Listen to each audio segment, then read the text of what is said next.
Ladies and gentlemen, a very good morning and a very warm welcome to you all on behalf of World Confederation of Productivity Science, India. I extend a warm and hearty welcome to you all to the Productivity and Business Conference. I request you all to please kindly take your seats.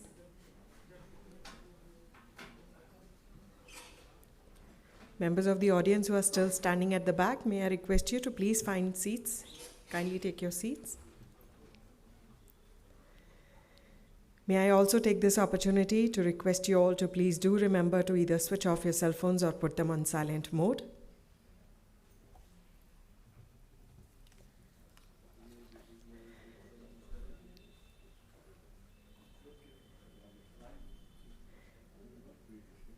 Ladies and gentlemen, this year's theme is Enhancing Productivity for Sustainable Business Growth.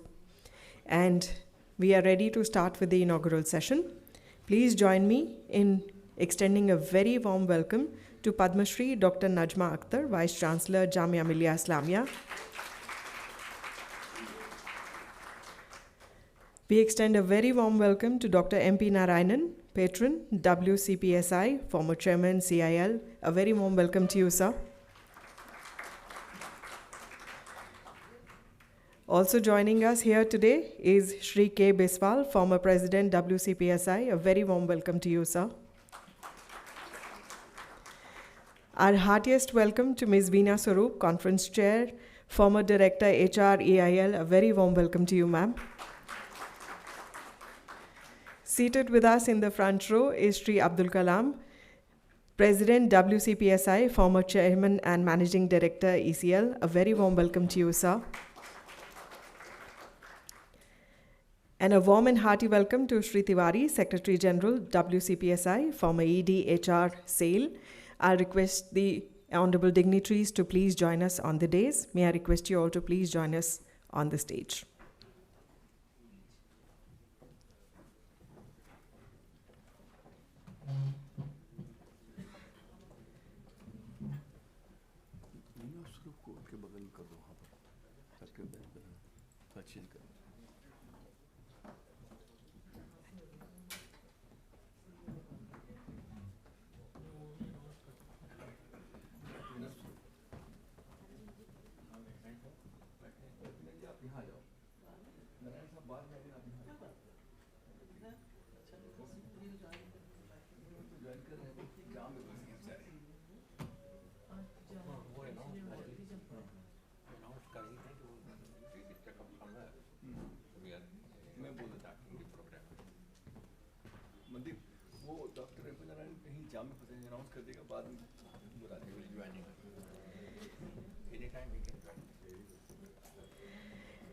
So, ladies and gentlemen, we will be shortly joined by Dr. MP Narayanan.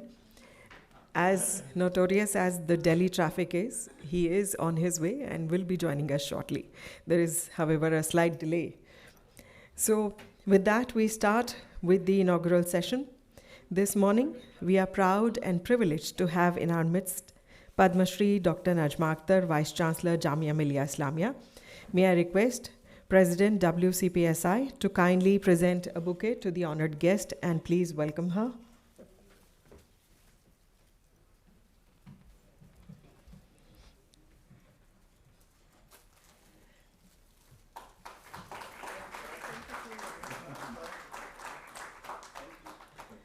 A very warm and hearty welcome to you, ma'am.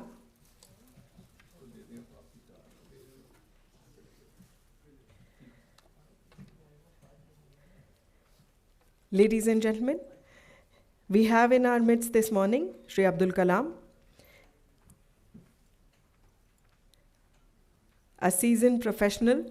He graduated in mining engineering from Banaras Hindu University in the year 1966 and was trained in high technology mining, open cast as well as underground mining. He is one of the few mining engineers in India who have the experience in handling largest and most difficult open cast and underground mines in India. His experience in fiery mines related to hot hole blasting is widely recognized in the industry. Besides his stint as the Director Technical with Coal India Limited, the largest coal company of the world, Mr. Kalam was also the Chairman and Managing Director of Bharat Coking Coal Limited and Eastern Coalfields Limited. He was Director in Northern Coalfields Limited as well. And of course, he was on the board of National Mineral Development Corporation, a leading mineral mining company of India, and also a member of the Engineering Accreditation Committee under the aegis of AICTE.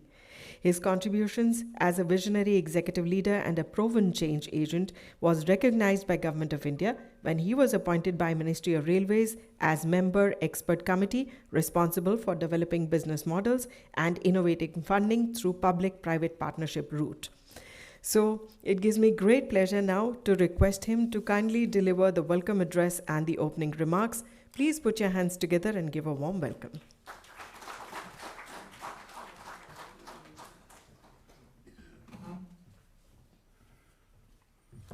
Thank you, Mandeep, for not reading full biodata. I'm thankful to you. First of all, let me say my apologies for being a bit late, in this session starts to all of you because of this jam in Noida side. At the very outset, let me welcome Dr. Najma Akhtar, Vice Chancellor, Jamia Millia Islamia, who is, on my request, agreed to, come to this inaugural session. You must all must be aware that she is one of the leading academia in India today, and she has been awarded Padma Shri by Government of India, the biggest honor civilian award, one of the biggest civilian awards in India. And a hearty welcome to you, Madam Najma Akhtar, for being so gracious to accept my request and come to this seminar. On behalf of the WCPS and on behalf of all of you, I welcome you, Madam, and wish you a very, very bright future ahead for you. I must tell you, very important, because this university was in 16th rank in 1920. Within 3 years, 4 years, she has brought it to 3rd ranking under NRF in her time. So let us all give a clap to her for bringing this huge academic reputation to this Jamia Millia Islamia. It is founded by the freedom fighters of India. You will all not know it.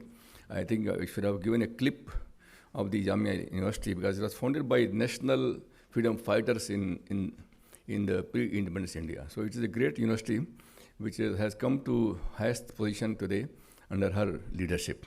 So I give a hearty welcome again, Madam. Then next in our order is, of course, he is not there, but again, our founding father, Dr. M.P. Narayanan. He is one of the founding fathers, along with Mr. Mathur, who is sitting at the dais. He is one of the founding fathers of this body, which was founded in 1998. You will not believe it. We have done umpteen seminars, since then. There have been presidents of this body. Mr. Kulwani Vishwal is sitting here. President N.K. Bhatt, trade union leader of the that time, 1998. He was the founder of this body.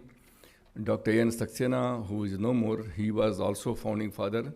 He was DG and PC, National Productivity Council. Again, he was also writing a book, which we will give free of cost to most of you today on World Productivity Movement. So in essence, I welcome him, because he may come join us later. I'll just apologize for this, presenting it. Then, in the order of this, Miss Veena Swaroop, she is the ex-director, EIL, Engineers India Limited. She has a huge career in this, oil sector, about 30 years, if I'm not wrong. And I must tell you, Urdu में एक लफ्ज़ है रूह रवां. इस programme की रूह रवां यही है. So let us welcome her on behalf of this body. She is one of the tough taskmaster, let me admit you. She has done it with no nonsense, this whole program. Credit goes to her for making this a productive movement, a success story today. Most likely it will be a success story, because we have come to 5 o'clock validity. So all the contribution she has made, we have done some bits helping here and there, but she has been great support to us. And on her behalf, on behalf of WCPS, I also request you to give a hearty welcome to her today on this, in this forum. Then Mr. Kulmani Biswal, he is known to all of you, most of you, because he was the president of this body for last 2 years before that, before I took over. Then he has been director of finance in NTPC, one of the best energy producing companies, largest in India. And he has been great support to us throughout. In fact, he is still a great help to us, and whenever we ask him, request him, he comes to us. So I want to welcome you on behalf of all of you. Please welcome, by hearty welcome.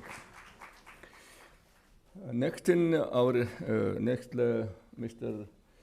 Tiwari, who is actually General Secretary. He was a director in the SAIL, and he is also one of the long fellows of this organization.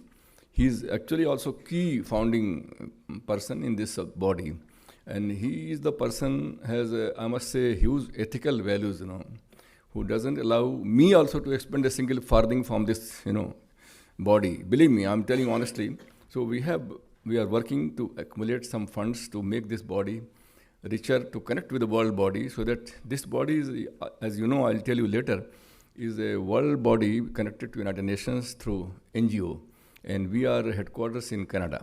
So it's a huge work they are going outside India also, and I'm really saddened to say that the movement in India is only left to NCP, which is a government company, National Council of Productivity, which is a government body. So I think private we are only doing a connect with the people. So a hearty welcome to Mr. Tiwari, who is General Secretary.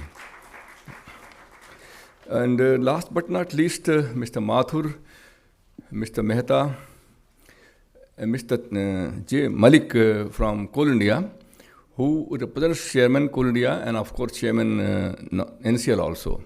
So I must give you a hearty welcome to him for having come. Please give a clap to him also for having joined us.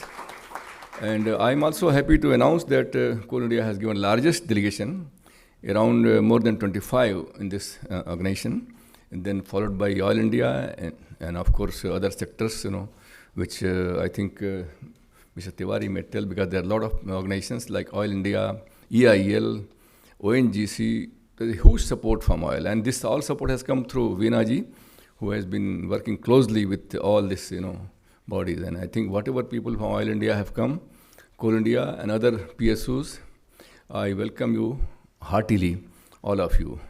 And last but not least, I want to welcome Mr. Mehta, who has been really great help to us, and Miss Kajal Kapoor. Yesterday night, she was working till 12:30 in the night. I must give credit to her. I welcome her also in this body. And let me say a little about this body. This body actually is mostly, you all know that India, the rate of growth, economic growth is one of the fastest in the world today. And we are on the cusp of becoming world's economic superpower. You all know, Prime Minister Mr. Modi has announced we will become third economy in 2027, a super economy in 2047, and a logo under this G20, he has declared Vasudhaiva Kutumbakam. The whole world is ours, So it's a new paradigm shift has happened in the country, and we are working towards that goal, to increase the per human being's productivity. We believe that productivity increase will bring peace and security to the humankind. So our aim is to propagate this, whole idea of productivity amongst academia, amongst industries, among corporate and private. So it's a huge task, and we all are grateful to all of you, especially Ms. Najma ji, for having coming to encourage us on this body. Or at the end, I will tell my colleagues from delegates from Coal India and Oil and ONGC, you have come all the way from different coal fields, and very hard job. I know, Singrauli to Banaras, 6 hours, then from there cutting aircraft. It's a huge task, and then for all of you. तो तमाम रिश्तों को मैं घर में छोड़ आया था, फिर इसके बाद मुझे कोई अनजान भी अजनबी न मिला. तो आप सब अजनबी नहीं हो, हमारे हो. और कभी दिन की धूप में, कभी शब को फूल को चूम के, यूं ही साथ साथ चलें सदा, ये सफ़र कभी ख़त्म न हो. I also wish you all a happy time. Jai Hind. Thank you all for having come on here.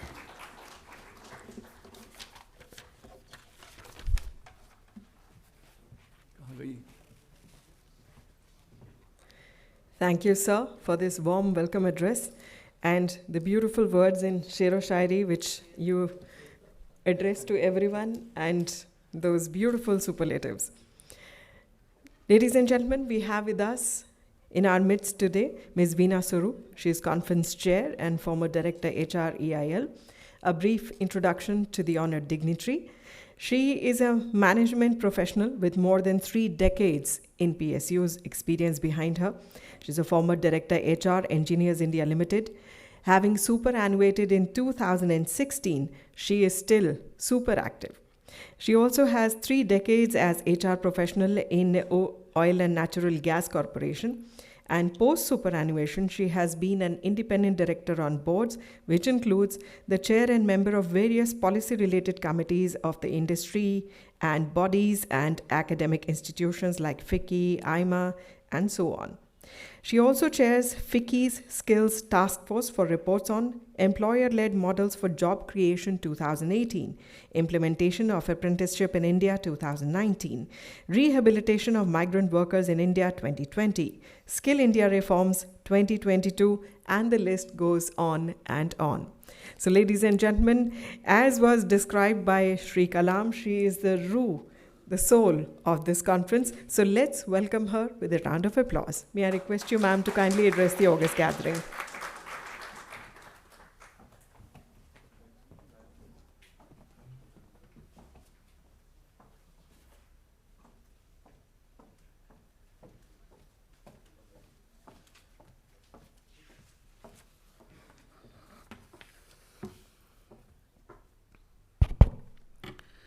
Good morning, everyone.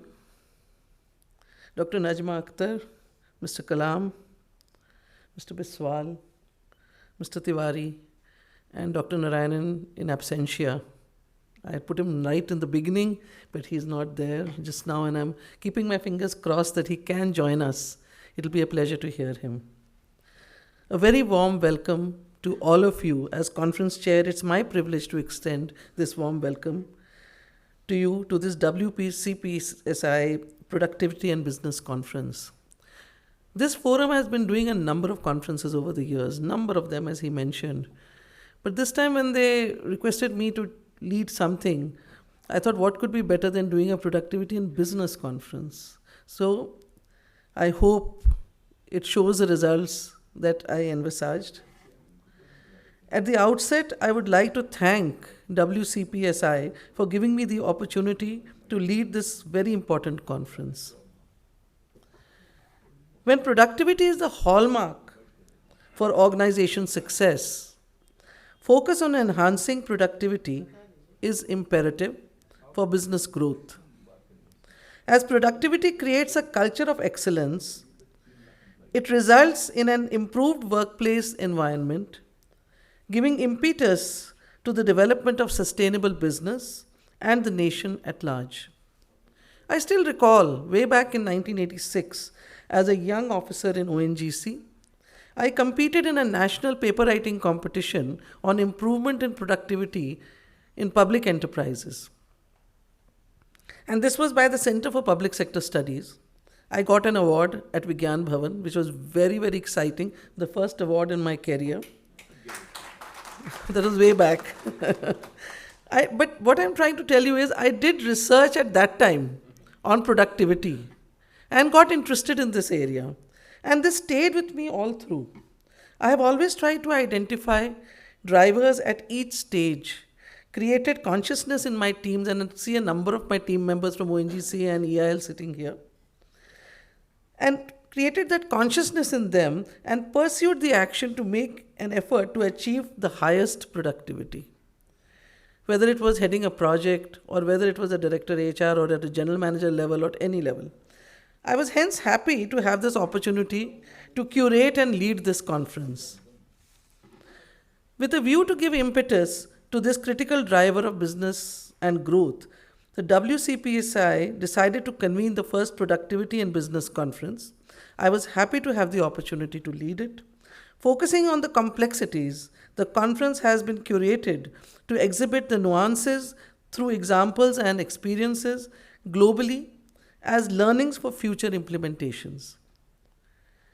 Covering the major aspects of successful drivers for enhancing productivity in business, the conference has been designed with the following sessions: Innovation and New Age Technology, Driver for Enhanced Productivity; Impact of Environment on Productivity; Global Scenarios, Stories to Learn From; Diversity and Inclusion, a game changer. There are many drivers for enhancing productivity, but in a one-day conference, we thought to put these together.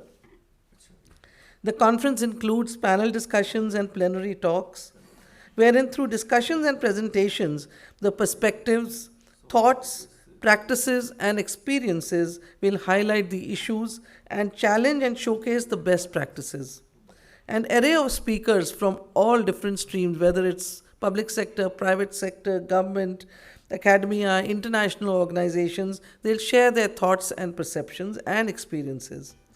A lot of effort has gone into preparing for this conference. A rich experience of the committee members and the untiring hard work of the secretariat. And I would like to acknowledge the work done by Kajal. Single-handedly has been the effort behind putting in the whole thing together. So thank you for that. It has gone a long way in weaving the fabric of the conference and the associated initiatives. I'm sure the participants will benefit. There will be rich takeaways and you will enjoy today. Do be here till the end and enjoy all the sessions. There would be good learnings. I wish the conference all success. Thank you.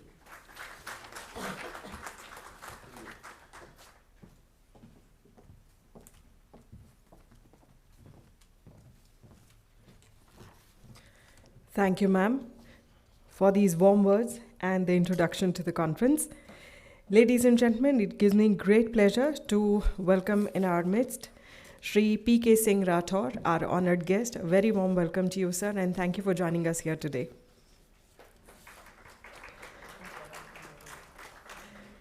We have with us on the dais Shri K. Biswal, former President, WCPSI. He is a finance person and loves numbers, has also been Director Finance earlier, and has a long and distinguished career behind him. So may I request him to kindly address the august gathering. Please put your hands together and give a warm welcome. Namaskar to all of you, dignitaries on the dais and of the dais. Respected Dr. Najma Akhtar, Vice Chancellor, Jamia Millia Ismailiyah, Dr. M.P. Narayanan, our patron and past former Chairman, Coal India Limited, in his absence. Respected Mr. Kalam, past CMD of ECL and present President of WCPS, Mr. Tiwari, Secretary General, WCPSI, Ma'am, the conference chair, she has arranged all these things, Ms. Bina Swarup. And in my front, I have got my colleague from coal industry, and perhaps it was not told, I was also once upon a time director in coal industry, MCL director in 2010 to 2013, and Mr. Jitendra Malik is here, NCL director. My colleagues from the WCPS, Mathur Saab, Mehta Saab, Overall Saab, and Upadhyay Saabs, and participants from my all organizations and new organizations, like from coal industries, oil industries, and from other industries, ladies and gentlemen. At the outset, as a past president, I would like to welcome all of you to this conference. It is well designed by Ma'am Bina Swarup, and you will not, you will find each and every session very interesting. Only thing I would like to say something about the WCPS, the World Confederation of Productivity Science. It is a unique organization which propagates productivity world over. It doesn't mean that productivity means that only the economic productivity. That we say that it is said that productivity is for everybody's business, is for everyone's benefits. So it starts from home, and we believe in productivity brings in peace and prosperity. We can create a wealth. We can improve our standard of living by improving the productivity. But what is C productivity? It is not like that only that you should produce coal, just like most of the people, as our president said that the most of the participants are coal industry. To have economic benefits, we should produce more and more coal, but we have to also give due consideration to the environment, to the society. We have to see that we are destroying nature minimally. We have to see that we are cutting trees, very minimum number of trees we are cutting. At the same time, we have to see that the person who are displaced, their cultures is not disturbed. They are well compensated. They are well established. Rehabilitation and resettlement package we have to see. So all these things we have to see before looking at the productivity, economic productivity. So now we'll discuss how to enhance that is called sustainable productivity. And simply going for economic productivity is not enough. Just I will consult my speech. So I can describe productivity in 5 vowels that just we are going to discuss it in the next session. Adoption of new technology, that is one, first A. E is the efficiency improvement, that is I is the innovation. Through innovation we can improve the productivity. And O is the orientation and motivation, what Ma'am Bina Swarup is doing here. And last but not the least, updatation of your knowledge and skills. So if you focus on these 5 vowels, then definitely you are going to achieve your desired productivity improvements and sustainable productivity improvements. My friends, it is said in Gita that karmanye vadhikaraste ma phalesu kadachana. It doesn't mean that we should not look at our result, but result will come at last. We should work hard. We should not worry about the result. Automatically, as per our efforts, work will be done. There is another saying in Sanskrit also, that simply wishing something simply will not be done unless we put hard work, efforts. It is told that udyamena hi siddhanti karyani na manorathi nahi suptasya singhasya pravisyanti mukhe mruga. That deer does not come on its own and enter into the mouth of the lion if it is sleeping. So in order to catch hold of a deer, lion has to work hard. So my dear friends, we have to work hard to achieve desired level of the productivity. And definitely these sessions are going to be very interesting and interactive. And I wish all the best to all of you. And I wish a grand success to this conference. Thank you.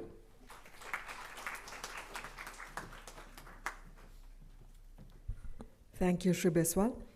Ladies and gentlemen, it is a pleasure and honor to have in our midst this morning the recipient of Padma Shri Award, one of the highest civilian honors of India, Professor Najma Akhtar, Vice Chancellor, Jamia Millia Islamia, New Delhi. She is an educational leader and institution builder of great repute and has received several national and international accolades, distinctions, fellowships, awards, including the rank of Colonel Commandant NCC. Through her vision, mission, and relentless pursuit of excellence, and a commitment to maintaining the highest levels of quality and promoting pioneering researches, she improved Jamia Millia Islamia to win unprecedented honor and glory by virtue of its spectacular achievements. When she joined Jamia Millia Islamia in 2019, it was at 12th position in NIRF ranking. In 2020, it secured 10th position and 6th position subsequently in 2021. And then in 2022, Jamia Millia Islamia figured among top 3 universities of India as per NIRF ranking. I recently read, ma'am, that one of the topmost universities in the world, Harvard as well as Oxford, are being led by women. So here's to productivity at its very best, and a very, very privilege and honor to have you here with us, ma'am. May I request you to kindly address the August gathering. Ladies and gentlemen, let's welcome her with a round of applause.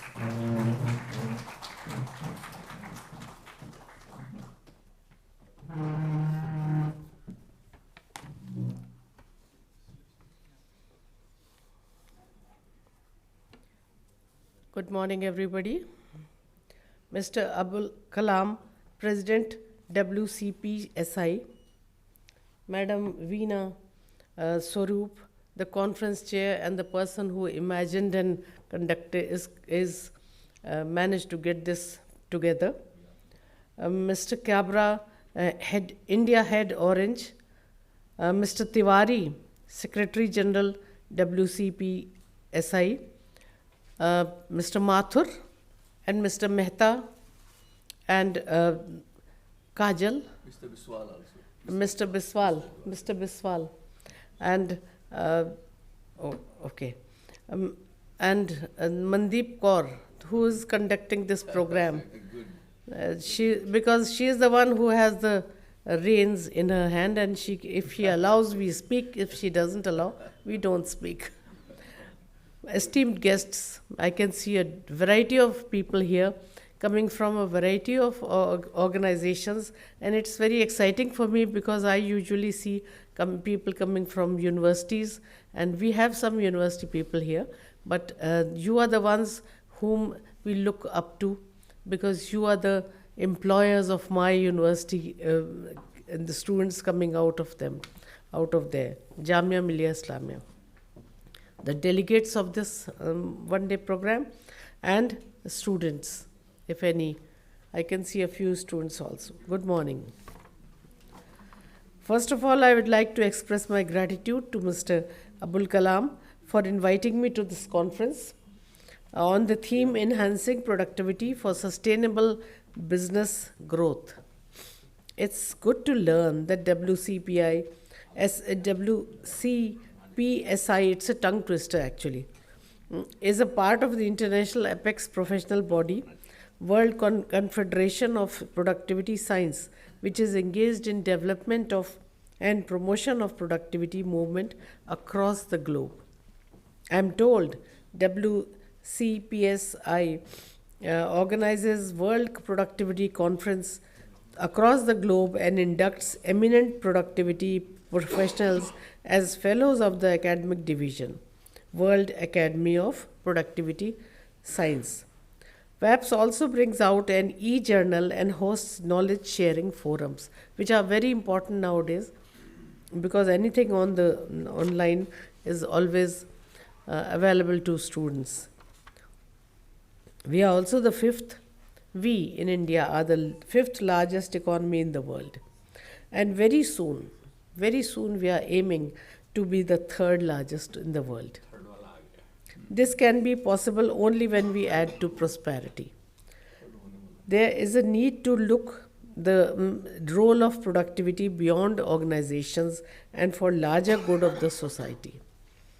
There is need to apply strategies and tools of productivity improvement for addressing larger national challenges such as poverty, education, healthcare, unemployment, climate change, and many others.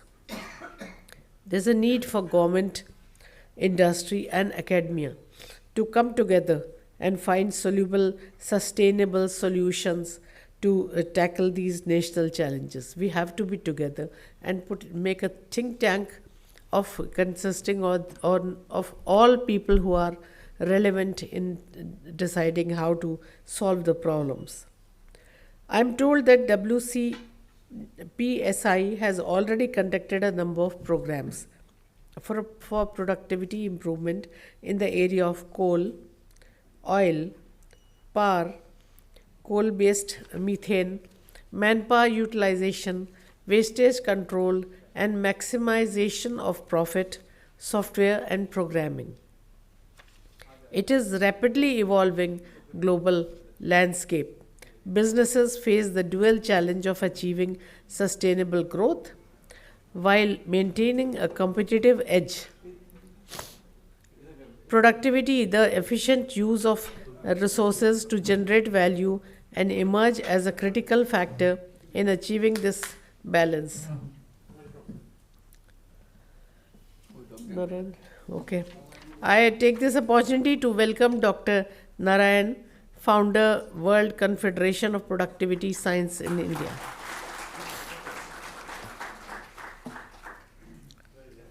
Let us recognize that productivity is not solely about working harder or for longer hours.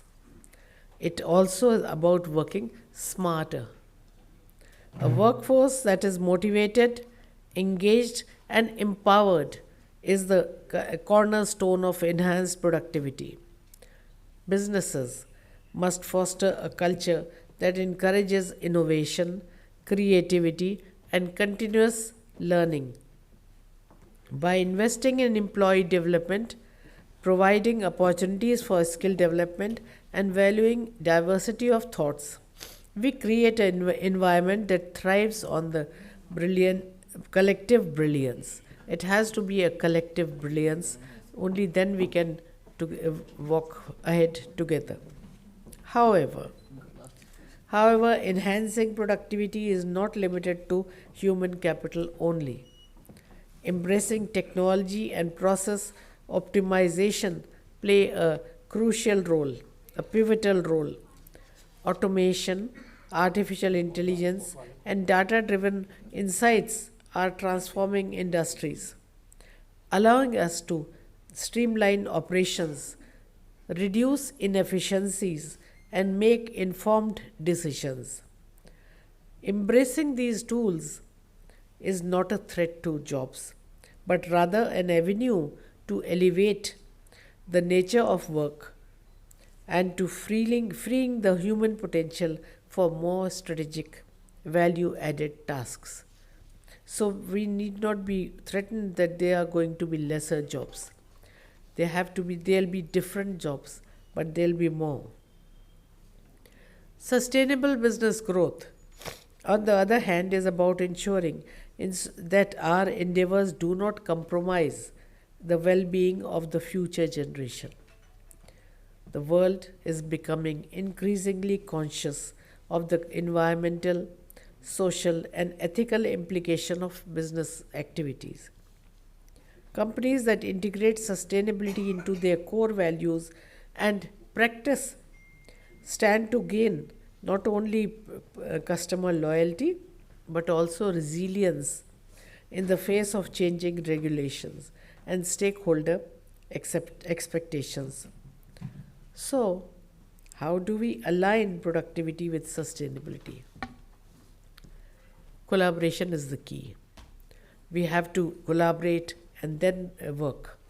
Businesses must forge partnership across industries and sectors to tackle complex challenges collectively.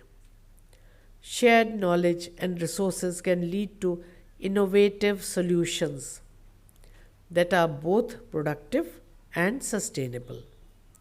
Moreover, a keen focus on the circular economy, minimizing wastage and reusing the materials can drive efficiency while reducing environmental impact.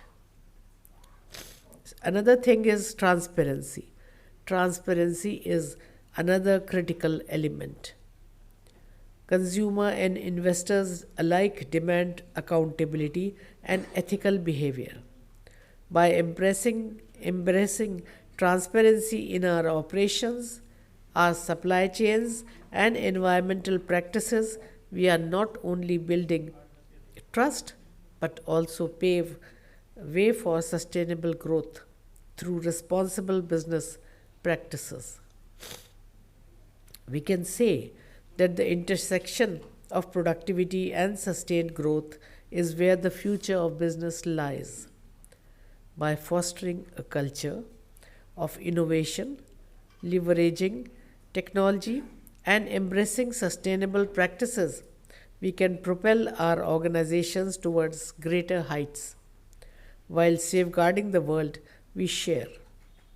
We have to safeguard this world because it's not only ours, it's for the next generation and the next generation, and we have to see that it remains free of any ills.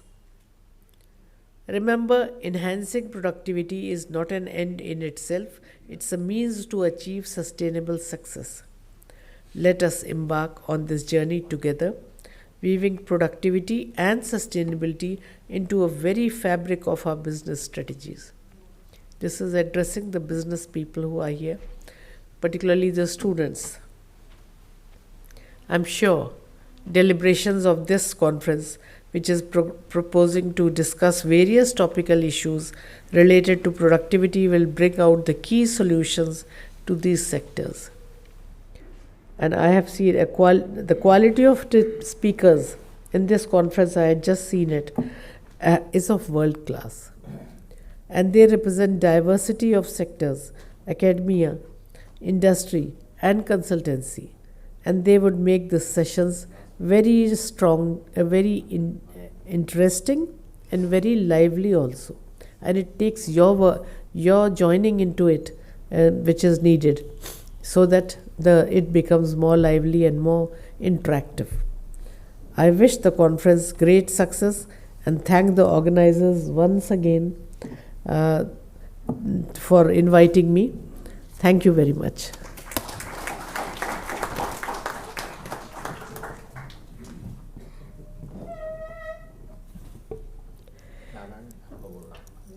Thank you, ma'am, for those very kind words and this very inspirational inaugural address. Ladies and gentlemen, we take the pleasure of welcoming in our midst Dr. M.P. Narayanan, patron WCPSI, former chairman CIL, and the founding father of WCPSI. May I request Dr. Narayanan to please join us on stage for the release of the souvenir.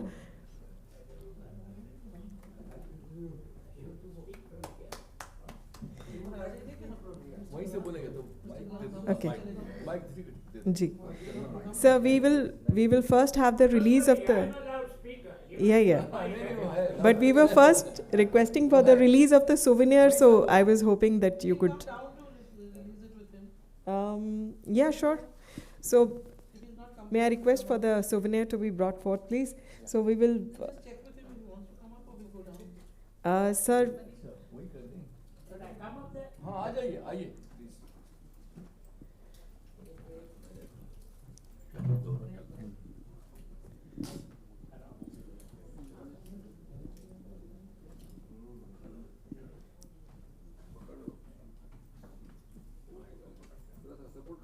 No problem.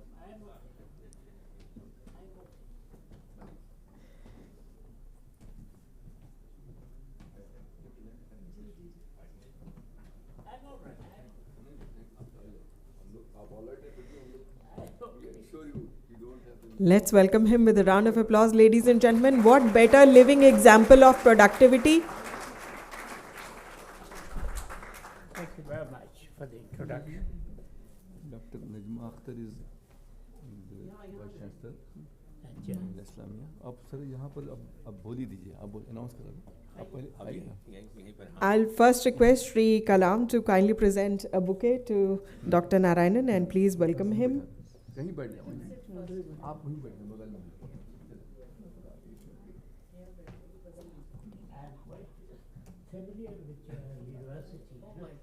90 years old. I'm so happy.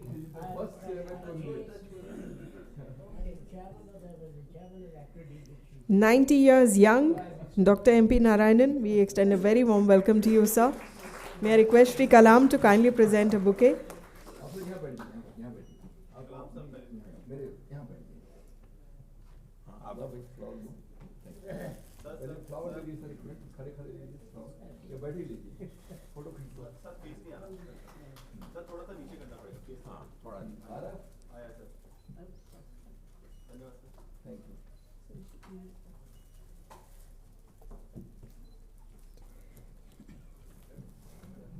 And now may I request Dr. Akhtar to kindly do us the honors of releasing the souvenir.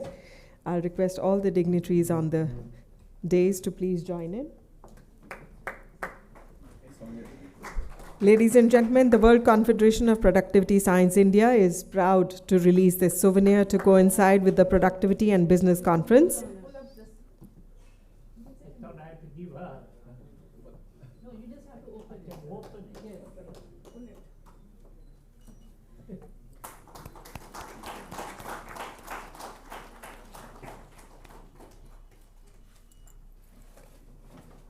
It's a good thing there's no tape. It's a big seven. सपनों को पढ़ती हूँ. Cameraman.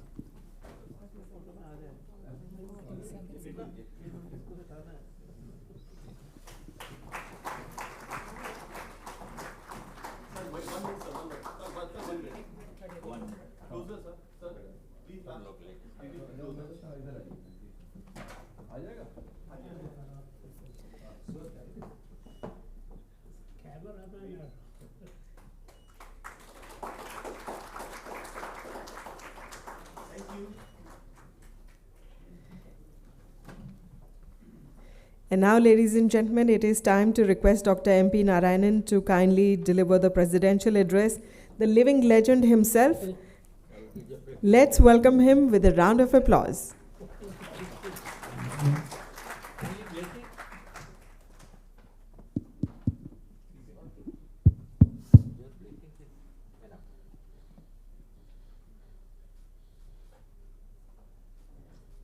Honorable Madam Vice Chancellor of a great university, and my colleague Kalam, and my friends from WCPS, Mr. Tiwari. Oh, here is my friend. Sitting. So I'm glad I'm here. Of course, somebody was telling about my age. Yes, I'm 91 years old. No problem. God has kept me moving around here and there. I'm with all of you. WCPS has been doing a great job, and the productivity field, is such important in all the industries, be it coal, be it steel, be it power. WCPS has been playing a very important role, and my compliments to all of them, all involved in that. And productivity as such, with what our Honorable Prime Minister has been telling about the industrial production, etc. But for productivity, things won't happen. So productivity is a very important subject, and I must compliment WCPS India to promote this subject so well. And on this occasion, I cannot forget the contribution of some eminent productivity experts like Dr. Kush Pennathur, like Dr. Saxena. The contribution of these people for the growth of this productivity science here is something great. And the current officials are equally doing an excellent work. I wish that WCPS India should grow further and become more and more popular and active. And once again, I must compliment the officials, the president, Mr. Kalam, Tiwaris, all people who have been really working a lot, serving the cause of the productivity. And my utmost blessings and support to all of them. Thank you very much.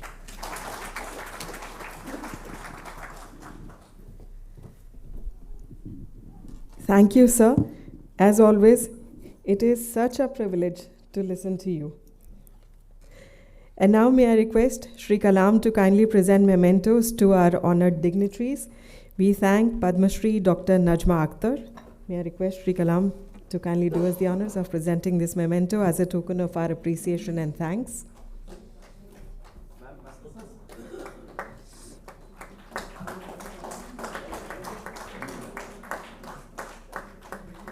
May I request Kalam sir to kindly present a memento to Dr. M.P. Narayanan. I am a part of you. That is why we have to be extra thankful to you, sir. You're the founding father.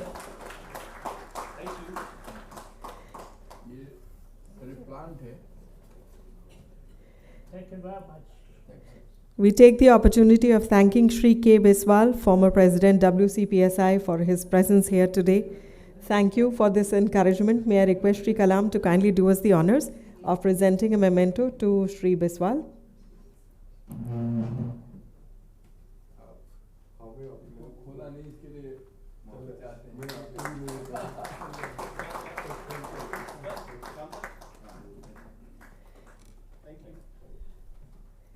And now I take the pleasure of requesting Shri Tiwari, Secretary General WCPSI, former EDHR SAIL, to kindly propose the vote of thanks.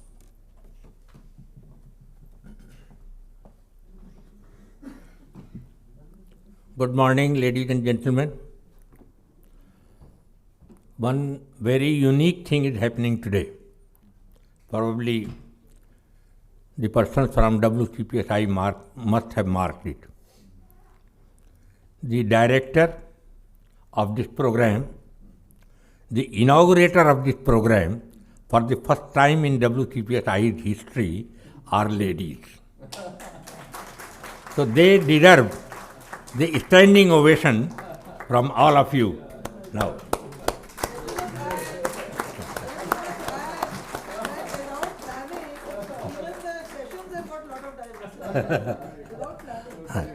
That is a very good thing which has happened in the history of WCPSI. Rather, in fact, the compare the person who is organizing, they are Kajal and the Manjeet Kaur, they are also ladies. So all these persons met together, I think they have done the wonders. Madam Akhtar and Madam Veena Sarup, Mr. Biswal, our past president, Mr. Kalam, and our Bhishma Pitama, MP Narayanan Sahab. This is, I think, I am standing here just for a mere formality of extending thanks to both all of you. In fact, we are really grateful to Madam Akhtar. She had a very, very important program. She was to go out, but she adjusted her program and carved out some valuable time for us. And we are really grateful and thankful to you, Madam. One very important thing is happening today, in this program has happened, for Madam Veena Sarup. She is one of the important members of our program organizing committee, And on our request, she agreed to direct this program. And in fact, single-handedly, with a very nominal help from the person from the organization, she has been able to organize this program, invite all the speakers, involve everybody, and really the program is going to be a very good thing, very, very good, and therefore we are grateful to you, madam. Our past president, Mr. Biswal, very recently, I think 2 years back, he was our president, and he agreed at the time of his retirement that he will continue to be associated with our organization, and he maintained it. Every time, whenever we request him for any type of help, he has always been kind enough to extend the help to us, and therefore we are grateful and thankful to you, Mr. Biswal. Mr. MP Narayanan, the president of this function and the former founder of this organization, he is, as I told you, he is a Bhishma Pitama for this organization. He is one person whom we take the liberty of taking his help, his ideas, his opinion, his blessings. It is always available to us. Even today, at the age of 91 years, having very weak physique, but even then, he has got a very strong spirit and a good feeling, I think, for this organization, and he has made to come and address this organization to all of you. So we are grateful to you, sir. Thank you very much. I reserve my thanks to Mr. Kalam, because he has, in fact, he has welcomed me. I'm a person from this organization, and he has welcomed him. So it will just not look like a good thing that I am reciprocating by thanking him. So thank you, sir. You kindly excuse me, I am not thanking you. So I keep it reserved for next time. Thank you all. And at the end, I thank all the audience, the delegates, the organizations, and all those persons who have contributed to the function. Thank you all. Now I think she will be announcing for the next item. I think will be the tea. I want to make a statement. You want to? I want to make one point. Oh yes. Manjit, mic दे दीजिए. हाँ अच्छा है. My request to the Honorable Chief Guest of the Vice Chancellor of Jamia University is to give productivity science a very important position in their academic curriculum. Undergraduate course, we need lot of productivity trained people. Kindly introduce this to start with in the undergraduation, and WCPS India will provide you the faculty and all other help needed. I can accept it. Thank you, sir, for the great advice. It is very essential, and I take it as the Vice Chancellor of Jamia, and we'll definitely introduce not only a paper, but also a paper which can be taken up in different departments, because productivity belongs to every department. And thank you for your offer, for giving us the experts from your organization. Thank you very much. Everywhere. Let me thank you. I mean, it's a bonus for me, besides coming to this session and give address to the august audience. She has agreed to take not only help from us, she will take this as a matter of subject for the study. So I thank you, madam, for coming and also for agreeing to take this subject further. Thank you very much. Thank you very much.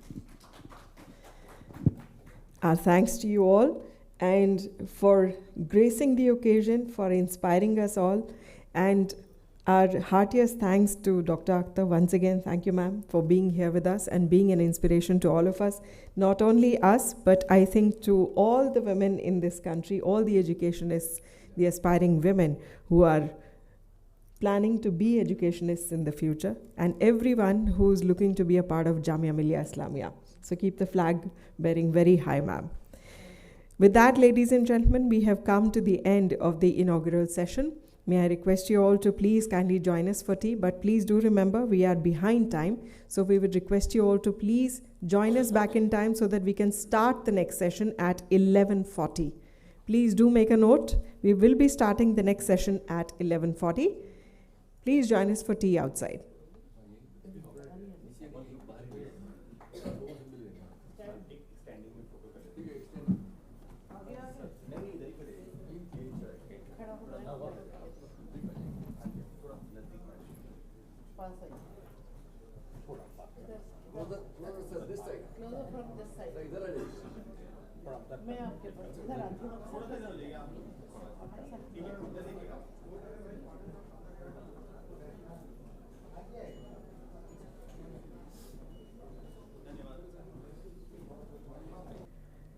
Ladies and gentlemen, we are ready to start with the session which is entitled Innovation and New Age Technology, Driver for Enhanced Productivity. The moderator for this session is Shri S. Satish, Partner and Lead, Customer and Operations Transformation, KPMG. And the esteemed speakers for this session are as follows: Shri U.K. Bhattacharya, Director Projects, NTPC; Dr. Vibha Dhawan, Director General, TERI; Shri Alok Shriram, Senior MD and CEO, DCM Shriram Industries; Shri Shobhajit Sarkar, ED Operations, OCL. May I request them all to please join us on stage.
A very warm welcome to all our esteemed speakers and the session moderator.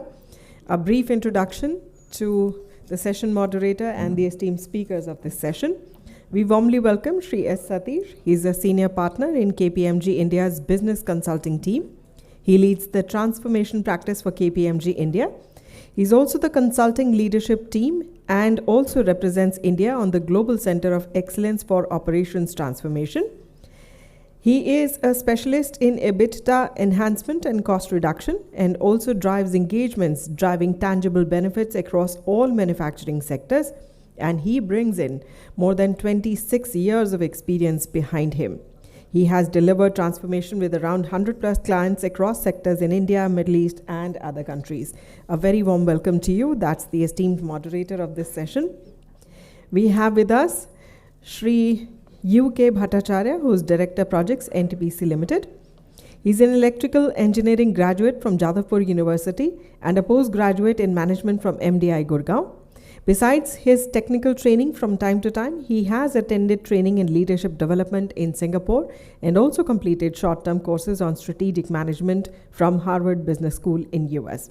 He joined NTPC in the year 1984 as the 9th batch of engineering executive trainees, and thereafter has been putting in the hours in various fields including project management, power plant operation, maintenance, renovation and modernization, environment management, technical services, fuel management, etc.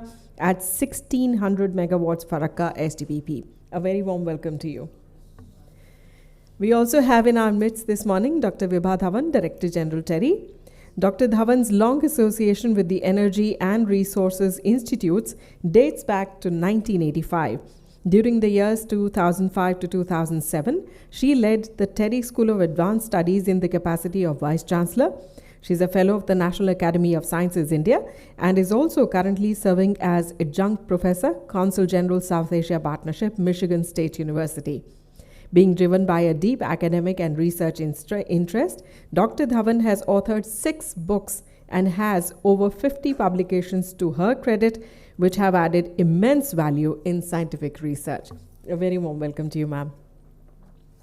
We warmly welcome in our midst Mr. Alok Sriram. He's the Senior Managing Director and CEO of DCM Sriram Industries Limited, a multi-product company. He's the Vice Chairman of Sriram Institute for Industrial Research, Delhi, which is engaged in research, development and testing. He's also a director on the boards of Synergy Environics Limited and DCM Sriram International Limited. He has over 40 years of experience in various senior management positions and is closely associated with industry and trade associations and a former president of PhD Chamber of Commerce and Industry. He is also president of All India Organization of Employers and South Asian Forum of Employers. A very warm welcome to you. We warmly welcome in our midst this morning Shri Shobhajit Sarkar. He is ED Operations at IOCL. He is an engineering graduate from BIT Sindri and postgraduate diploma in business management from MDI Gurugram. He is presently working as Executive Director Operations Refineries, headquartered in Indian Oil Corporation Limited. He joined IOCL at the Haldia Refinery in 1993 and has worked in production department for 16 years in Haldia and Panipat refineries as shift in charge as well as plant manager. He also worked for 10 years in Gujarat Refinery in various capacities, which included both technical as well as non-technical services. A very warm welcome to you, sir. With that, I hand it over to the esteemed session moderator. It's over to you.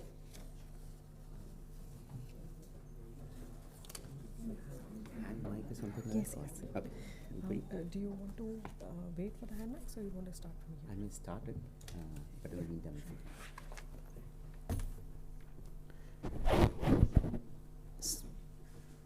Morning, all of you. Very warm welcome for the first session, post-inaugural session on productivity enhancement. Productivity enhancement has been an eternal pursuit and evergreen will remain. Okay, and whenever there is actually a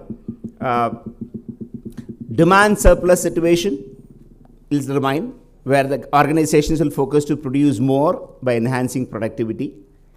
Whenever there is a supply surplus situation, organizations will focus on enhancing productivity to optimizing cost.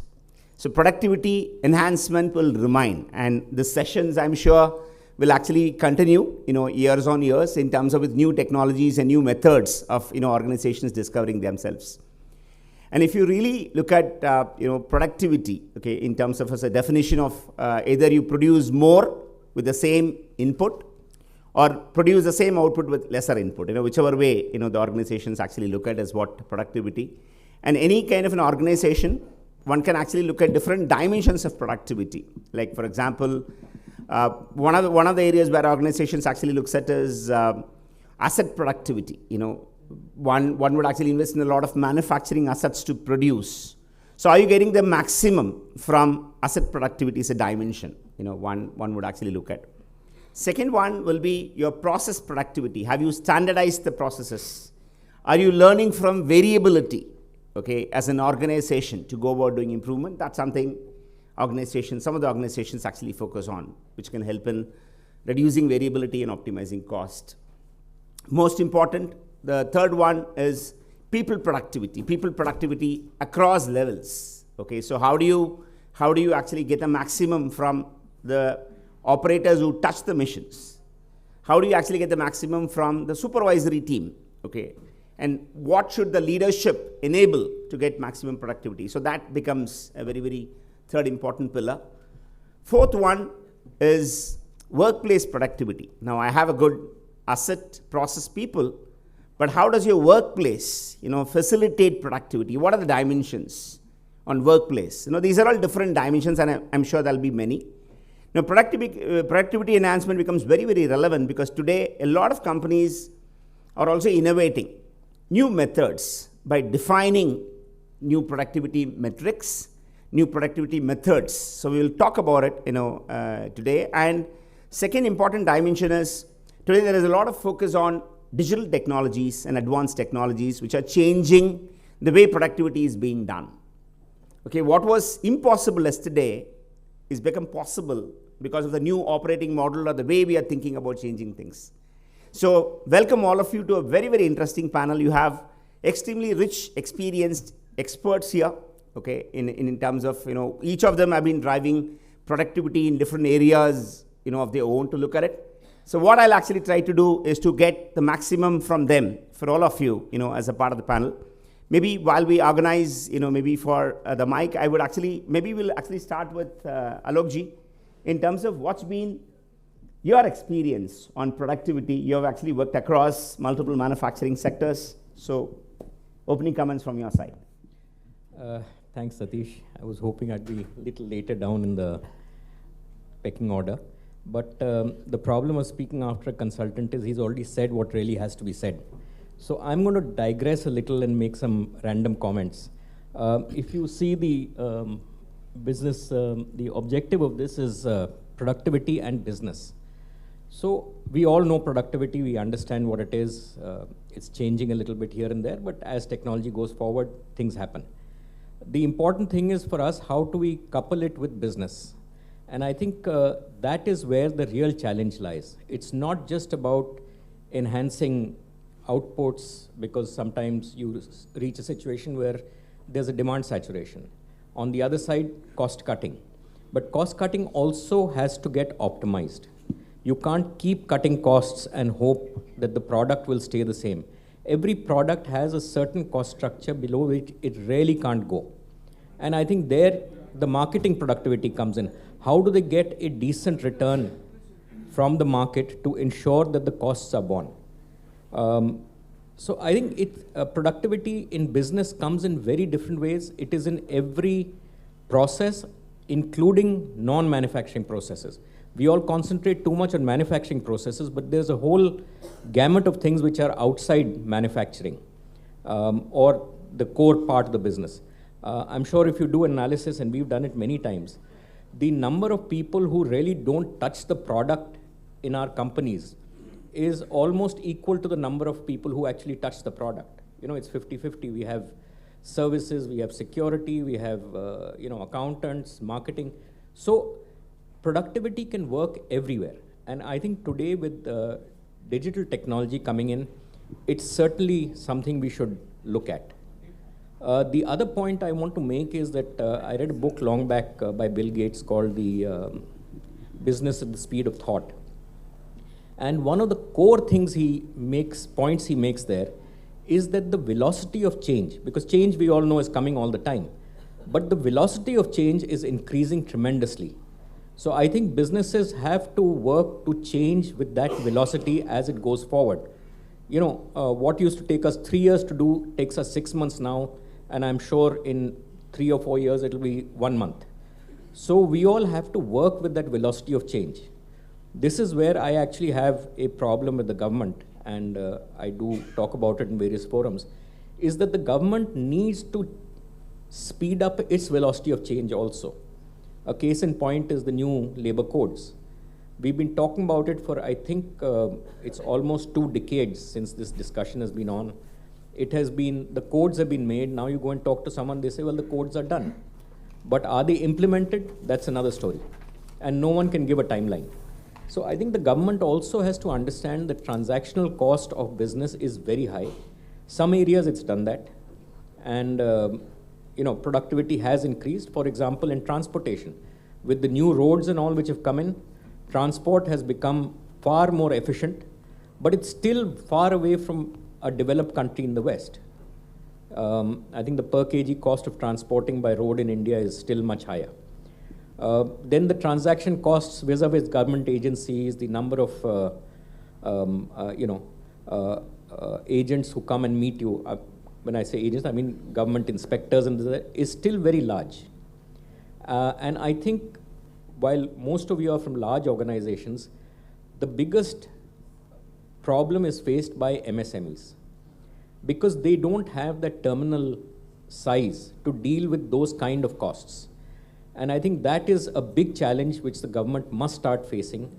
Whether you have a company with a turnover of, let's say, 10 crores or a company with a turnover of 50,000 crores, the regulations, etc., which they have to follow are pretty much the same. And obviously, it's too much of a burden on a smaller company.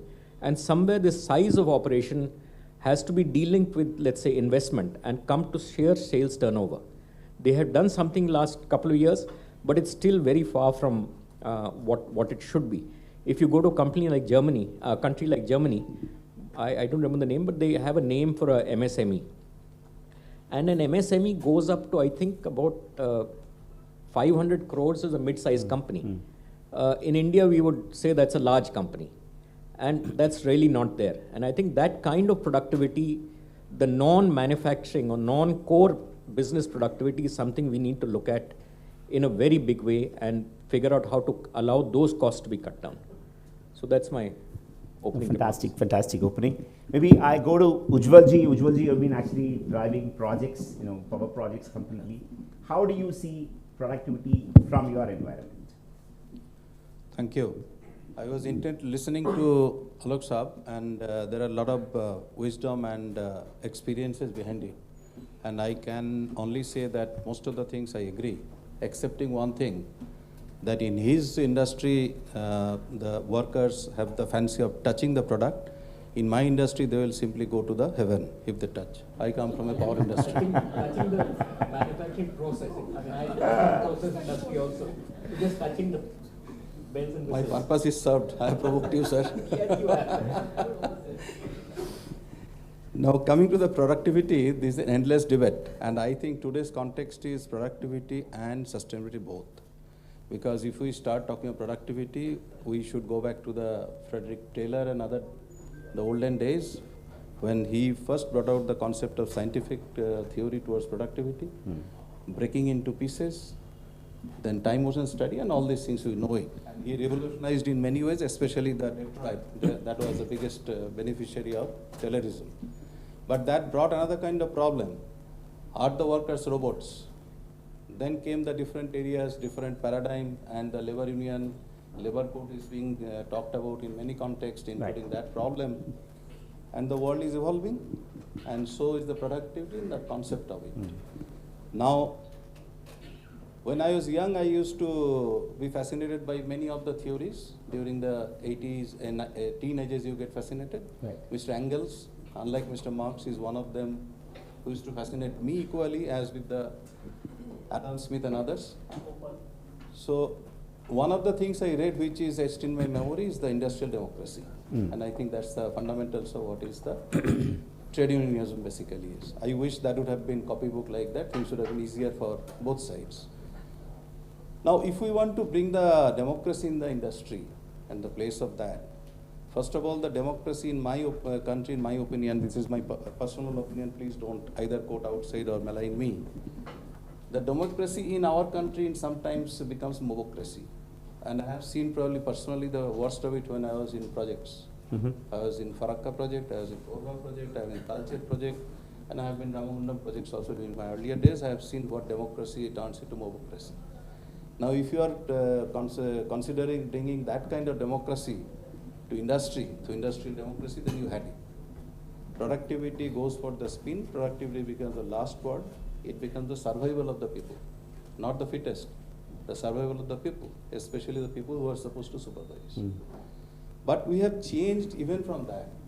In the last 39 years that I'm in the industry, I have completed now 39 years, I have seen all these changes. India has changed, and so is our labor system and everything.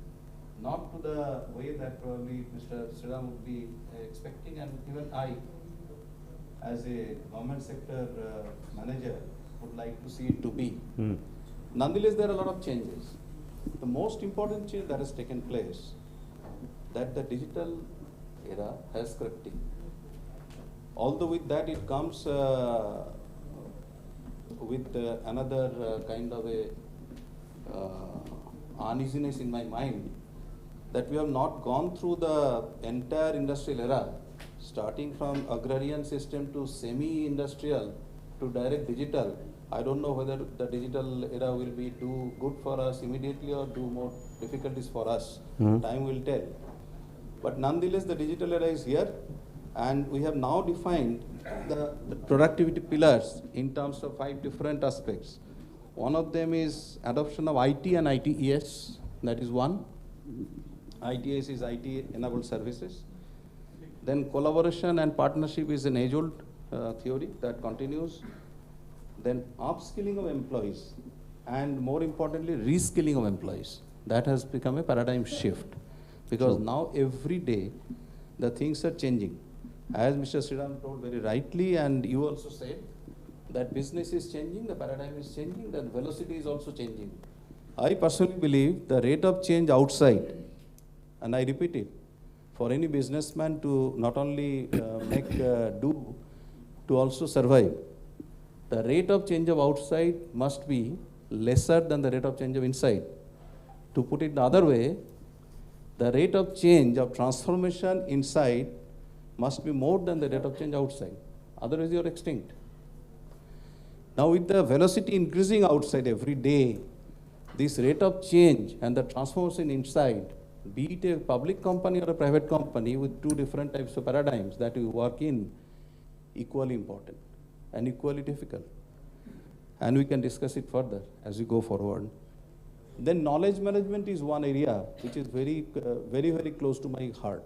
And in NTPC, I am trying a big way to create a knowledge management. Why you need to reinvent will? You need not. We know it, that we need not reinvent the will. But in every industry, probably, every generations and every work, there are some kind of reinvention of will. If we can have a good kind of knowledge management and make it digital through a knowledge management portal, having access through mobile and apps, I think productivity can take a leap forward, a giant leap forward. And then innovation is everybody's game. Without innovation, you can do hardly anything. Only my problem is that in my case, the product cannot be innovated much because I have to give you 50 hertz at 230 volt at your doorstep. I can't innovate to make it 400 volt. Then either you are gone or I am gone. The issue is, but then for me, the innovation is not in product, but innovation is there in process. And ultimately, the purpose is to keep the cost within check. Sure. But to make it sustainable. The make it sustainable is the most important thing. Now, there is a saying, and which is very applicable in case of productivity. You can drag a horse to the water, but can't make it drink. Even if you want to make it drink, by whatever means you can, the productivity may improve. But if the water is not of sustainable quality for the horse to sustain, the horse will dry. So we have to also think of all kinds of productivity, keeping the sustainability, the Kyoto Protocol, the Rio Earth Summit of '92, and today's paradigm of COP26 going to be COP28. Thank you. Thank you, Bhattacharya. Maybe Vibha ma'am, coming to you, you would have actually seen, of course, a lot is happening in energy. Give your perspective, maybe connecting sustainability and productivity. Yeah, sure. Thank you so much. And I had some jotted points which I have somewhere lost, so therefore I'll have to speak extempo. Well, lots have been said about productivity, and it goes without saying that you have to efficiently use manpower, resources, little resources that are available to you, and it goes across, I should say, right from natural resources to the human resource. Right. And I'll take, and also rightly mentioned that the future is changing faster than what we expected, and there are lots and lots of technologies, disrupting technologies. Like when we talk of artificial intelligence and so on, something which we have never imagined a decade ago. So therefore, we never thought of that these things are going to come. Having said so, I'll say productivity, because it is ultimately at what price. It's both financial pricing as well as the pricing of, or rather natural resources, that you are going to produce a particular stuff. Goes without saying, like today we all talk about climate change, and ultimately it is that the climate is changing because, and we put the blame on developed part of the world that they have industrialized and so on, without saying thanks to them in terms of that the technologies that were developed in the developed part of the world are the one which we are getting benefit of. And they, in a way, it wasn't that anything was done purposefully, it was more of what was available at that stage. What we have missed in this journey was that we forget that sustainability is also an integral part of the productivity. Sure.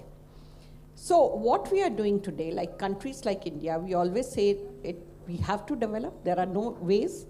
Rather, the good point today is that India, we had no fossil, or very little fossil fuel except for coal, we don't have anything. And therefore, we were largely depending on the fossil fuel imports, which was costing us a lot of money. Sure. And to some extent, our development suffered because of it. If we look at especially the rural India, it's largely energy starved. And that's one of the reasons that the growth has been comparatively slow. If we move to renewables, we are very fortunate. We have plenty of sunshine, and therefore the cost of renewables in India is going to be much cheaper than in the developed part of the world. Again, over there, what becomes important is, and Make in India, we are talking about that the solar panels should be made in India itself.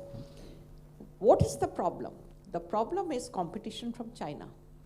Yeah. And somewhere it is that the cost of import is cheaper than the cost at what we can produce. Why?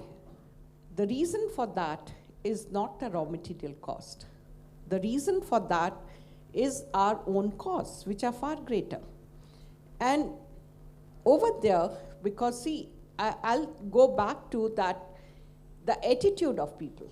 We say labor is cheap in India, but are they as productive as human resource in other parts of the world?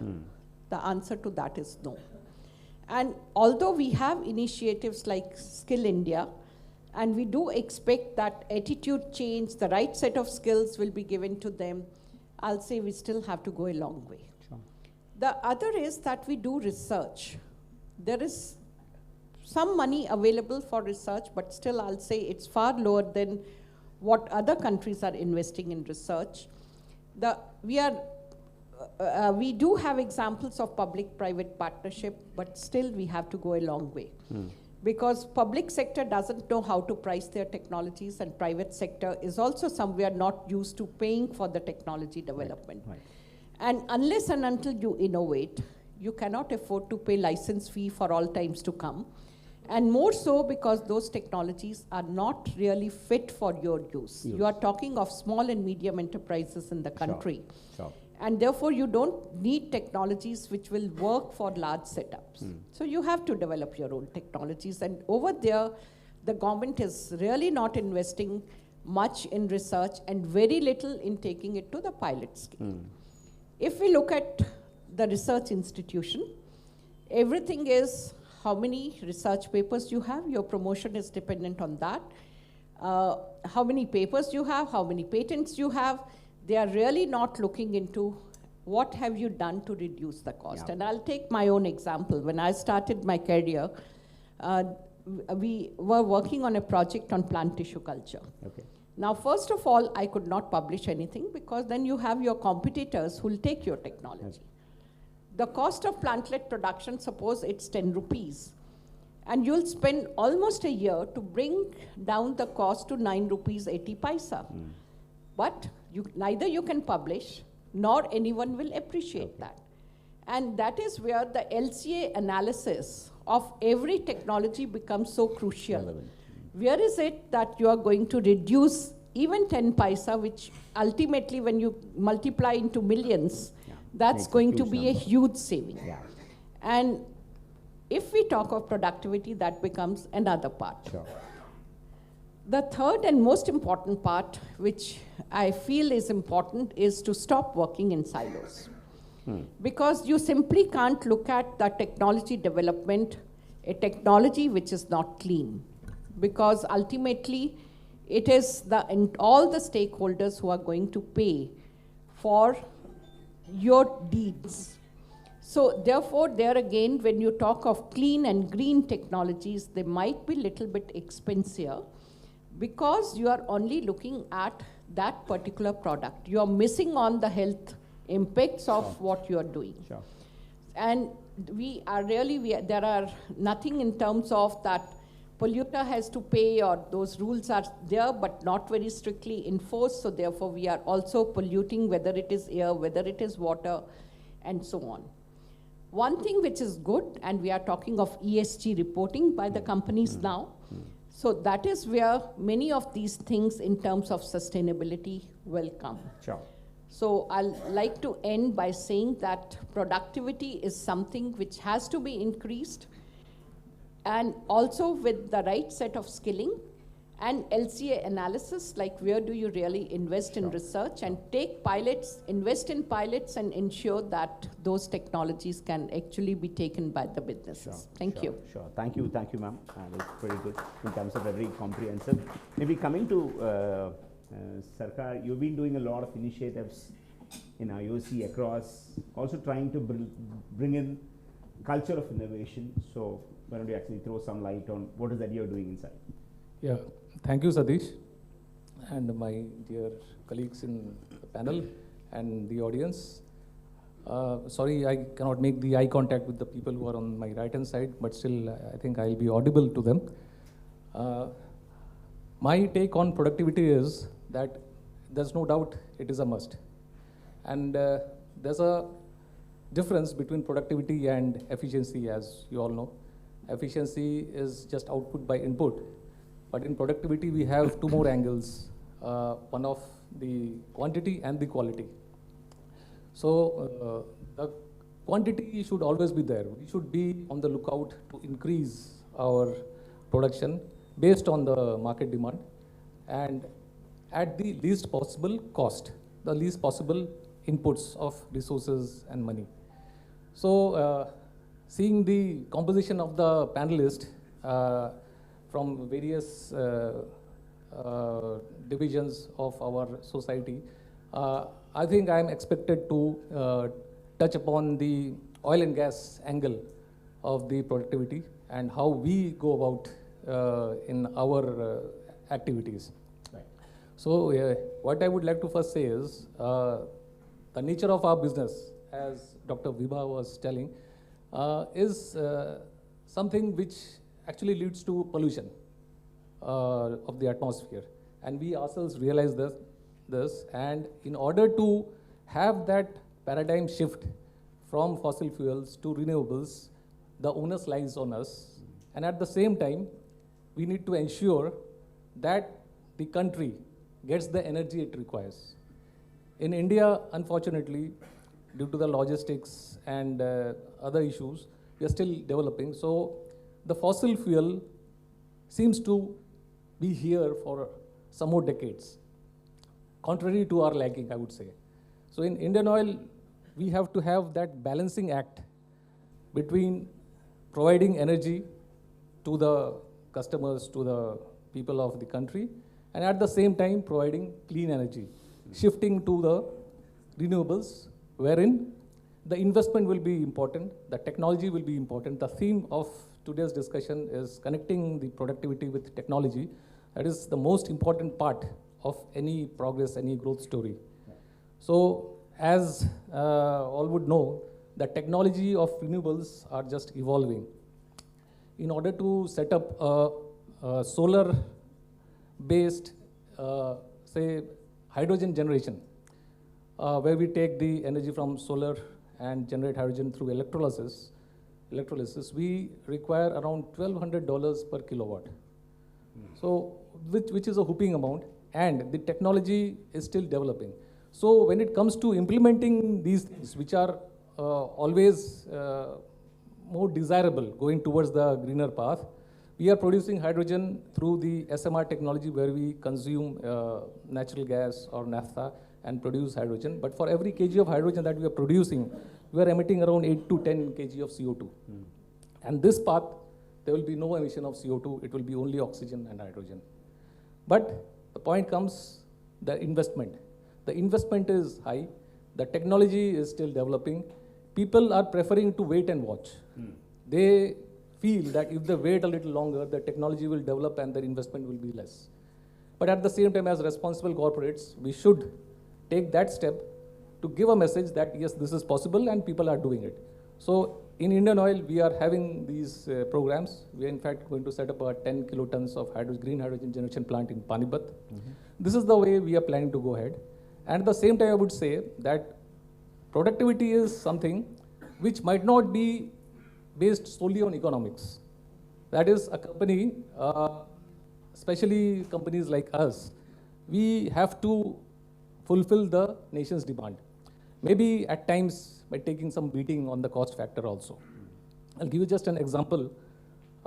We were asked to produce a different type of kerosene from the defense, from the armed forces. There was some interaction going on between our top management and the defense officials. And they said that the people who are in Siachen and the cold areas of Leh and Ladakh, they use kerosene to keep themselves warm, to do their daily courses. And that kerosene on burning emits some obnoxious smell. As we all know, that kerosene is having aromatics and sulfur, and the smell creates headache. As such, in the higher altitudes, the oxygen is less, and which leads to headache also. And this adds to it. So they had this thing in the mind, but they didn't know whom to tell. So fortunately, in that discussion, this came up. And then we started thinking that we should come out with some solutions so that they get some respite. The people who are working, who are there for us, protecting our country. So we did some analysis and found out that it is the sulfur and the aromatics which creates this obnoxious smell.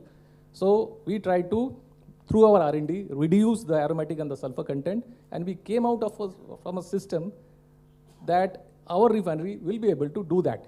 And we have called it LSLA, low sulfur, low aromatic kerosene. And that was very well accepted by those defense people, and they said, we have really transformed our lives. So we used to get headache, we had problem, the cold was on one side and the bad smell and the other detrimental things were on the other side. And now we are really very, very comfortable with this product of yours. Similarly, we had an aviation gasoline, which is solely being imported in India. So the quantity is around 3,000 tons per annum. But the point was it was very costly and the import bills were going up. So again, suddenly, and Indian Oil was the sole agent for the import. And that aviation gasoline is used in small aircrafts for the training purposes, for those HNI people who are using their own aircrafts. So there also we did some innovation. We got the specification from there. We re-engineered and saw how we can make. And we could find out some units in our various refineries from where 3 different components of the products could be made. And we brought them together in one particular refinery in Gujarat and made this aviation gasoline. So what I mean to say, these are also productivity. This is something which we are doing to cater to the demand of the people, not necessarily at any benefit, economic benefit, but something which is required for the society. So this is the way, and it is as Mr. Alok Shriram said, that is very fast evolving. The velocity is very high. Mr. Bhattacharya said that the outside transformation should be lower than our inside transformation. So that is when we will be driving the things. It's not that it will be from the people, the requirement will come, but we will create the betterment and put it to the people so that our transformation is faster than theirs, and then the nation and the others will come up with us, catch up with us. We, in fact, will set a precedence for the world. Now it's no more for us to follow the West, but the West will now follow us. Thank you. Thank you, Ravi. It was a fantastic perspective on product innovation. Maybe Alokji, I'll come back to you in terms of, so innovation becomes a cornerstone, okay, in terms of, driving, of course, not only productivity, completely on different aspects. So how do you drive innovation within your group, and what are some of the initiatives you drive? Well, innovations can come in many forms. There's disruptive, there's transformational, and of course there's incremental. Right. Companies like ours, which are multi-product, multi-sort of disciplinary, generally innovations come as incremental. And I'll give you one example. We used to have a collaboration with a company called Toyota. There was DCM Toyota. Some of you would remember we used to make trucks. Right. And again, innovations can come from anywhere. There's no lien on brains. So one of the problems they had was when they were assembling the trucks, the cab of the truck used to be put on, and of course there were everyone putting their greasy hands and things. So then you had a couple of people at the end of the line just cleaning these cabs. Right. And when they set up their small quality circles and all, one of the workers experimented and gave a simple suggestion. He says, look, just make a Rexine blanket with magnets on it, because after all the cab is of steel. So they made this and they put it around, and they found that they didn't need to clean the cabs because the cabs were always clean. Right. And Toyota adopted this worldwide. And I think that's the biggest compliment to our employees and our workmen, that they see this. The question is, does the industrialist or the management look at these improvements and understand that we are no longer in Henry Ford's era where a worker was as close to a machine that he wanted. They have two hands, but they have a brain, they have experience. Sure. And if we use that, we keep ourselves open, you will get innovations coming at all levels. They will be big and small. But at the end, for most companies, they will be transformational. Of course, there are disruptive technologies. We don't have the ability to invest in those. An example being, let's say, Tesla EVs. Right. But I think there will be lots of innovations coming in now from the youth of India, because what is happening is that business has become democratic. Today, that barrier of entry of having a legacy of industry or having a large amount of capital or large amount of land is gone. Today, it's all about the idea, and we've seen a lot of disruptive businesses coming up in India, whether it is a Ola or a Oyo, and these have come up by people who got an idea and they implemented them. Capital is available in the world and in India in a very big way. So I think the barriers for entry for innovation and transformation are very much there. You just have to have the courage of conviction to do this. Thank you, Aruji. Coming to Vibha ma'am, a lot of things happening in energy, and I'm sure you will be practicing innovation, as a part of the organization to bring in. So, what are some of the best practices you drive in TERI, adopt in TERI, and what you have seen elsewhere as well? Well, these days everyone is talking about energy transition. And we are talking of large businesses, whether they should go for solar, wind, whatever the potentials are. But when I talk of energy transition, I'll say that in a rural kitchen, an improved cook stove or access to clean fuel is also energy transition. And that is where one has to work, because you talk of CSR. Why? And also as a nation, very proudly we say that we are one of the few countries, or our emissions are not even 50% of that in the United States and so on. That's not actually true. If I look at you and me, perhaps we are as expensive in terms of energy, the GHG emissions as a person in developed part of the world. We are emitting low per capita because people don't have access to energy. Right. We are talking of economic development, and as that's going to happen, our emissions are bound to go up. So therefore, we need to be very careful. Now, there are, and maybe I'll share, because TERI also has GREHA Council, or a system of accrediting buildings. Now, you'll be surprised that with efficient building design, you can save anywhere between 40 to 45% of energy usage. Technologies, yes, initially CapEx is little higher, but the payback period is anywhere from 5 to 7 years, depending on the location. And thereafter, it's free, whatever you are doing, and that is when you are not counting carbon credits. Right.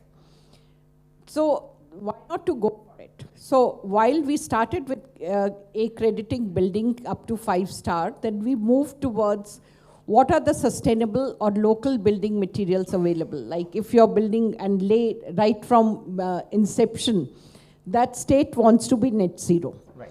And they have to construct lot. So what our suggestion to them was use the local material rather than carrying brick and mortar from the plains. So use compressed mud instead. So that's another technology that was given. And then you are also now, we have got another standard, and that is how sustainably the material was produced. Because that's how you can credit the companies which are trying to go green or reduce their emissions. The other thing which we have also trying to do, because most of the time we say that agriculture is a clean activity, which it's not. Because there are lots of GHG emissions, whether it is production of fertilizer, usage of fertilizer, urea, which is subsidized. Yes. But then it is the major cause, that subsidy is causing excessive use of urea. Water, again distorted pricing, and with the result we are growing paddy in the states where it should not be grown. So over there it is that, can we do direct bank transfer? Let's look into what is the usage of electricity by them. Otherwise they will never move to another crop. They are very comfortable growing paddy in those areas.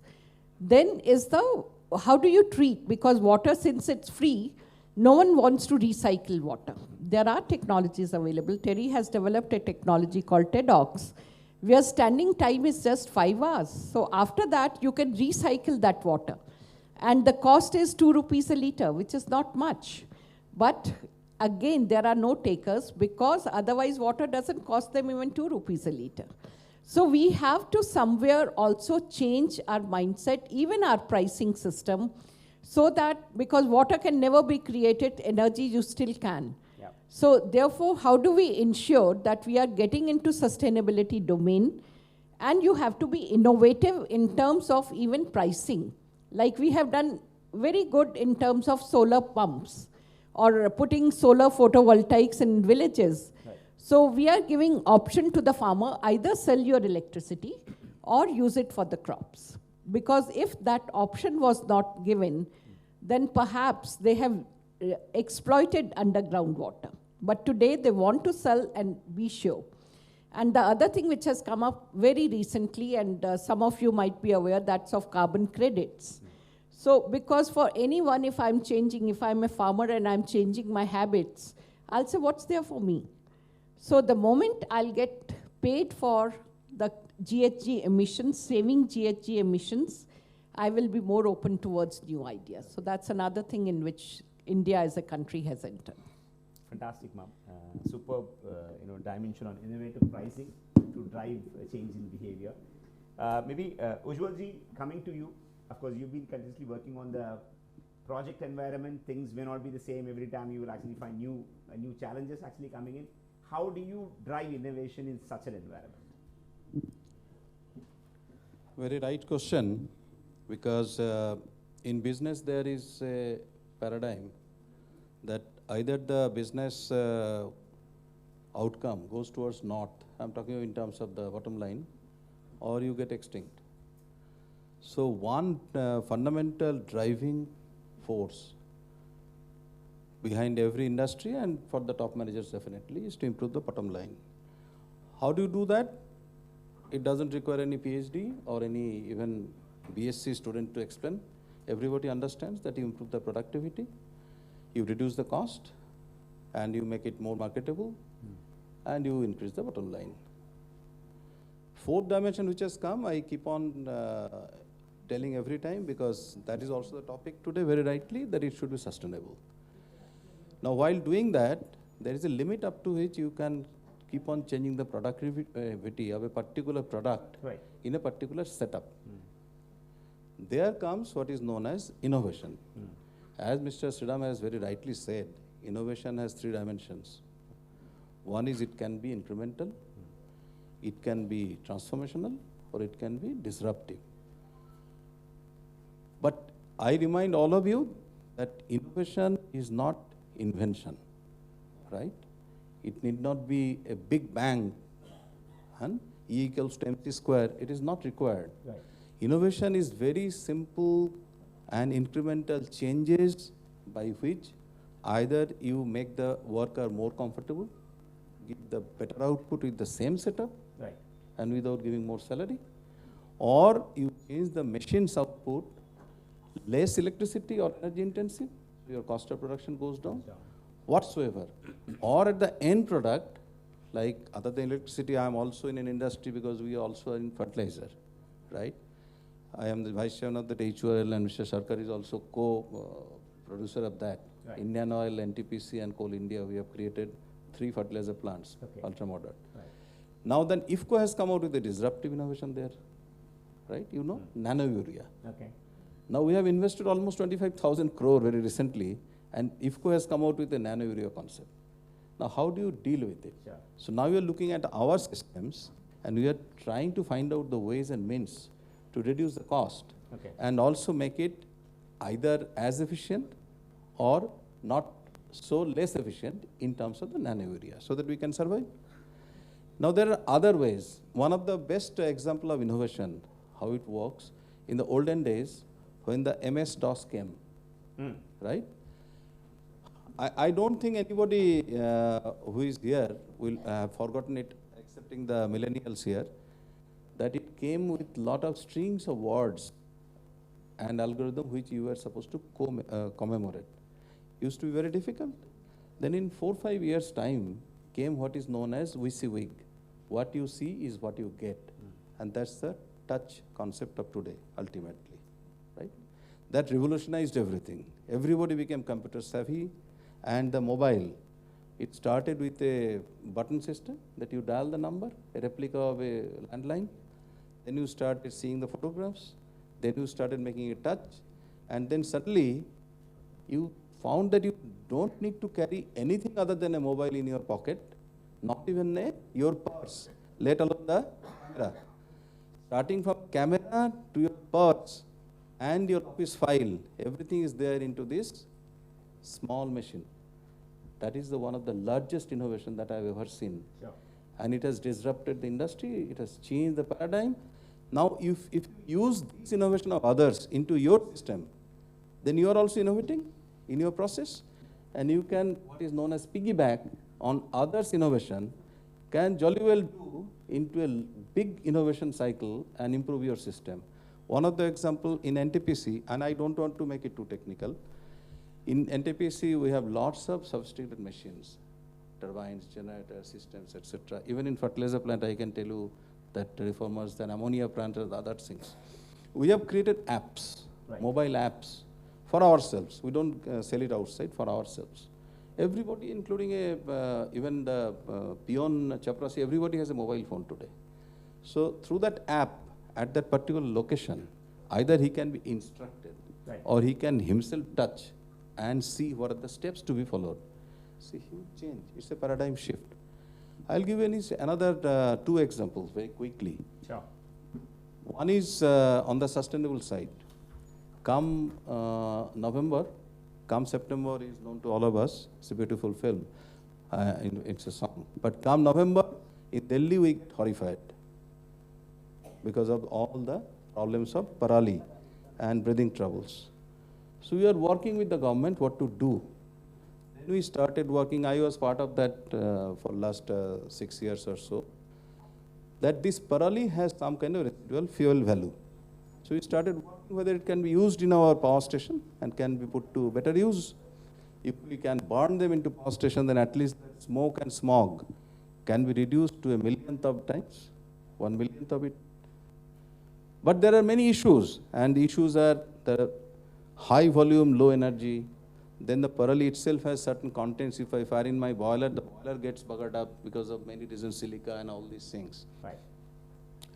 So we started innovating into certain machines, and we talked to the government of Punjab, government of Haryana, and all the governments now. There is a movement, there is a bio mission now, bioenergy mission government has created. And we created what is known as that torrefied biomass fuel system. Now we are going for procuring them because there is no market. Right. So in just only yesterday in the board meeting, we had been clearing a file of 18,000 crore rupee worth of biomass. Okay. I am telling you as a clarion call, anybody who is ready to supply, please come to NTPC and supply it. I am there to accept it.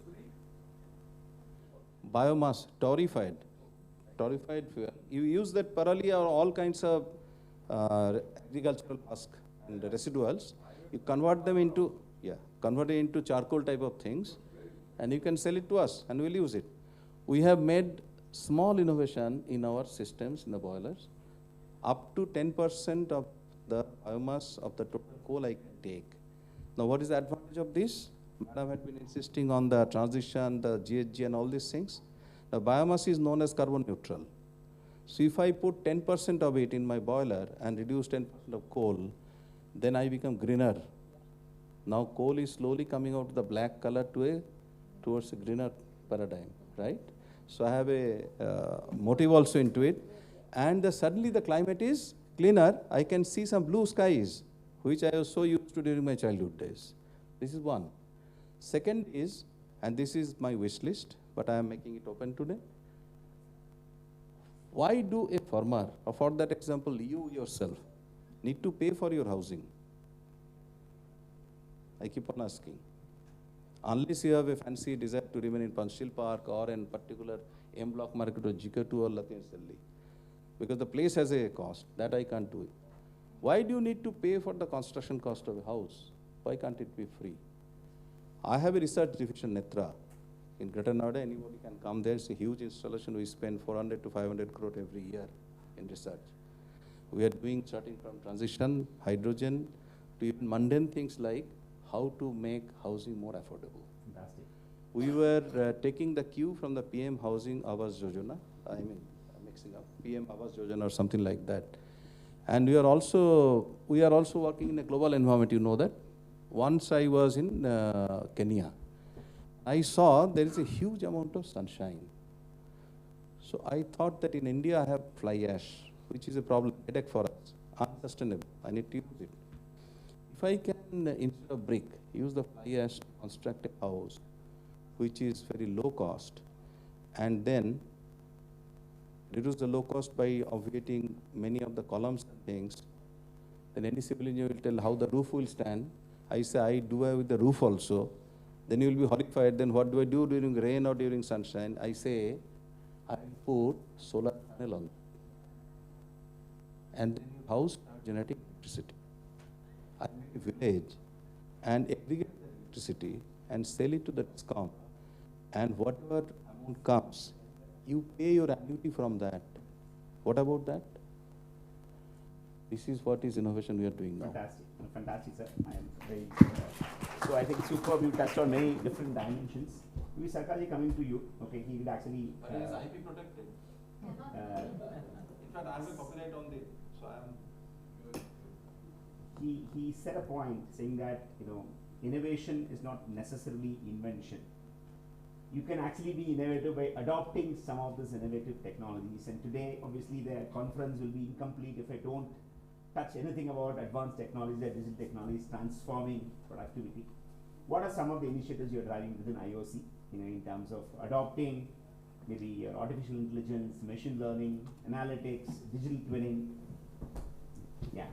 Yeah, thank you. That's pretty interesting. So I'll be happy to share our initiatives. But before that, I would just add to what Mr. Bhattacharya said, that Sure. using of parali in Indian Oil, also in Panipat, which is in Haryana, around 120 kilometers away from Delhi, we have set up a plant for producing 2G ethanol from parali.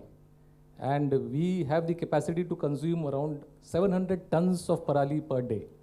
So again, I would say that this parali burning is a problem, and come November or come September, it is detrimental to the environment. So we too are into it, and the initiative of NTPC is also well appreciated. This is, together we'll try to make a difference.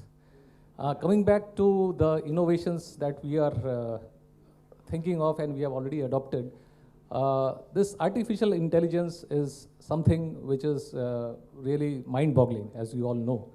So it is on us how well we try to extract the maximum benefit out of it.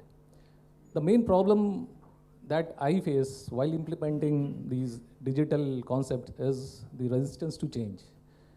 People find it difficult to come out of their comfort zone, adapt to what we are suggesting, and then go ahead the way it is desired. With respect to artificial intelligence, we had some startups from IIT. In fact, they only had approached us, and they gave us a presentation on what they can do, which is relevant to our industry. So one small thing they said is the heat exchanger cleaning. In our process plants, we are having heat exchangers, which reduce the load on the furnace. So it takes the heat of the hot streams and in turn heat the cold streams, which are required to be brought to the reaction temperature. So these exchangers get fouled due to the very nature of the feed that we process, the crude oil that we process. It comes up from the wells, it has a lot of sediments, so it gets deposited in the exchanger shell and the tubes, internal of the tubes. So they came up with a artificial intelligence based enabled system which will scan the temperature, the inlet and outlet temperature of the heat exchanger, and will predict which is the most optimal time for cleaning. We can take it out of the service because these exchangers are having bypass. So the duration when we take out, that time we will be losing some heat energy. So if you take it out early, too early, then we'll be losing on heat energy. If you take it out too late, then the efficiency will reduce. So it predicts very fantastically which is the most optimal time to take out the exchanger. And with that, we have got considerable benefits. Coming to digital twins, our industry is a hazardous industry. The units are very critical in nature, the operating temperatures, parameters, the pressures, quite high temperatures going up to around 600 degrees Celsius, pressures going up to around 200 bar. So the level of understanding of the people who are operating that has to be improved. So we have already shortlisted a series of unit which is called INMAX. It produces mostly gasoline-based product from component of the crude oil. So there we are developing a digital twin to start with in our Paradip refinery. Okay. So the inputs from the real-time operation are being fed over here, and now very soon it will be online, where the people will be making the changes in this twin and see what is the outcome. It will be a real-time outcome, whereby after making the changes and seeing the outcome, he can actually do it in the running one. Really? So this is a evolving process, and we are going ahead with it. And here again, the payback and the cost, it's all intangible. So, but it is a technology that we are adopting. Coming to other technologies like this reduction of carbon emissions. Right. So for that, the most important thing is first to measure, to know where we stand, and then have a timeline to where we should go. So this measurement, we have a system called energy management system, right, where all the, we are having 9 refineries, various parts of the country. So where all the energy related parameters are fetched and they are displayed on a dashboard which is accessible to all concerned people. We know that this is how we are performing, and the system gives a sort of advisory what we should do, where we can reduce certain throughput, where we can increase steam generation, where we can reduce power. So that sort of advisory comes, though it is not mandatory, but that advisory helps our operating people to take a decision. And initially what we have found that they used to ignore the advisories. But gradually, once they felt that no, these advisories are having some importance, they started implementing. But still it's in a nascent stage. So this is how we are going at, but the force of the velocity of change that we are calling is presently a little slow, but I'm sure we'll pick up once the people start internalizing the thing that, yeah, this is something good for us and this is going to help me out. So then the pace will increase. Thank you, thank you for those examples. Alokji, coming to you, people are the cornerstone for any transformation, right? In terms of adopting either digital technologies or any kind of a change. Okay, so what are some of the initiatives, or what's been your experience in driving change in people to adopt new ways of working? I think the main thing is to be transparent.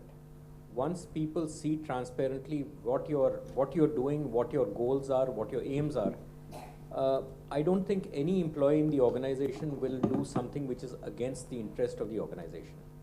Be transparent, educate people, and communicate. I think these are the 3 cornerstones on which you get the best out of people, and ultimately all productivity will come with what the people do. And I think today that day and age has come where that confrontational attitude between employees and management, etc., is gone. Right. I mean, I started off my career 45 years back when we had a company with 6,000 workers and about 17 unions. Today, I don't think that day and age is there. You'll have one or two unions, and generally the unions are quite open-minded and productive. They have their own interests, of course. But if you talk to them straight, they listen. The problem is, very often managements have sort of hidden agendas and try to do pull wool over their eyes. The employees will catch on to that very fast. So be open, tell them what you want, train them like hell. I think every organization must have a target for training like it has for anything else. Right. We have it in number of man days. So we try and train every employee for a certain number of man days every year. You can look at it as a cost or you can look at it as a benefit. Ultimately, I'm sure it will be a benefit. And I just want to touch upon a point that Dr. Dhawan mentioned was regarding the amount of money spent in R&D. The problem again comes back to this definition of companies. You have, small companies, 300, 400, 500 crore companies with very small R&D budgets. Really nothing is going to come out of that.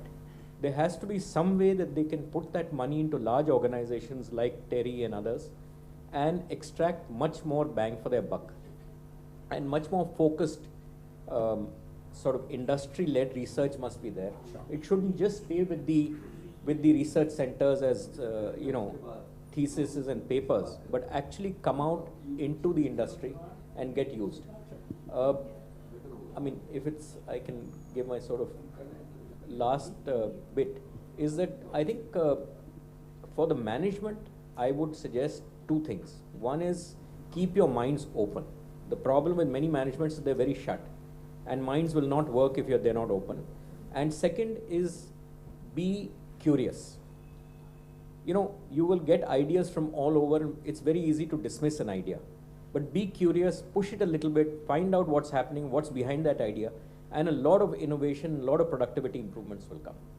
Fantastic. So maybe, of course, he's just started. That was my next question, looking at one key message from each one of you, for the senior leaders and CEOs over here on productivity. Alokji has started. Vibha ma'am, your one message for the audience, the CEOs and the leaders on productivity. I'll say keep your eyes and ears open, because you just don't have internal competition. You have competition with the world, because we are talking of cross-border taxes and so on. So if you want to survive, you have to see what is happening across the globe. Thank you. Ujjwalji, one message. It's very difficult to articulate in one, because a lot of mixed emotions comes to my mind. And don't think that I come from the late 19th century of noble and commoners, that concept. I sit on the right side, so I'm rightist. I sit on the left side, so I'm leftist. Not that hangover. We have walked a long path. The issue is innovation, business, transition, for whom? One message, sir. No, for whom? So that's the message. It's for the people, and the improvement of people. So my message, if it is to be only one-liner to CEO, because I am also running some business, I am the chairman of 2-3 organizations where I am acting as a CEO. I tell everybody, give value to your people, and the value will come back. Synergized the entire business with the people and people's benefit, definitely keeping the bottom line in this thing. And that's the starting point of the concept of triple bottom line of today. Then only it is sustainable, and that's the way to go forward. Fantastic. Sir, guys, your message. Yeah, my one-liner is to embrace and leverage technology. Technology is the driver of today. The energy firmament is changing very drastically, and unless we actually adopt technology to the maximum possible extent, we are going to lose out. But here, one caveat, the cyber security aspect has also needs to be looked into. But with technology, we can work wonders, and with technology, we are going to make a difference. Thank you. Thank you. Thank you. Fantastic. I'm sure all of you also will have a lot of questions, follow-up questions to ask for. So maybe I'm open it for the audience for asking any questions. You can address, the name of the person whom you want to address it to, and shoot your question. Thank you, Satish. Yes, sir. You've done an excellent job while coordinating with so many luminaries.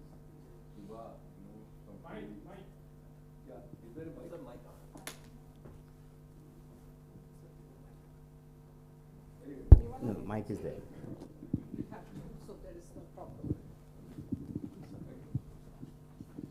I'm sorry to interrupt. Yeah, thank you, UK. I know you. Vibhaji also from Tiri, and then Mr. Alok Shriram, very big personalities. Then, but Mr. Subhajit, and then Satish did excellent job. I'm from coal, so I'll limit. I'm president of this body also. Sure. Unfortunately, coal is not there. The biggest producer of villain today, you say. But I agree with Vibhaji, who was encouraging me that civilization came through coal, electricity. So all this we have this today, Tam Jam is due to coal only. So though it is villain, but it's all this civilizational change has come through coal. I'm sorry that coal could not be presented here, but one of my directors from Coal India is here. I will ask him a small question because technology is doing a lot of changes there also. And fortunately, he's leading one of the most modern open cast mines of India. So I would like to know what changes they are doing to bring in technology to improve the output per man shift, which is lowest in the world in Coal India. Of course, Coal India again has the credit of 2 lakh almost over turnover crores, has a profit, and is doing pretty well. The villain, because this whole world is changing, but fortunately this USA and Australia are doing a lot of job on coal research. What I'm telling you, that coal may become benign source of energy, as Bhattacharya has said. The coal may be green, so there is a future for coal also. Let us not lose all hope from technology. So this technology will bring change. Coal can become a green coal because of this CO2 conversion to some chemicals, or through some other methods, which may be a benign coal. I will hand over to Mr. Malik, who can just give insight how to improve Coal India's, sagging output. Thank you, sir. Sir, as we all know, India is marching into its 4th generation, that is Industry 4.0. NCL, it started its journey from 16,000 tons in 1985, and it has now picked up to 133 million ton, a whopping 133 million ton annually. Its OMS is 35, and our capacity utilization is 85.1%. We are deploying huge capacity machines, drag lines of 24 by 96, 190 tonner dumpers, and 20 cubic meter bucket capacity shovels. For all this, and to monitor our performance of the machines, we are deploying digital transformation. We are into digitalization. We are using presently OITDS, that is Operator Independent Truck Dispatch System, where the machines are being allocated automatically to the operators. We are planning our drill and blast designs through digital means. We are using fuel management systems. We are also managing our spare parts management through digitization. We have introduced sensors into our machines, whereby the vehicle health monitoring system is also being used. We are also using this connectivity of workers using digital tags, where we can Spotify our workers as to where they are located, so that safety of the workers can be maintained. Recently, Mr. Sarkar was talking about this digital twin. We are also adopting that systems for our coal handling plants. We are dispatching of about 140 million ton of coal annually. So all this is being done through digitalization. And we have also introduced this ERP systems. We are managing all our salary sheets, our payments, all through ERP systems. So this way NCL has marched ahead into digitalization and is contributing towards the energy requirement of India. Thank you. That's all. Thank you. Thank you. I think there was a good closing remark.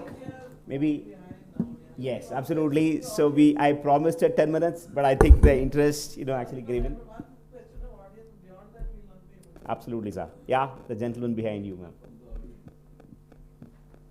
You may, yeah, there's one more question. Maybe one we will actually limit to. Okay, maybe two. Yeah, and you may ask the name of the person.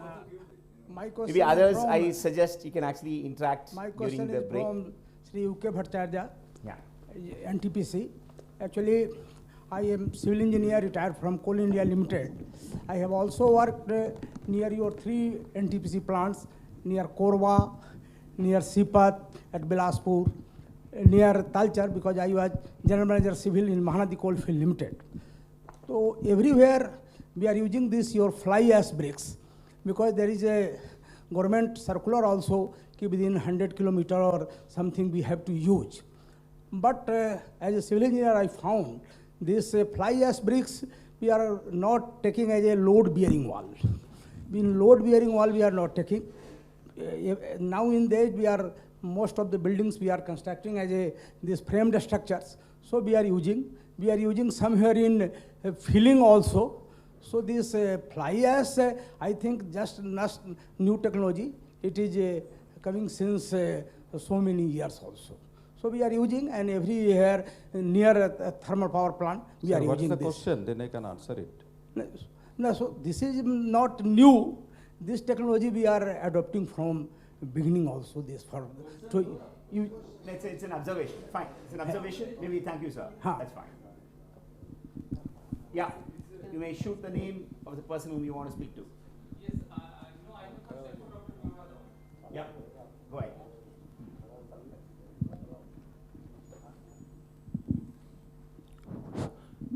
Good afternoon, ma'am. Ma'am, you talked about a very pertinent issue, that is pricing of natural resources. And in a kind you advocated about the pricing of natural resources should reflect their economic value as well as their environmental and social cost. So my question is, when we are talking about, let's say, pricing of water, there are various conflicting user groups of water. So do you think that pricing should be, pricing of a natural resource like water should be done differently for others, different sectors, like domestic uses, industrial uses, and agriculture? And if that is what needs to be done, then what aspects should be taken under consideration while pricing a resource like water for different sectors? Like if I'm trying to price water for domestic uses, what aspects should be taken? Then industries, many industries use water as an input for, creating economic value. So in that case, what different aspects should be taken under consideration for pricing the water? Thank you, ma'am. Yeah, if you look at water, and especially water for agriculture, agriculture is a very sensitive subject, and if we look in many states, electricity is given free of cost for agriculture or for taking out water. And we have done a study which was that, can we tell a farmer in Punjab that for growing paddy you are using X amount of electricity just for pumping out water? Because right now it is free, and that's why farmer is going for paddy production. But if they are given that, okay, per acre you are using electricity worth X amount, and we give you X amount, but you have to pay the electricity bill, then they will be little sensible in deciding which crop to grow. Because otherwise what is happening, we are doing virtual flow of water by exporting basmati, because you use so much of water for producing basmati rice, and then you are very happy selling it for $1 or $2, exporting it to other countries, which is not even the cost of this resource. So it is, and I'll say if we had easy solutions, we would have implemented it. Now free water for consumers up to a certain limit in Delhi, again there is a question mark, because see, you can say yes, it is very good because we are telling people to be little conscious, But then a household can consist of 2 people, it can also be 10 people. So if they are 10, they'll be using more water. So we are not doing per capita, we are doing per bill kind of a thing. So it is a very sensitive subject, but then somewhere we have to price it properly and give subsidy to those who deserve in a different form. Thank you, ma'am. I think that was a fantastic one. It needs to be evolved, and conditions need to be done. With this, I close the panel. Maybe other questions. I would. Okay, the last question, ma'am, with your permission. Yeah. I am the last, but I raise my hand first. Thank you for giving me this opportunity to ask a question, even after closing the session formally. It was a very interesting and insightful session that I heard and listened through from very experienced and learned speakers. I have a very, very basic questions to raise, and anyone from the panelists can address that. My question to you is normally, and as you have said, Chairman, that in the beginning itself, what are the various factors of measuring the productivity? Or in earlier days, we used to say 3M, man, machine, and money. And you have added one more, workplace productivity. Normally, we measure productivity, and you have also mentioned that in your opening remarks as the output by input. So any amount of input you give, there will be an output depending on the efficiency of the system, which is also a measure of productivity. Right. But more important than output, particularly in the context of ESG regime, which is now the governing principles, and some of the speakers have mentioned, is the governing principles of managing the organizations and enterprises. Sure. So more than output, what we say, the outcome is more important. And measure of outcome is the effectiveness of the output. Now all of you leaders of the businesses, you are measuring your productivity, and I can give you examples, time is short, that irrespective of the people's productivity, which normally discussed and taken historically very significant, even if we take the measurement of World Health Index, in terms of World Health Index, 5 years ago we were at 68, 5 years down we are worse at 69. But our GDP, which is a measure of productivity, collective productivity of the nation, it is increasing. Right. So irrespective of the human productivity, which collectively is being increased through training, skill, education, health, welfare, and whatnot, the productivity is increasing.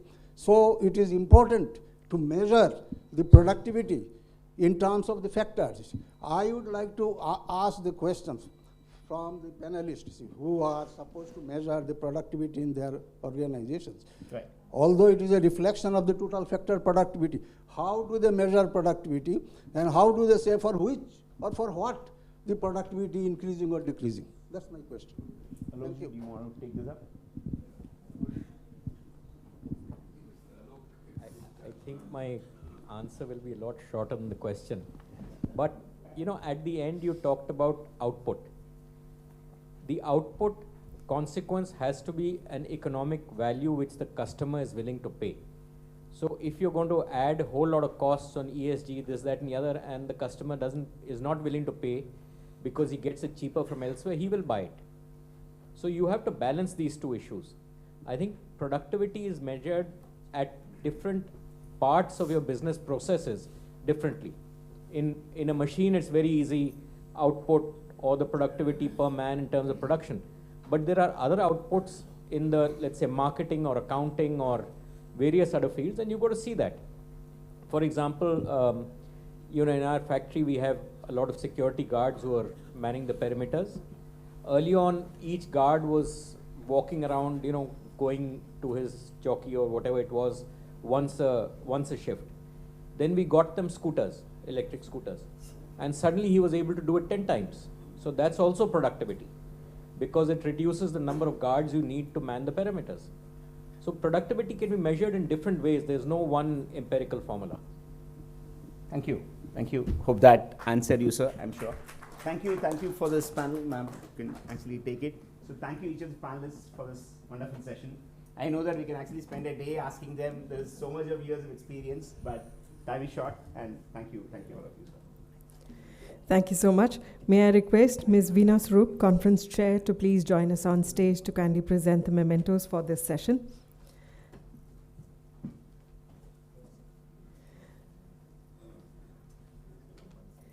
We start by thanking the esteemed panelists.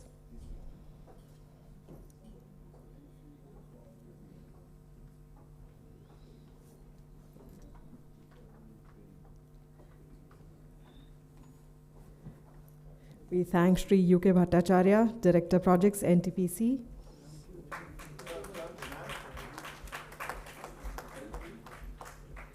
Our thanks to Dr. Vibha Dhawan.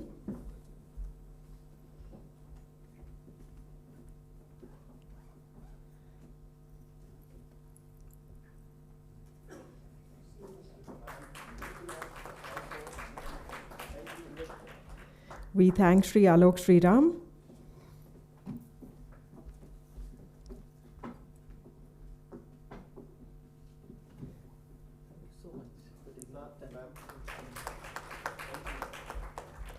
Our thanks to Sri Shubhajit Sarkar.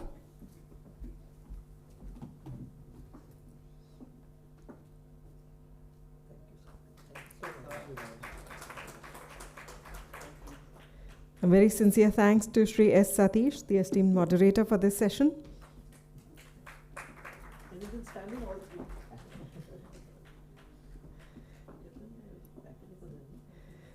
That's why I made him sit the longest.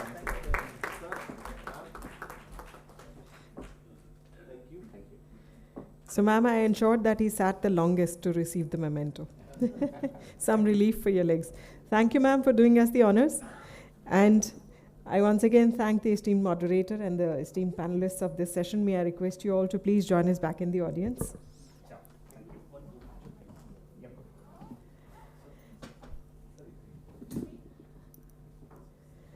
With that, we quickly move on to our next session, which is entitled Impact of Environment on Productivity.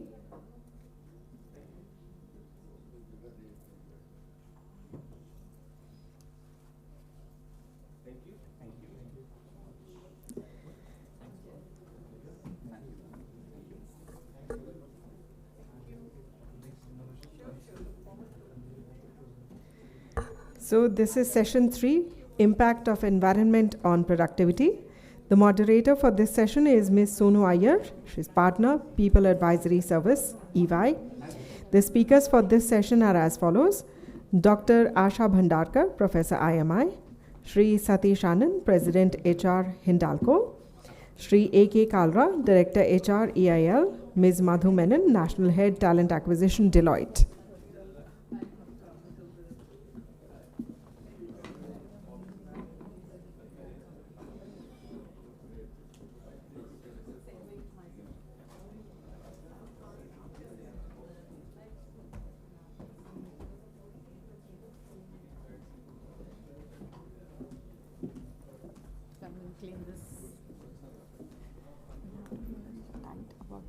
Ma'am, yes. Just give me a moment, I'll introduce everyone. Go ahead. A very warm welcome to the esteemed panelists and the esteemed moderator of this session. A quick introduction to them all. We have with us Ms. Sonu Iyer. She's partner, People Advisory and Service, EY. She leads the People Advisory Services for EY in India to provide integrated tax and HR advisory services for meeting people-related challenges of the organization. She has over 27 years of experience. May I request you all to please kindly be seated. I request you all to please kindly maintain decorum. Let's not have a loud discussion inside the hall. I'll request you all once again, please be seated. She has over 27 years of experience behind her and has advocated for reforms in personal tax, labor codes, social security, and immigration laws in India, and regularly contributes in events on mobility, tax, HR, and diversity, and inclusivity related issues. We warmly welcome in our midst Dr. Asha Bhandarkar, Distinguished Professor of Behavior. She is with IMI, Delhi. Formerly, the Raman Munjal Chair, Professor of Leadership Studies, as well as Dean at MDI Gurgaon. She has been an independent director on the board of Punjab National Bank and currently is director on the board of IMT Ghaziabad. She is well known in the field of leadership and HR as a scholar, consultant, researcher, and has published numerous books and research papers. A very warm welcome to you. We warmly welcome in our midst Mr. Satish Anand, President HR, Aditya Birla Group. He has behind him 30 years of illustrious career and has leadership positions at Aditya Birla Group, Tata, RPG, Wyeth, Leddery, and ITDC in India. He has profound experience in the fields of HR, IR, and corporate affairs, is a strategist, master negotiator, prolific networker, executive coach, mentor, and a role model. He has a vast corporate experience spanning across sectors like chemical engineering, pharmaceuticals, FMCG, hotels, and metals. A warm welcome to you, sir. We warmly welcome in our midst Madhu Menon, a passionate, inclusive, seasoned talent leader with over 2 decades of domestic and international experience in leading various talent roles like talent acquisition, talent management, and talent development. An authentic people evangelist with strategic focus in driving HR transformation for business as well as people's growth. A very warm welcome to you all. I now hand it over to the session moderator who has been standing right behind me, telling me unconsciously to move forward quickly. So here you are, it's all yours. Because you've already given me the message that I only have time till 2 o'clock. But I think it's the pleasure with which I host this panel because a very enlightened audience and a very esteemed panel. You heard the introductions come with a lot of experience across public, private sector. So the topic that we're talking about, impact of environment on productivity, and in specific, we're focusing on workforce productivity. I think, Mr. Sriram in the previous panel actually said a very good segue into this session that how you're marrying technology with human effort to increase productivity. And if you really look back, in terms of, how this word productivity has come about, I think it is the ancient industrial revolution when things started to get mechanized and automated. This term really possibly can be traced to that industrial revolution.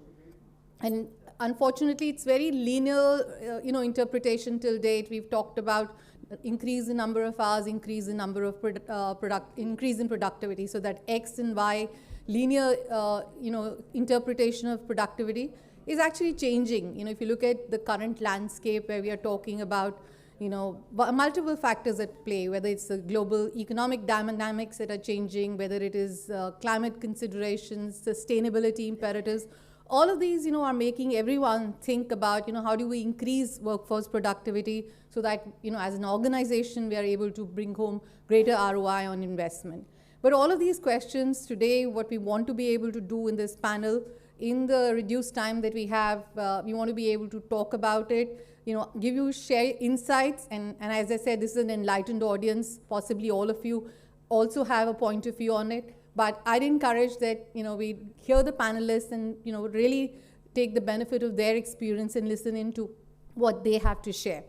So without much ado, maybe I'm going to get, the panelists maybe two minutes each quickly to give their, first thoughts in terms of impact of environment on productivity.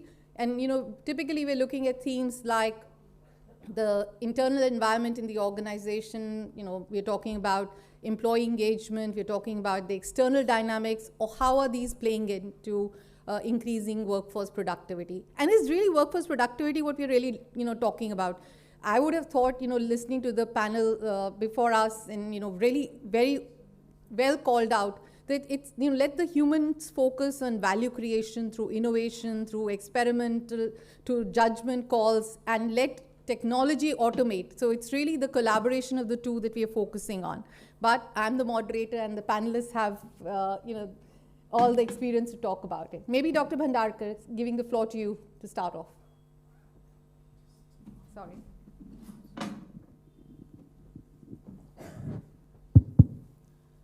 So, good afternoon. I'm also hungry like you, so we'll finish fast.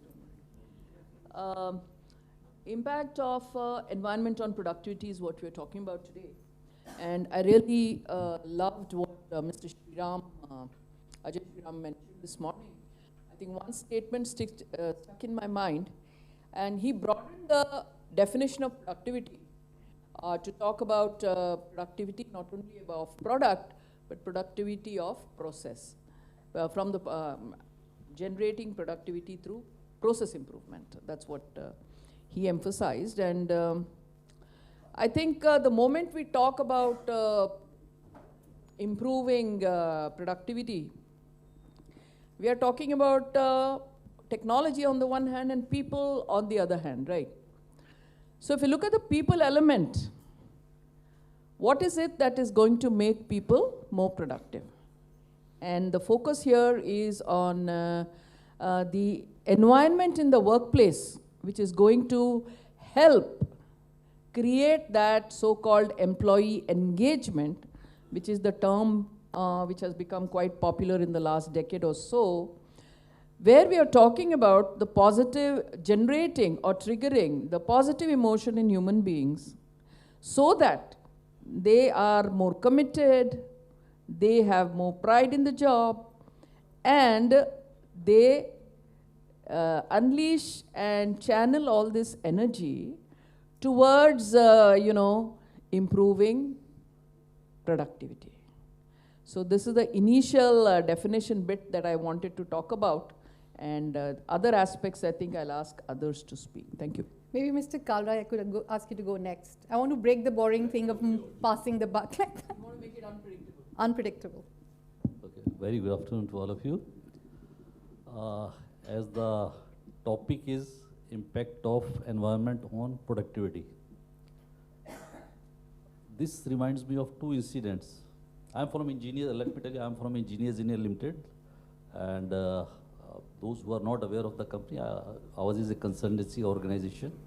We are working in hydrocarbons and now diversify into the renewables. Now I would like to share about the two incidents. One is, one of the young guy, he joined the company, and after around 6 to 7 months, he resigned. He submitted his resignation to CEO. When the CEO saw the resignation letter, there was just 3 words written on that, the reason of resignation. That was, "Maja nahi aa raha." I'm not enjoying the organization. So this speaks about the environment in the organization. There's one more incident in one of the organization where the employee had approximately 7 to 8 years of experience. He was performing very well performing. And as it happens when you are performing, there are mistakes also. So he also did a mistake. So there was a loss of around 1 crore rupees to the company. And he was very much under stress. He went home, he could not sleep. He knew tomorrow he's going to be fired. So before the company could fire him, he thought that let me resign first. So that would be graceful exiting from the company. So in the morning he went to CEO with his resignation letter, and CEO asked him to sit down. And he took that resignation letter, tore it off. Well, your experience is more than 1 crore rupees. How can I leave? How can I allow you to leave the company? You are more valuable to company now. So you will learn from your mistake. So these are the two examples which show the environment which has impact on the employees, and then obviously that is directly connected to the productivity of the organization. Mr. Kara, I think a beautiful experience. Very simply put, the employee perspective, maza nahi aa raha, go. An employer's perspective that here's a valuable asset I've created because he's learned from his mistakes. Thank you very much for it. Maybe Madhu, next. From the industry, I come, a service industry and professional services industry. I'll not focus on only my industry. I feel that, culture is where any organization, any sector, it lies where people really belong to a culture. And culture is a very vast term, and we will not be able to ever define what is culture. It's basically our shared values which really make us, really live those values on a daily basis. and what we reflect and what we give to our people below in various form and fashion in making the belongingness count. So very often, we make some values, but we don't live that every day. And with which what happens is that, our employees basically are not having belongingness to the firm. So the culture is where we can really have this belongingness to the employees. And then, do we have our processes and practices which really encourage our employees to, get the job satisfaction, which is important. It's very important for them to learn and grow. It's an environment which is transparent, where they can really raise their, their hand for any ideas, or, they've been heard. And also there is job security, which really counts, which is an environment which really helps. In the pandemic time, we saw that, there were a lot of insecurity. What really happens is that, down below, when we are basically making culture of an organization, we don't understand if the organization is such huge organization like professional services. The way we touch human beings or our employees today is through engagement. And if there is a disconnect and we are not able to connect with them in person, so there is a complete shift in the way we really get engaged to our people and create that cultural values. So one good example in the organization I come from is where, this communication barrier has been broken after we have opened up, that we are not doing, our town halls, but we are going to small offices. In cohorts, we are opening up for our employees to really speak up, and we are giving them rewards for really speaking up and giving ideas or maybe some suggestions for us to improve. This gives a lot of empowerment to the employees, and this is the culture which we would like to encourage. Now, if you have to see the technology, which is really, is one of the factors which will help us engaging more with, this kind of big organization. There are things like chatbots, which are really helping our employees to get more productive. Why? Because they will not have to wait for a HR person to really come to, to give a solution. These chatbots are going to help them in giving them solutions. I think these kind of interventions which really, help employees to be more effective, more efficient, more productive, I think those are the impacts which comes directly to all the employees in terms of their productivity, in terms of how the culture and the environment is. And that becomes their motivator to really get engaged and grow in the firm. Thanks, Madhu. Thanks very much. The importance of values, importance of getting the right culture, communication, I think all of those very important themes which we will get into at a later stage. Mr. Anand, I was saving you for the last. Yeah, I'm already ready for that. So good afternoon. One caveat, I'm representing manufacturing company, which is a metal company. So I will talk more about that. I will not talk about other industry, what they're doing. So as you know, we are in metal industry and our prices are determined at London Stock Exchange, metal. That is not in our hand. So you can understand how important is productivity for us, for our survival. So let me explain you, or let me tell you my experience about productivity. While we talk about productivity, manpower, we talk about process, we talk about machine, finance, all those productivity ultimately lead to overall productivity. The most important part, what I have experienced of 30 years, because I am handling human resources, is the human. And that is for the culture. For culture definition, I think easy to explain, I can do that. It's not that. Smell, when you come in the hall, you can understand what is the culture here. Smelling the things. When you go in the shop floor, you go in the office, you very easily can understand culture of the thing. What is a culture? Is a shared value, is a belief, is the behavior, what you see there. These are the three important things will ultimately relate to culture. When I say that very important is a culture, because for my shocking, for me, when I working in an organization, we talked about employee engagement. We engage outside agency, they come and give you a score and all that. Even after that, when I come back to my employees and we want to improve our employment engagement score, I was shocked. What we understood by employee engagement is totally different from the employee angle, because they are not looking those type of initiatives which organization sitting on the board, sitting on the air conditions, understand this is the way my employee will engage. If I do welfare, I will do this, I will do that. It's a whole, Gambek is changing, whole landscape is changing. We have to understand. So what we do that, we have gone to our employees there is one process which is a large-scale interactive process, LSIP. We have called 5,000 employees at one place. You can imagine, 5,000 employees at one big place, ground, and asked and addressed them through our customer who came there and told about what are they are looking the end product, what they want quality, and what are the things we are not being able to do for them. What are the dissatisfaction level they have. Even we have gone to the lenders, financial, who were the shareholders, all have come and addressed those employees and told them what they are looking actually. And then we gone back to our internal, outside perspective, then we gone to internal perspective and we talked about there. And said that what you should do that, what is your shared value you want, what is the shared mission you want to create, what are the shared parameters you want to do, what are the behaviors you want to demonstrate for achieving those things. So it's an exercise which we have gone through totally for a culture change. We have done a lot of things. I will come, I think it's not a one go, I will explain you everything. But my personal feeling is that most important part, game changer, is the culture of the organization in productivity, which we will explain and discuss. Thank you very much. So this is setting the context of the discussion that follows, and we'll just deep dive into further themes. Maybe, when we talk about workspaces and more so in services sector, and then you talk about the shop floor, what, Mr. Anand is referring to.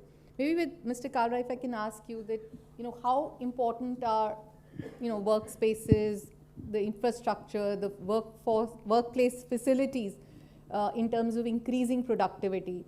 I mean, there are talks of ergonomic studies that could help workers do things or their, actions better. Have you experimented with any of that in your career? And, what's your experience been with the impact of infrastructure on workforce productivity? Yes,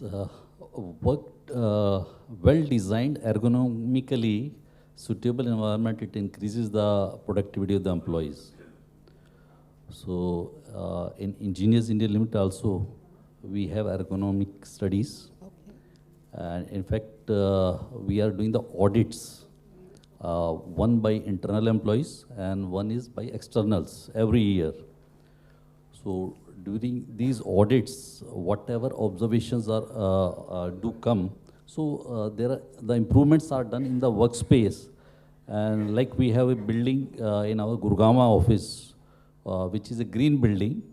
There is a total natural ventilation, and we have solar panels at the top, and lush green area all around the surroundings of the building. And during the audits, when the points came, so now the basic facilities, basic infrastructure, so that has been changed abruptly. The potable water which we are getting from our treatment plant is being tested every week and see to it that it is hygienic for all our employees. Then air ventilation, air temperature.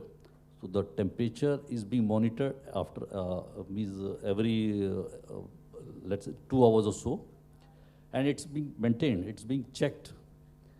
Then the lighting, and then workspace movement, and the movement of the employees across the different workstation, and their connectivity with other employees, so that they can connect each other and without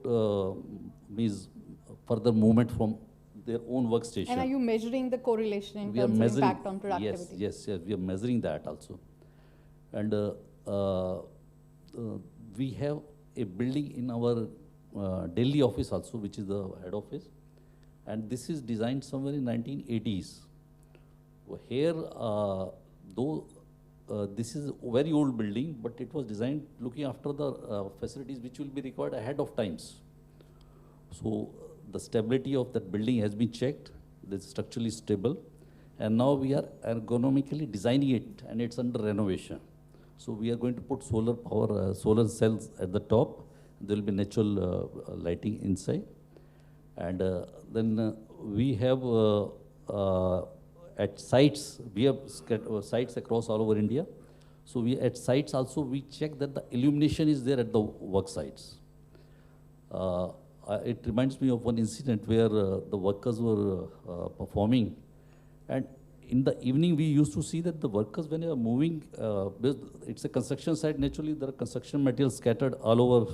So they will be moving from one place to other. So they were spending more time in crossing those hurdles. So we found out, and then the lighting was made proper. They were able to move freely without worrying for any accident or any hindrance. And same way in our this green building which we have in Gurgaon, we saw that initially, since our building came up in 2014, so initially there were teething problems. There was enough cooling in the summer, but in winter there was not enough heating.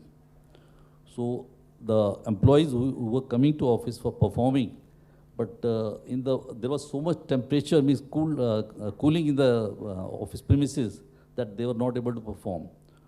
So immediately we took the action. So this ambience temperature, ambience of the work environment, that makes an impact on the productivity of every employee. So if they're giving conducive environment, naturally the productivity also increases. Thank you for that. Mr. Anand, in your experience, since you said, you represent the manufacturing sector here. So if I take this question further, do you have any measured, evidence of workspace infra making a difference on productivity? Yeah, I think we are lucky in Hindalco especially. That need comes from actually we have a segment of employees in our organization which is called Gen X, Gen Y, Gen Z, baby boomers, all those things. If we want to engage what we talk about that, every segment of employee has a different requirement. That's why I told you in my first statement. So we, for that point of view, we want to have a young managers because they are the futures in the company. We started going for digitization, we going for technology changes. That was a need at that time, not any other thing. Because we found that if you have to retain, we have to change for their requirement. They will not change. Employee will not change. Organization has to change. This is the basic thing we have to understand in the organization. What we want others to change, while we don't change as a management, but we learn from our mistakes. We started doing that. After that, all of a sudden COVID came. Luckily, we were there earlier, and we have done so many digitization, technology changes, and infrastructure improvement, keeping and that. That helped us like anything. For our industry, for Hindalco, the best performance productivity years were those years only. We have broken the record of 50 years in our productivity during the COVID.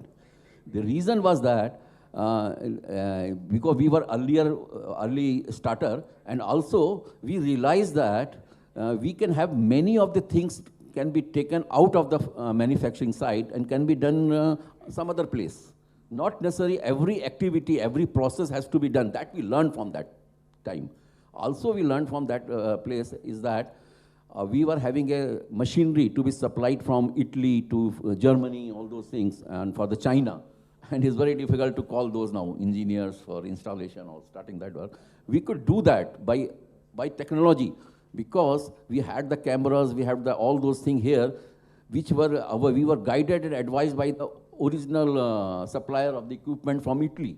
And our people did that installation. So technology helped us. Also is that we've done so technology that we can control our plants' speed, quality by sitting at 500 kilometer also, because those are the instrument which you can have on your laptop, on your mobile phone, where you can have a control of the control room. So those are the things helped us. And our whole mindset has changed. Manufacturing industry can also have a hybrid working, because we have realized, and you will, I'm not making overstatement here, last 3 years, there are many of the employees who have joined, we have not seen their face even. Wow. I want to come back to you on that because I really want to be able to do that. Dr. Bhandarkar, I want to check with you in terms of how an organization structure really makes an impact on productivity. I think I want to be able to focus specifically on enhancing productivity through getting the organization structure right. Sure, great question. I'm going to answer this through example that of an automobile company. This company about 15 years ago decided that they are going to promote innovation, going to promote, this continuous improvement and all that kind of a thing. So they employed a bunch of youngsters and created a design team type of a thing. About 100 people they brought together. But it was creating dissatisfaction among the manufacturing setup people, because these guys were given more freedom, flexible time, and the parameters on which their performance was being judged, etc., was different. And all this information went back and forth because they were housed on the same premises. Where the manufacturing was located, just on the same premises, you had this design center. So it was not helping anybody, because here it was creating dissatisfaction, and there on the other hand, they were not getting the results that they were looking for. So finally the company decided that they are going to have this innovation lab type of a thing on a different campus about 20 kilometers away. So I think this is a great example of, how, because structure is also about the physical setup. It is also about roles. It is also about reporting relationships and responsibilities. So here I'm focusing on one aspect, which is regarding, a very basic thing regarding design structure. If you permit, I'll give you one more beautiful example. This is an example of a company in the public sector. That was private sector, by the way. This is in the public sector. And this was about, I think, in the early 2000s. They wanted to set up, they wanted to diversify their business. And the structure remained the same. So they appointed a CEO, but in terms of, not only the pay and perks, but also the, roles and responsibilities, they were treated on par with the general managers of the company. So if you're a CEO of, no matter how small a business, when you say CEO, you have certain freedoms, certain decision-making authority, and probably structurally, this person should have been, reporting directly to the CMD of the company. Instead of that, the same director, of projects or whoever it was, this gentleman was asked to report to that same person with no result. And the company did not see the light of day. And I believe it is because structure is one of the most important failures in this particular example. Thank you, Dr. Bhandarkar. I think that's the combination of the academician and the on-site practitioner. So the experience that how organization structure plays a key role in productivity. Madhu, you represent a services sector, and very clearly, if you could maybe use some examples where you feel that the internal environment, your workplace practices, policies, which you touched upon in terms of your employee communication also, where you've seen this really have a direct impact on employee retention, higher productivity, that would be useful to hear. So burnout is a very common phenomena in service industry, and especially industry like professional services. And it has grown overall in last 3 years, all the more because we are not basically going to offices. We are at home. I think the number of hours have really increased from 8 hours, 9 hours to 14 hours, 15 hours. And I think that's become the way of work.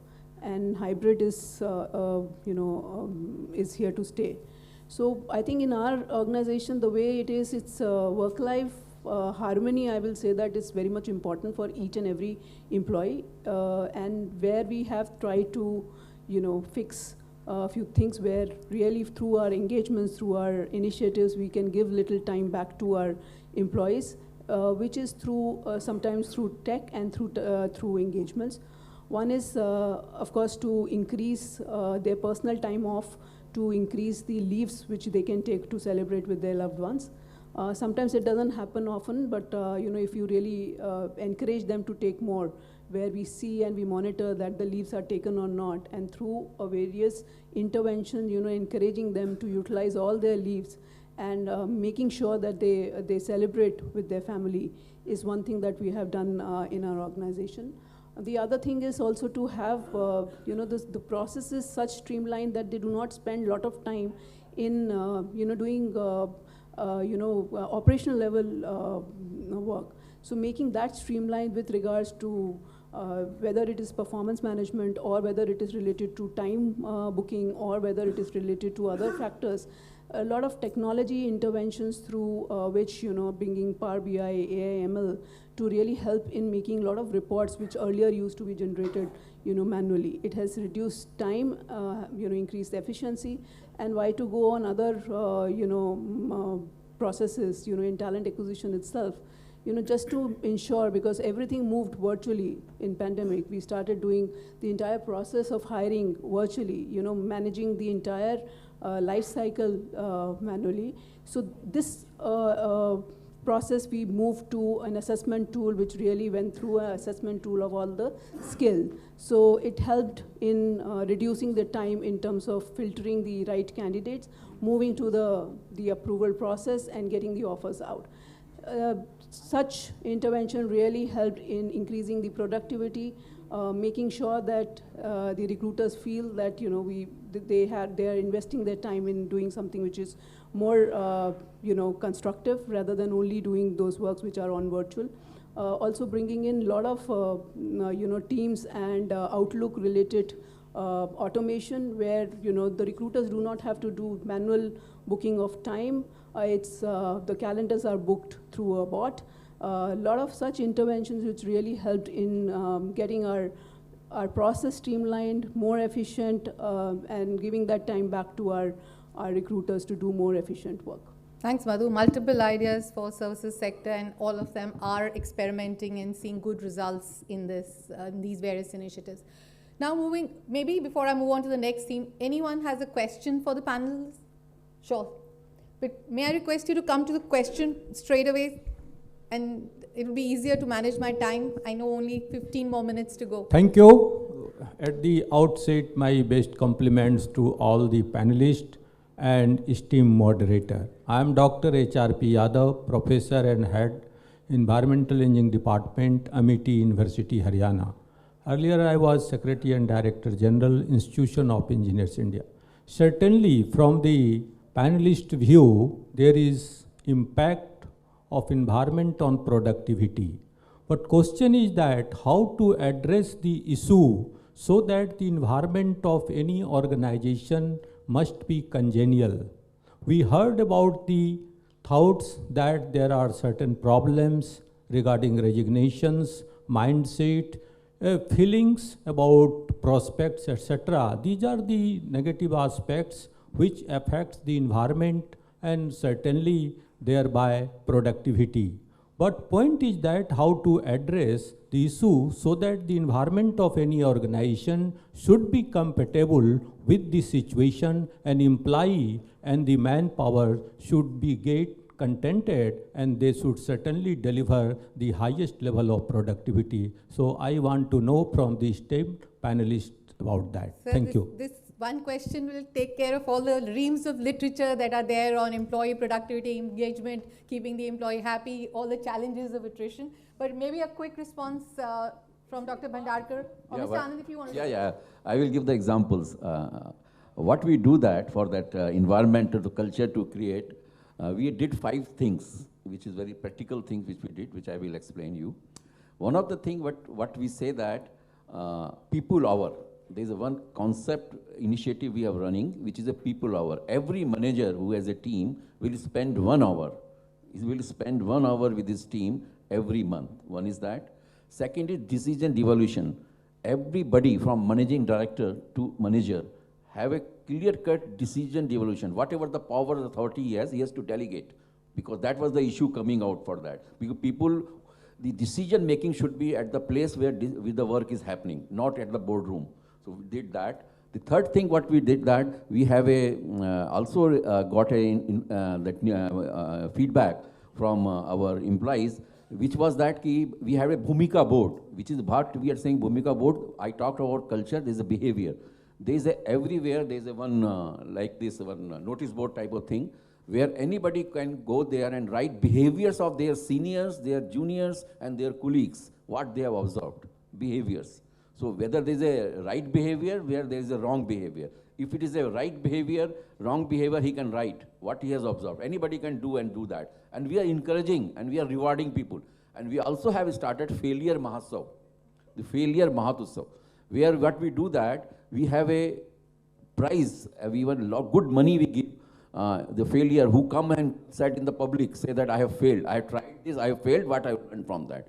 So this type of open culture, transparency, this type of initiative what we are doing, and also what we are saying that our young generation for the digital ambassadors, we are giving them 6-month training for the for making digital transformers, or what we say that culture change champions. So a lot of those type of investment we are doing that. By doing that, I'm seeing that in our organization is improving. A lot of culture is impacting productivity. Many thanks, Mr. Anand, for that. So which is really all about employee engagement, which is the second theme we wanted to delve into. So Dr. Bhandarkar, there are multiple studies, as someone who has really been studying the topic of organization and human behavior or employee behavior, employee engagement, they've said that more engaged the employee, likely better profits, likely greater ROI for an organization, and obviously disengaged employees spell doom for the company. And I think that's a no-brainer, we all understand it. But how do you crack it, the employee engagement? It's something that, 1 year something is in the flavor, thank you notes are, helping us to get more engaged, and then it's passé because people think it's now become automated. So I just want to be able to understand from you, what's your take on employee engagement? Is it overrated? Does it really deliver? And what's the new age employee engagement? Whole bunch of questions. I'm short on time, right? So And I'm making sure that you're getting time, and I've got to give you a short answer to that long question. Appreciate the brevity. Okay. First of all, the ranking part of it, I think, is a bit overrated because an X number of people fill up the questionnaires, and you're ranked. So 100 companies, great places to work, whatever, because engagement is what they are fundamentally assessing, right? But having said that, because of the parameters on which assessment happens, the company gets a chance to self-reflect that, these are the things on which we should be focusing if we have to engage our employees better. That is one. The dilemma which happens in organizations, especially Indian organizations, is that on the one hand, at least the senior half of the population, although the senior half is reducing, and the moment you have, millennials and Gen Z getting into in larger percentages, that will change. But as long as we have the senior half like me in an organization, a hierarchical mindset still continues. And this hierarchy vis-a-vis I won't say democracy, but participative, high empowerment type of an environment which is required in the workplace, there is a bit of a contrast, because engagement is also connected to the boss that you report to and the way that person treats you. And if it is done in an egalitarian fashion, where people accept each other for their ideas and their talents, rather than because of the position they occupy in the organization, then it works. I'm not saying all older people are of one kind. I'm simply highlighting a dilemma which comes because of the unique cultural paradigm that we are operating in. And this gets worse when the companies are in a monopoly context, and the force to change has to come from the millennial generation and the Gen Z which is coming in. And regarding what you asked regarding about the point on employee engagement, how to, it's all about not the, the birthday party or the, instruments of town hall or whatever things that you bring in, Dinner, the thank you drinks. notes, dinners, whatever. I think the human mind needs stimulation. You need something new every time. And why not involve more people from the target, layer or demographic that you're trying to, impact, Why not involve them in generating these ideas and use these ideas? There are companies who have done it and they are successful, relatively speaking, till they find the next big thing, because they have to find another set of ideas. It's always a moving game. Human beings keep getting dissatisfied and getting used to what's already there with them. And then they want something more and something different. So I think that's a continuous challenge for HR, man. Yes, understanding human behavior, spiritual growth to understand employee engagement. I think all intertwined together. Madhu, very quickly. One last point. Fundamentally, however, if through whatever it is that you do as a company, if you can make people feel good and make people feel proud, and above all, create some kind of a meaning, because everybody is struggling and striving, looking for meaning in life. And if the company, because every company is doing something good for society, right? Every company, regardless of which type of sector of society you're operating in. Are we connecting these two? When we're talking work culture, are we also connecting the vision mission? And is our vision mission showing up that we are reporting, that we are responding to the needs of society? That creates meaning. Can a company do that? That is enduring. So, the way we started this discussion, maza aayega, kaise employee ko maza aayega, whether it's linking with the purpose of the organization, which he sees, from an esoteric point of view, or it is his immediate work profile. That's what we need to focus on. I was going to ask you, Madhu, we've seen a disproportionate focus, or I would say rightly so, an increased focus on employee wellness. There is a slew of policies that companies are actually working on to bring in employee wellness as part of the enterprise agenda for employees. Do you see this impacting productivity? Have you experimented it within your organization, or in general, what are you seeing around you? Yeah, so as I said earlier, I think I am seeing, whether it is physical well-being or your mental well-being, emotional well-being, I think everything is really taking a toll, and not to any particular level. I think this is top down. I think everyone is really feeling a heat of the way we are all moving. I think sometimes it's an external pressure because of how the economy is today, and that pressure comes internal, and we are completely with client services business, so it cascades to every level.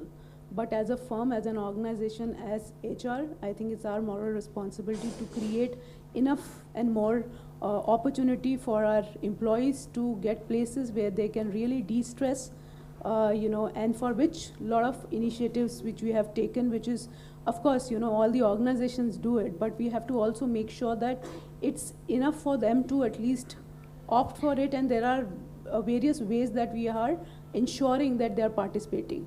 So People Pulse survey is something which we do like others, but we also try to have places where it is a life cycle where all kind of games and sports and like-minded people who come together with similar hobbies, who really exchange notes over things which is over and above their routine work, these things which really help them. And even if people have really issues in terms of discussing some issues which is not possible with the reporting managers or bosses, I think there are one-on-one counseling sessions which are available, which really helps them, and it is completely confidential.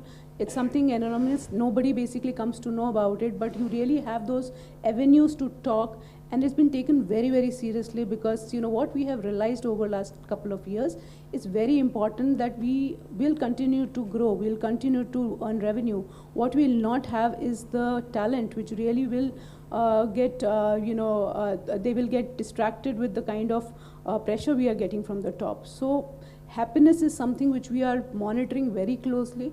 There are a lot of happy clubs which we have created, which really brings people together, ensuring that we really focus on their fitness, their health, providing them many facilities which can really be available just on their door, because we are all working from from home mostly. So those kind of initiatives have really touched hearts of our employees. It really impacts them when they really see organizations celebrating their each year anniversary in the firm, their special events. They take pride in when they get promoted and they get celebrated. I think all of this really adds a huge value. But I think that it's like Mrs. Bhatnagar said, that this is something which we can't really can put it in a frame and say that today we have done it and we will not continuously change. It's a world of quickly moving or transformation. Every year we have to look for something which is transforming, which is not constant, and which can really create value for the organization and most importantly to our people. And clearly the focus on mental health and emotional well-being is translating into a more happy workforce and therefore productivity. So it is, all of these are not going waste. It's not just about feel good for the employer really, but these are clear measures that have helped every organization. I also want to be able to, really, if I had a lot of time, I would have gone into, purpose, how it is driving behaviors and how it is helping, but we'll save it for the lunch conversation. But maybe Mr. Kalra, what have you seen? You've heard about the fact of employee engagement, culture. You seeing this work out, how did it play out in, your supervision in EIL? I'll tell you about the EVP of our company, which is delivering excellence through people. Since ours is a consultancy organization, we are in the service sector. So all our policies, systems, procedures are people-centric. So we give them all the opportunities to excel. Ours is a knowledge-driven company. Since we are working for clients, so we have to be ahead of our clients. So our people, they are sent for different seminars, workshops, even conferences overseas. And even monthly also we have started now lecture series wherein we invite experts, and so that our HODs, our general manager, EDs, so they also have the latest knowledge available in the industry, not only in India, even overseas. So focus on learning and development. Focus on learning. Adding skills, new skills. Yes. And let me tell you, since we are working in oil and gas sector, so you must have heard that in engineering we have Indian standards, American standards, British standards, but EL has its own standards. Great. So which is superior and is project oriented, so that we can deliver the project in cost, time and quality. So a small incident I will speak about. Yeah. So we were doing a project in Bijwasan for one of our oil client. So there I was the engineer. So the excavation was done. Maybe civil engineer, he may associate with the incident. Excavation was done for the building. So I had given the clearance, okay, you can go ahead with the concreting. Because next day I was not going to be there, I had to move to some other site. So next day I got a call from the contractor that the work has been stopped. I asked why. He said the client had come and he has stopped the work. He says, you have not done the anti-termite treatment, which is required for starting the foundation work. So I told him to connect me to this client. So he connected me to client. So I told him, I have given the permission, let them go ahead and I'll convince you tomorrow, because tomorrow I'm coming. So after a lot of discussions and all that, he was convinced, okay, you take the responsibility. Yes, I'll take the responsibility. Well, I had the EL standards with me, all specification, everything was with me. I was thorough about this one, what is in the practice. So next day I showed him the Indian standard also, that this is not required at this stage, which is required at higher stage. What he was referring that at the foundation stage it should be done, I told no.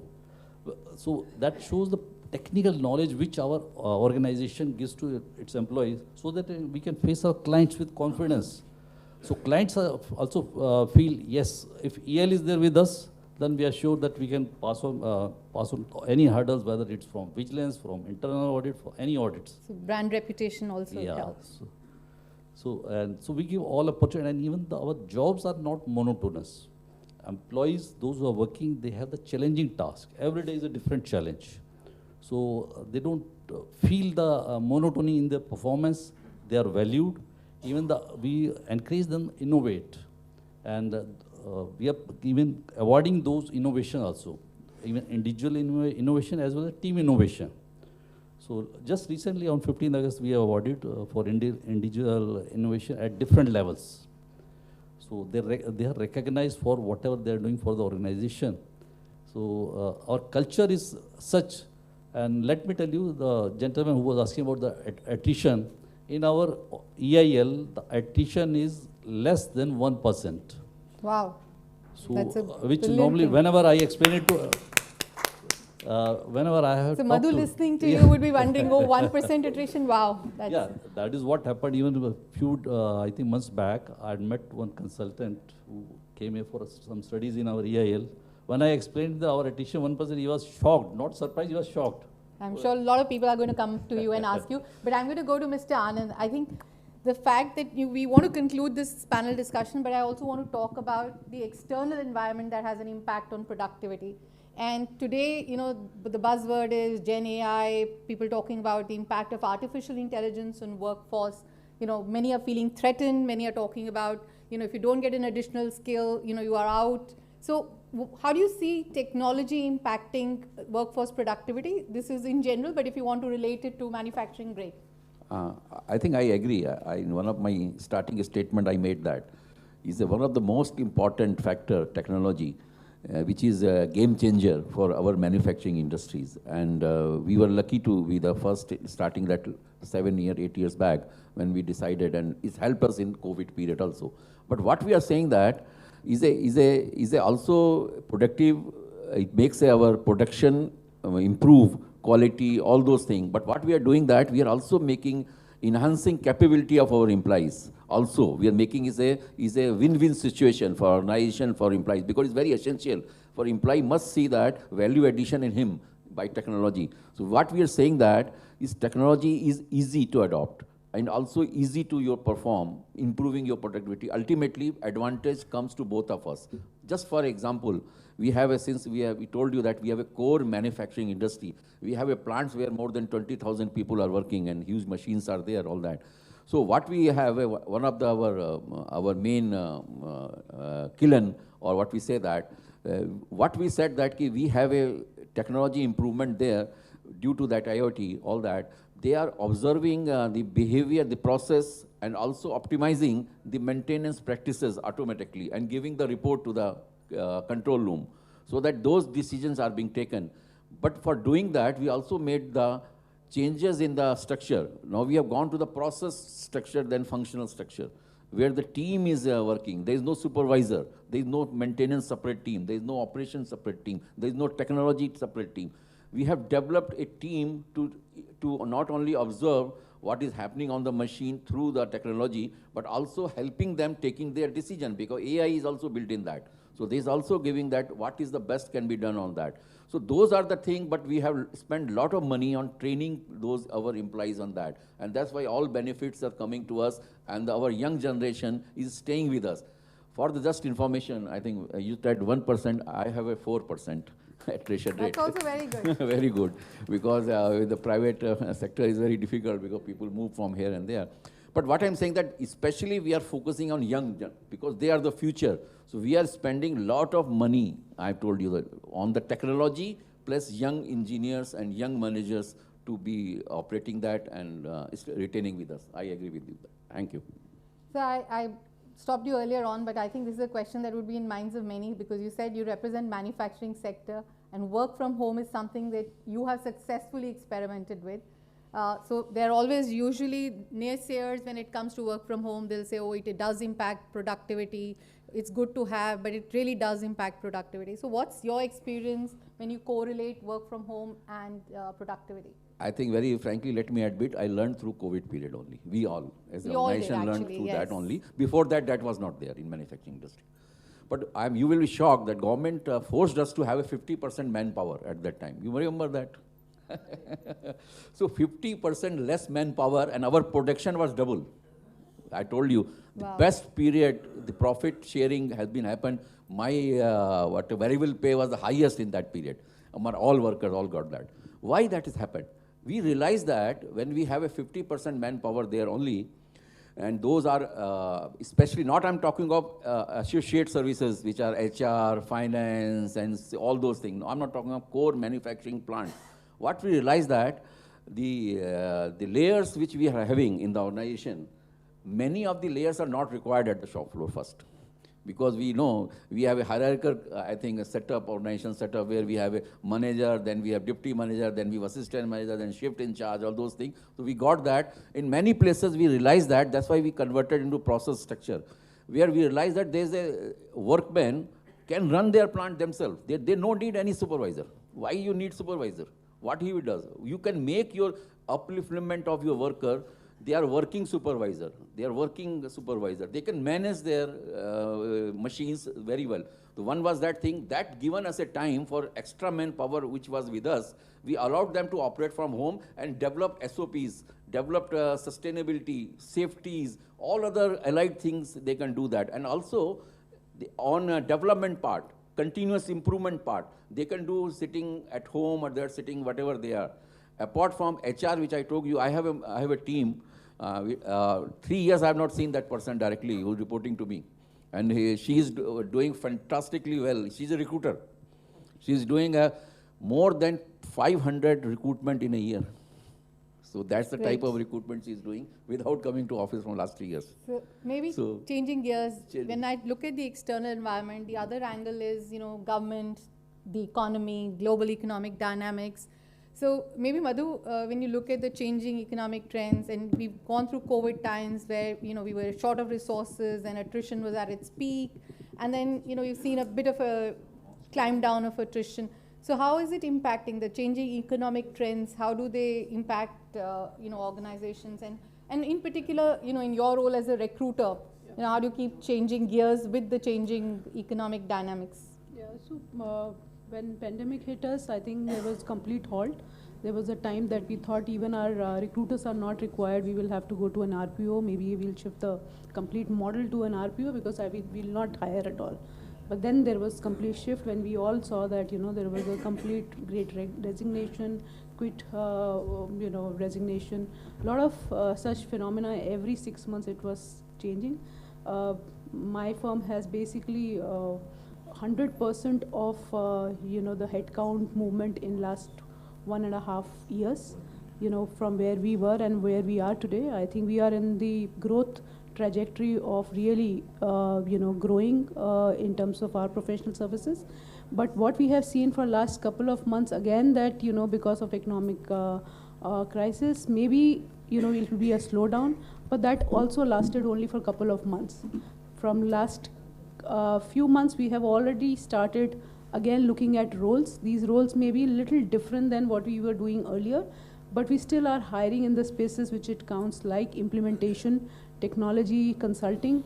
We are focusing on our energy and renewable sectors. We continue to work on our legal, regulatory, and our risk management businesses, where we hire still the talent. I still see a lot of positions coming for the implementation, and especially coming from global firms, which really are giving us a lot of demands to hire right kind of talent for technologies like SAP, like Salesforce, network and security and your analytics. These kind of practices are still growing. We are still seeing a lot of boom in terms of hiring the talent for this. I feel that, it's matter of time. Again, we will see the same kind of a growth which, we were seeing for so many years. Is that the organization right now a little conservative? They are trying to hold their discretionary spend by just seeing how the market will turn. But I think India has a capacity to bounce back always. And, I have not seen that, we have got impacted ever. So I think with the coming times, we will see that, it will be back again in terms of, the talent hiring and the industry to boom. I think with this panel, I could go on with the number of questions that I can think of asking, which will help me directly in running my business. But I also realize that I am between you and your lunch. But I hope this was a good appetizer. Many, many thanks to my panelists. Thank you so much for sharing your insights, your experiences, and I hope you all found this useful. That's it. Permit me one sentence. Okay. Maybe let Dr. Bhandarkar have a word and then the questions. Because you didn't ask me a question, so I'm going to give the one sentence. Ma'am, you know my compulsions. I know and your compulsions. And you're the one who said I'm hungry. And that is why I'm giving it in only one sentence. When we are talking about the external environment and its impact on productivity, I don't know how many of you heard the August 15th speech by the Prime Minister. One sentence that he gave really struck me. He said we have 3 Ds. I don't know if you remember. Digital, diversity, demography. He was conveying something in his own way, but the external environment which impacts productivity in the internal environment of the organization are these three factors. Thank you very Perfect. much. The final word, digital, demographics, and diversity. And we have some sessions on some of these topics, at least, that will follow. Any questions? Yes. Just I want to convey one message. Just see to it that the employees, they should say at the end of the day, yes, maja aa raha hai. That will remain the buzzword, at least in my mind, for some time. Any questions? Come on, even if you're very hungry, stay at the back there.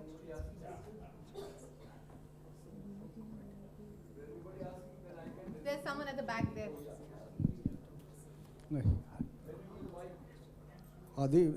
The session which dealt with environment, you see, the environment has a very wide connotation, you see, including natural environment, business environment. When I talk about business environment, then competitive environment. So I'm sorry to be rude, but I would request you to ask the question because you're keeping lots of people hungry here. So just your question, please. My question is the net effect of the productivity of the organizational employees, you see, which was discussed in this session, is the result of all environment, you see. Absolutely. Now, the result of this all environment, if I give, you are not permitting me, but I will possibly discuss in the next session.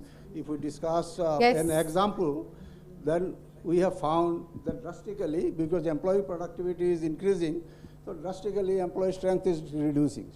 So when employee strength reduces, then what kind of environment that we find within the organization and how that is managed by all these practitioners from HR. So I will not allow the panelists to speak, but very quickly we did touch upon it because we are saying that employees getting a better environment doesn't necessarily mean that employees are going to have to do even if reduction in workforce means that they're going to have greater time to do human value creation. The value creation is still a human agenda. No amount of artificial intelligence bot can replace that completely. So that will still happen. So it's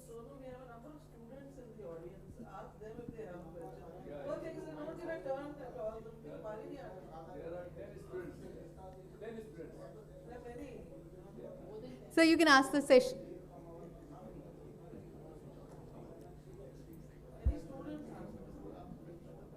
Okay. Any students specifically requested to ask questions? Come on, students. You have a great professor sitting here, and you have practitioners of the business sitting here. There's a hand. Okay, go ahead. Thank you for the lovely discussion, and you guys touched upon ergonomics. So I just want to throw out a question, please. As we saw that in the late 80s or 90s, as the offices evolved within the US, we saw how the concept of cubicles came in. And then eventually they decided that cubicles actually, with the dot-com bubble when it burst, and then companies like Google came up, they decided that cubicles are very isolating for employees.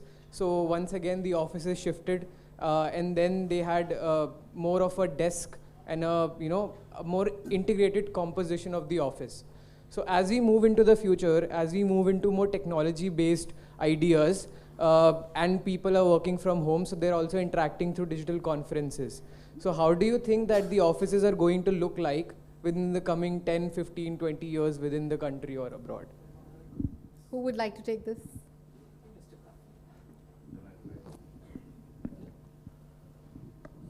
Well, the environment, workspace environment, it plays a big role.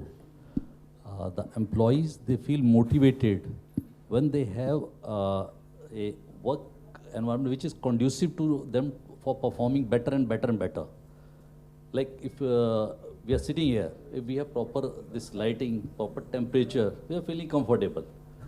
So as I earlier also I said that we are in renovating our building in Delhi, so where we have provided the natural lightings So even if the this our artificial light is not there, natural light is there to take care, and it surround the.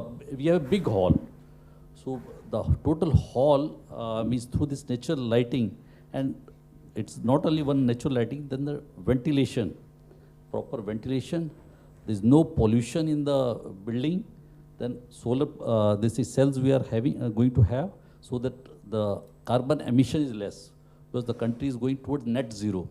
So we have a green building in the cubicles, which are for basically our big means top management for executive directors and all that. So there we are putting the sensors. The moment a person enters inside, the light is on. The moment he comes out, so the light is off. So the sensor senses whether someone is sitting inside or not. So that saves the energy. So basically all these, whatever is happening in the renovation in our building, I'm talking about my organization. So that is basically to save the energy. So even our Honorable Prime Minister also has given this one target of net zero by 2070, if you know. And every company has fixed the target, and our company has fixed the target as 2035. Even we are going to achieve it before that.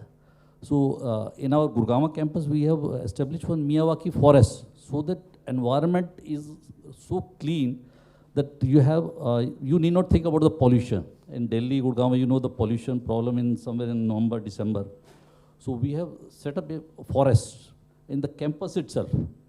So as I told that the water, lighting, air, workspace, the safety, the availability of all infrastructure, the printer, laptop, these all every small point is being attended to it, so that the employees, they concentrate mainly on their performance instead of worrying about all these external physical environment. So actually from cubicle, we are moving to collaboration spaces. So that's the thing where you can come and work and collaborate with each other. I think you rightly said that. Even in, I'm not talking about my manufacturing site, but my head office don't have no room. Even my managing director sits in open. So we have a spaces identified for entertainment, for meeting, for stress, for meditation. All those things are within this office. You go and sit that place, that means that. So, and also, you have to report for coming to office, that I'm coming today for office. Because there's a space is not there for you all the time. Whosoever comes and sits there. There's no space marked for anybody. Even the car parking is for you. You have to inform them. So this is a future workspace is going to change. Please understand that. You need not to come every day office. When you want to come to office, you have to tell that I'm coming to office. The office should be ready for that. Thank you for your patience. Thank you very much.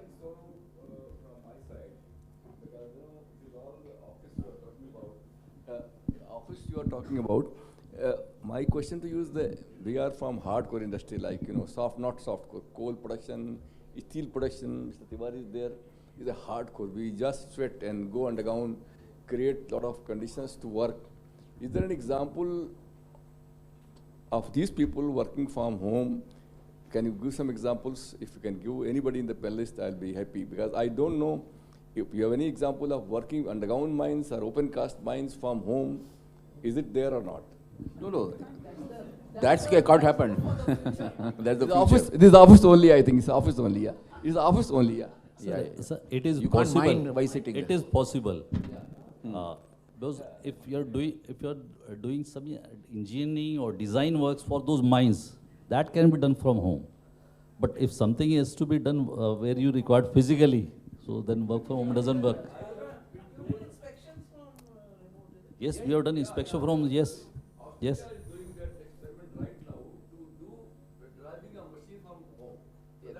So the art of possible. You've already set out the next vision. Future Thank you so much. Thank you very much. Thank you.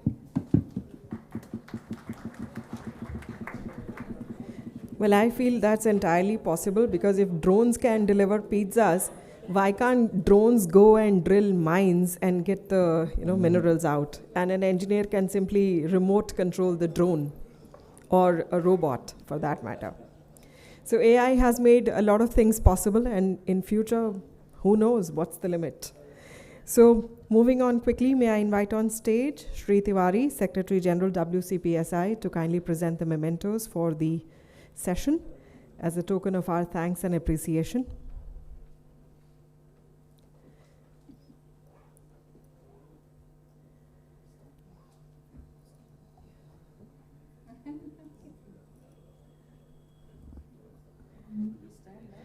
We start by thanking Dr. Bhandarkar. Thank you, ma'am, for your presence here today. Our thanks to Sri Satish Anand.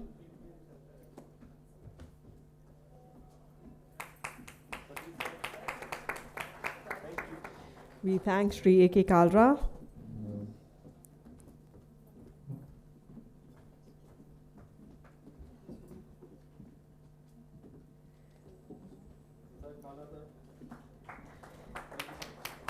We thank Ms. Madhu Menon.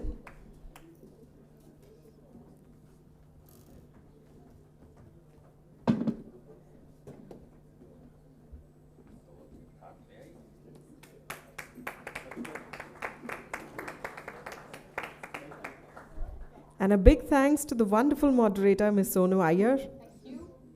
Thank you, sir. Thank you very much.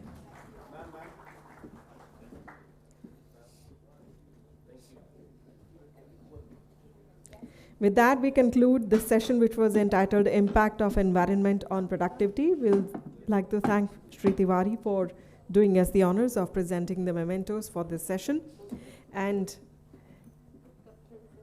as has already been announced, we now take a break for lunch, but please do remember that we are still a lot behind time, so we would like to seek your cooperation once again. Please do try and come back by 3 so that we can start the next session on time. Thank you.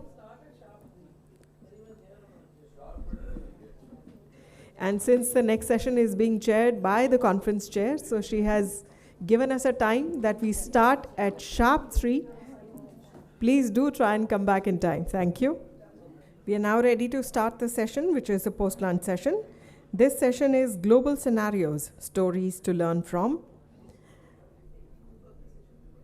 I'll once again request members of the audience who are still standing to please kindly take your seats as quickly as possible. This session is being chaired by Ms. Veena Sarup, Conference Chair.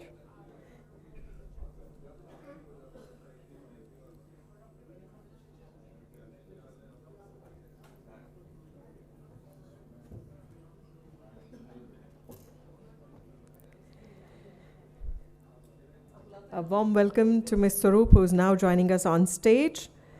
The esteemed speakers for this session are as follows. Sri Sonak Saha, Partner, Climate Change and Sustainability Services, EY. Sri Bhrigu Joshi, Senior Director HR, SAP. Ms. Geeta Perez, Head of Talent Boost India, Business Finland, Finland Embassy.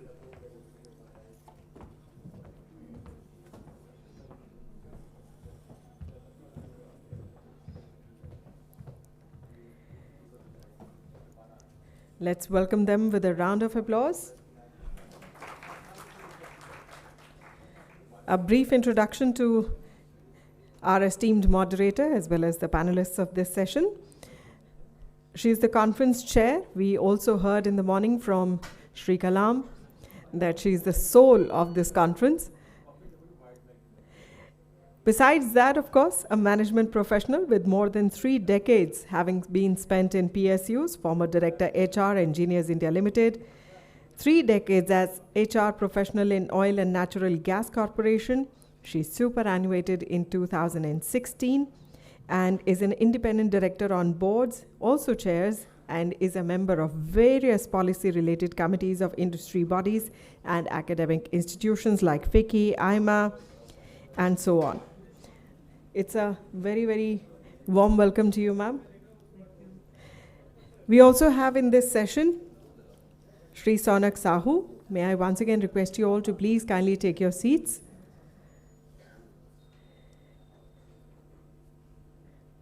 Sonak is partner, ENY, and he is looking after climate change and sustainability services in EY India.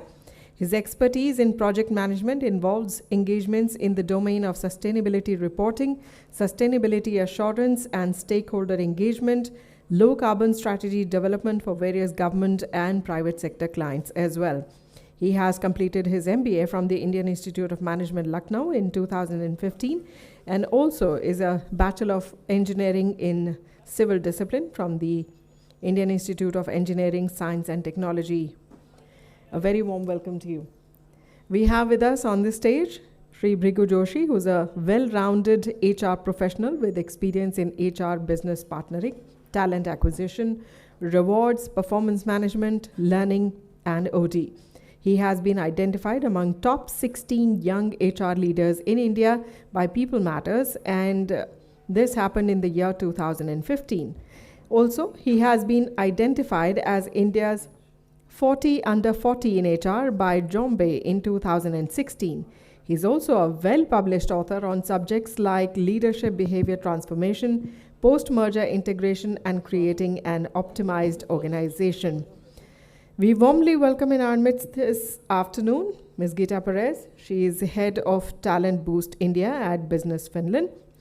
She holds a master's in cultural heritage studies as well as a cultural management degree, and she is the head of Talent Boost India at the Business Finland, former coordinator for labor migration at the Embassy of Finland in Bangkok, and also has been the executive director of the Finnish Chamber of Commerce in Hong Kong. A very warm welcome to very dynamic set of individual speakers as well as the moderator. I hand it over to you, ma'am. Thank you, Mandy. Audible? Yes.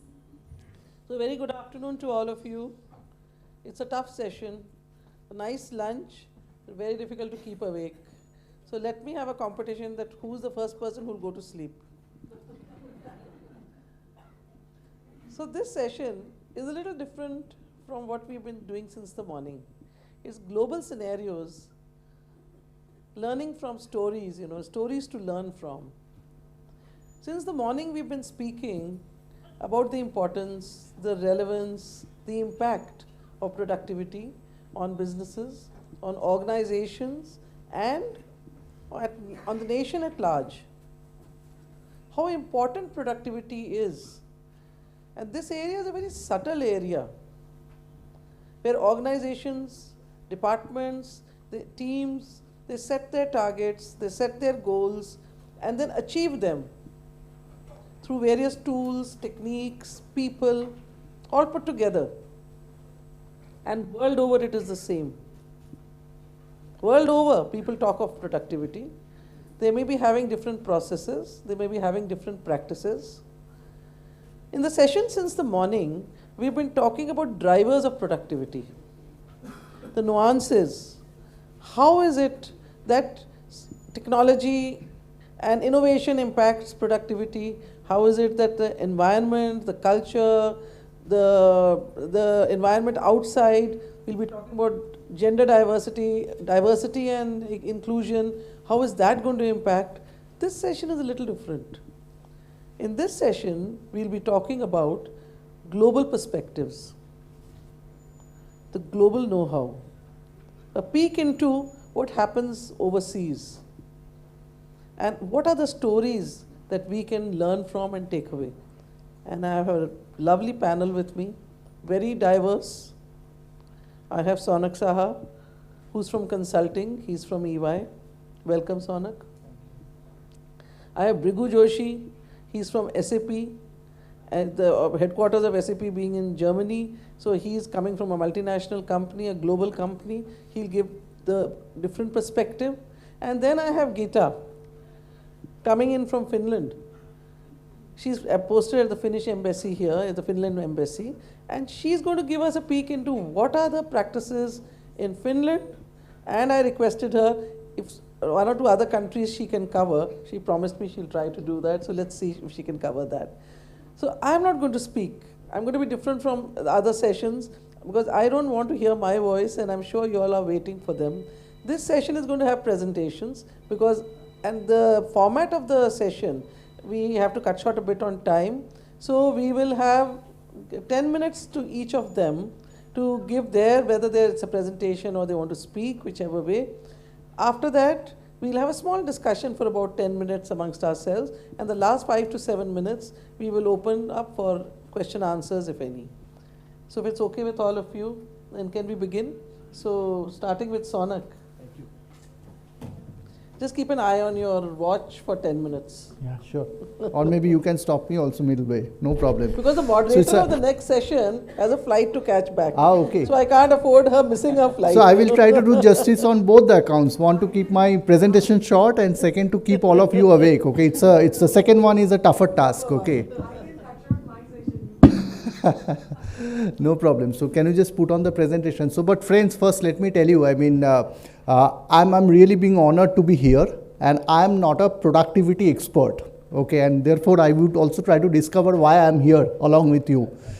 I'm not an operational expert. Neither, I have done anything which is specifically to give you some lecture on, how to improve productivity, how to enhance productivity, efficiency, and all of that.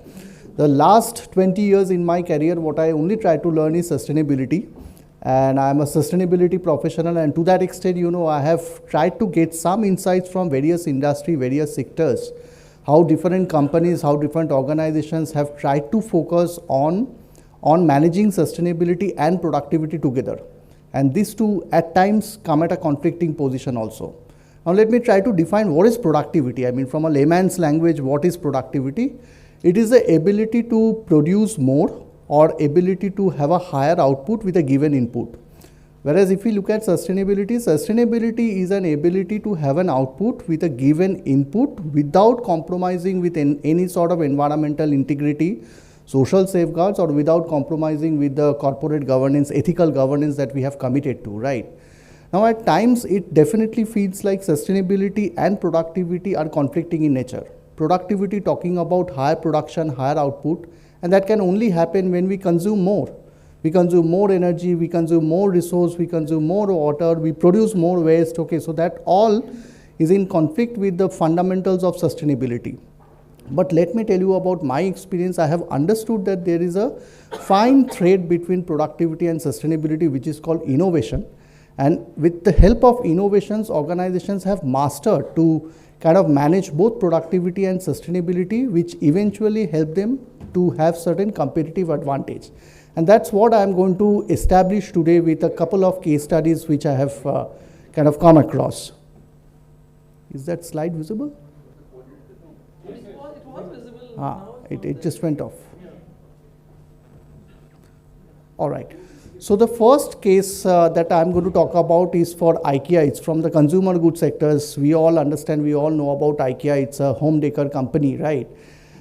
They have done multiple innovations in their product design, which probably all of us have read a lot. Okay, but what I'm going to talk today about, when IKEA was trying to enter to the US market in the furniture segment, so they had a few challenges. The first challenge what they had is, it was quite a bit of a fragmented market, and there was a lot of segmented customers with choices of different types of designs of their furnitures. The second challenge which they had is demand. Okay, the demand was also not very, very strong because the cost of transportation of furniture was acting as a deterrent for most of the customers to keep changing their furnitures. And the third challenge, the third competition that they were facing is from the local furniture manufacturers. Okay, now if you look at from the consumer's perspective, when they are making a purchase decision of a furniture, they follow a process. Okay, once you identify the need, probably we do a little bit of online research to understand what kind of furniture are we looking at, what kind of design, which are the manufacturers, where we go and get it from. Then that followed by, let's say, a kind of a store visit, and then we make the purchase. But there were two deterrents for the US customers what we have observed. One is like they had a transportation related challenges because they had to pay a lot to kind of transfer the furnitures from the stores and all. And secondly, the design, availability of design. They were quite standardized design at that point in time when IKEA was entering the US market. And that was not giving a lot of choices to the customers to have a furniture of their own choice. Now what IKEA did, they introduced a new concept called do it yourself. So it was more of a flexible modeling, and they only made furniture components, they made it modular, and they have given options to their customers to assemble those modular components and to make a furniture of their choice. Of course, they used to share with them some manuals, certain YouTube video links, which will help them to assemble those components. The second thing what they did is also make these module designs flat. so that these kind of components can be easily transported by the consumers without waiting for a truck load to be booked, okay. Now how it helped? Of course, they can address the issue of giving more options to their consumers, so consumers started getting more inclined towards buying IKEA furnitures. That was one option, one way they wanted to create some competitive advantage. Second is by shifting to a modular design, they had less inventory because the same sort of SKUs or inventories can be used to manufacture multiple furnitures. So their inventory costs went down. Again, it's a competitive advantage. Third is they made it flat in design. So again, the shipment cost of the customers could be saved. Again, they help the consumers to have their furnitures of their choice at an affordable price. And look at from a sustainability standpoint, once they have made these furnitures more modular, their inventory cost has gone down. And the moment your inventory goes down, you have less amount of wastage. Your warehouse space goes down. Your resource is optimized. So those are fundamentals to create certain sustainable impact for the organization. So this, in my opinion, was a classic example of how they kind of managed productivity, sustainability, and yet created some competitive advantage. I think the slides again went off. The next one I'm going to cover about Coca-Cola. Again, let's say a FMCG company which we all are aware of, one of the global market leaders in the aerated soft drink segment. And they have always been facing challenges to retain this global leadership position. Because if we look at what are the critical challenges that they have, the moment you shift from one location to another, the preferences of the consumer changes. It's a very fast-moving company, fast-moving products, right? So the consumer preference changes depending on the countries, depending on the locations, depending on cities, climatic conditions, age group, diversity, all that kind of factors they need to have in their business, right? And therefore, it was always very, very challenging for Coca-Cola also to create a competitive advantage and retain a market leadership position. Now, what they did in terms of maintaining this market leadership position, they tried to go closer to the market. So what they did is they had tied up with all the local bottling plants, bottling manufacturers, and gave them the right to produce the product as per the market demand, as well as shipping it, okay. So what will happen eventually is they started working with the local bottling plants, so they created value for the local suppliers, which is again good from a sustainability standpoint. Second, they started moving closer to the market. The bottling plant manufacturers had real-time data in terms of what the market demands, what kind of Coca-Cola product they would be liking for. So again, they could manage an inventory which is optimized from the market perspective, so that helped them reduce their inventory cost. That also helped them meet the market consumers' demand and to create that competitive advantage in the market. So this is another example of how Coca-Cola managed productivity, sustainability to create some competitive advantage. The third example which I am going to give is from a garments fashion industry, which is Zara.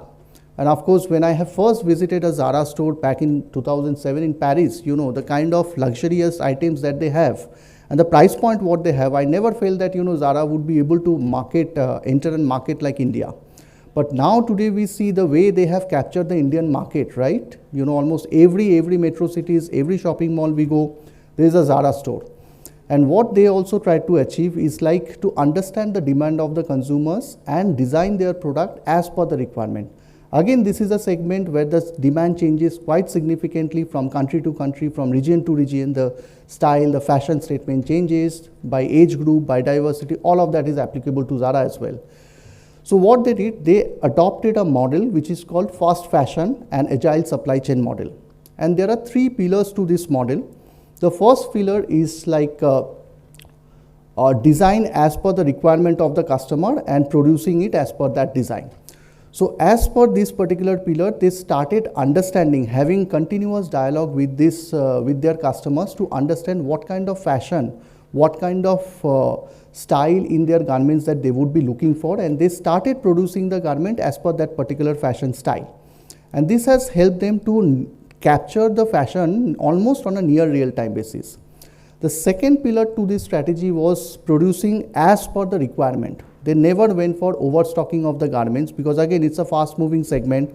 The trend changes, the fashion changes, and then there will be a cost related to overstocking of the garments. So they started producing only that much amount which they feel like they would be able to sell. And the third one was vertical integration. So the entire process chain they have vertically integrated which eventually led to a lot of efficiency gain in terms of communication and coordination. So they had a proper market insights captured, which was backfeeding into the entire production process to design garments which is demanded in the market. Now what happens eventually with this kind of initiatives is, of course, their inventory got optimized, so they could save on cost, and that benefit they could pass on to their consumers. So the price came down. So that's why what we see in Zara store today, the prices are quite competitive, right? So that benefit they could pass on to their consumers and help the consumers' market share to be retained. Again, with reduced inventory, you have reduced wastage, you need reduced workstations, workspace, or warehousing capacities to maintain. So again, all of that help them to gain sustainability initiatives also, sustainability benefit also. So I think this is another classic example where Zara has helped to manage, let's say, productivity, sustainability, yet creating competitive advantage. So maybe I'll stop here and again invite the other speakers to talk about their insights about productivity and sustainability. Thank you. So what wonderful examples you've given. They're so simple and crisp, and yet each different from the other. Thank you so much. So can I request Gita? Sure.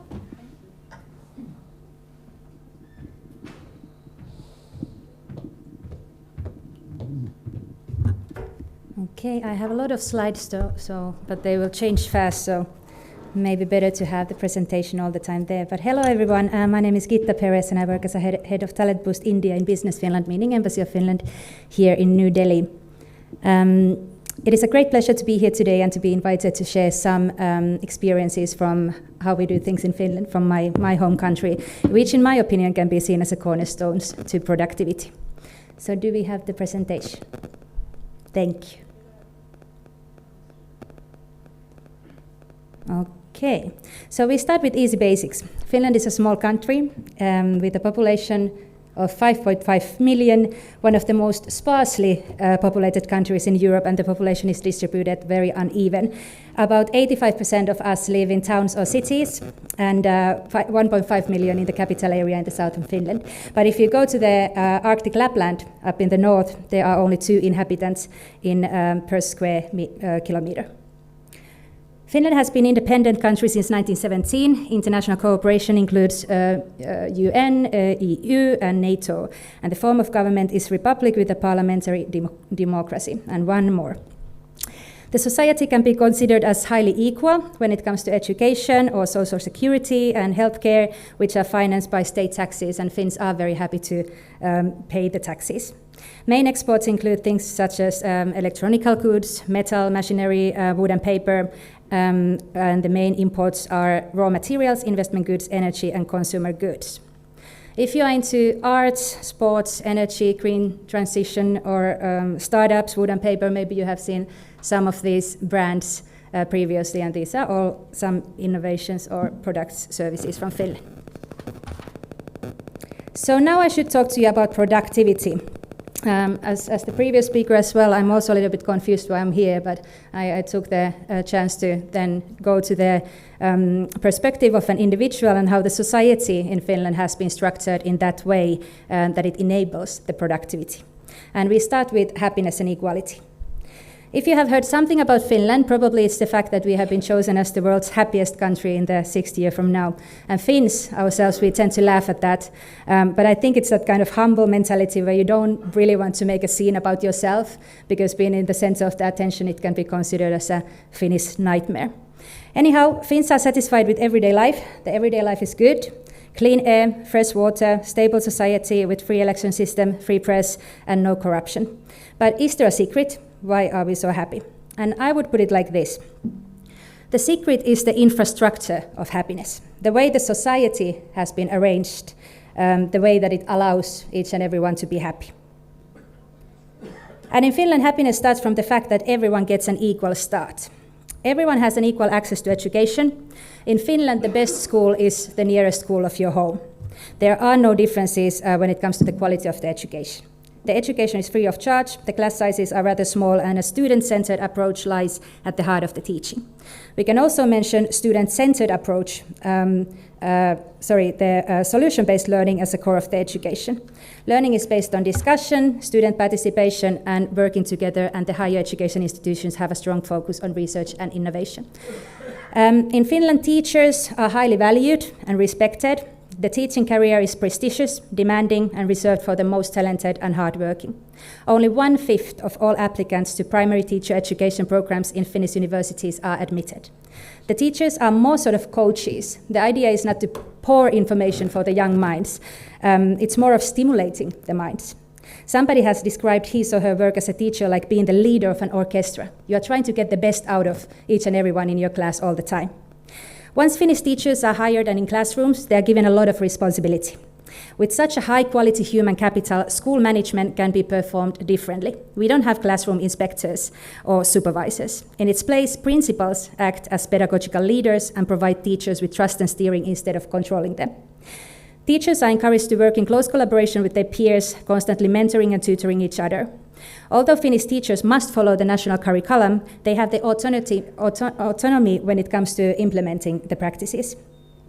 So when teachers have more control over curriculum design, teaching methods, and student assessment, they are more inspired to teach than whether there would be external standardized tests that determine progress. Similarly, when students are encouraged to find their own ways of learning without fear of failure, most will study and learn more than when they are driven to achieve the same standards under the pressure of regular testing. The student-teacher relationship in Finnish schools is very informal, and the teachers are addressed by their first names, for example. It is okay for the teacher as well to say that, I don't know, and then try to look the problem from different perspectives together with the students.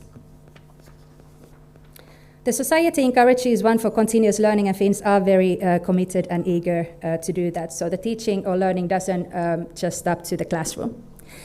Finland is considered one of the world's most socially innovative countries, and some of these innovations strengthen the equality in the society. I want to give you a few examples, such as maternity package or baby box, which every new mother in Finland has received since 1938. And the idea is that this box includes everything that the new family needs with the newborn during the first year. Or the free school meals, which have been provided to every student in every Finnish school since 1940s. Then we have to go through a few slides about the society in general to understand the core of the happiness and how the society can maximize its individual's potential, meaning productivity. We start from freedom. Finns have the freedom to make decisions, as we already saw in the classrooms and in the working place, in everyday life. Trust. We trust the system and each other. Corruption-free country with a transparent system where people can trust in politics and public officials. I lived before Delhi in Thailand, as mentioned earlier, and interacted a lot with young Thai students who were about to move to Finland to study. And I always mentioned that the police, among other things, the police in Finland is very different to comparing to many other countries. You can actually just ask away while they are patrolling. If you're going somewhere, you're going to find your way, or just have a chit-chat with them.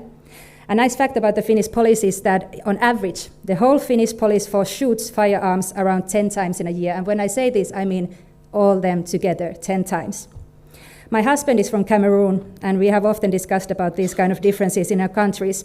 In the developing countries such as Cameroon, for example, the drivers for one to become, for example, police officer are very different than in a country such as Finland, because the uniform itself doesn't offer you anything extra, and you don't need to seek the respect of the other human being, as you already are equal with everybody. Socially just. Healthcare and income security are guaranteed for everyone in Finland, and Finland ranks as the third most socially just country in the European Union, according to things such as poverty prevention, education, and labor market access. So this means a better chance for happiness for all. But Finland would not be the happiest country in the world if it had not been for its strong commitment to equality, and we are very happy to be placed second in the world for gender equality. Let's take, for example, how the society is dealing with parenthood.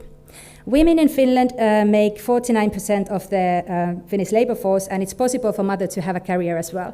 Fathers spend most time in the world with their children, and 80% of the dads use their right of paid paternity leave.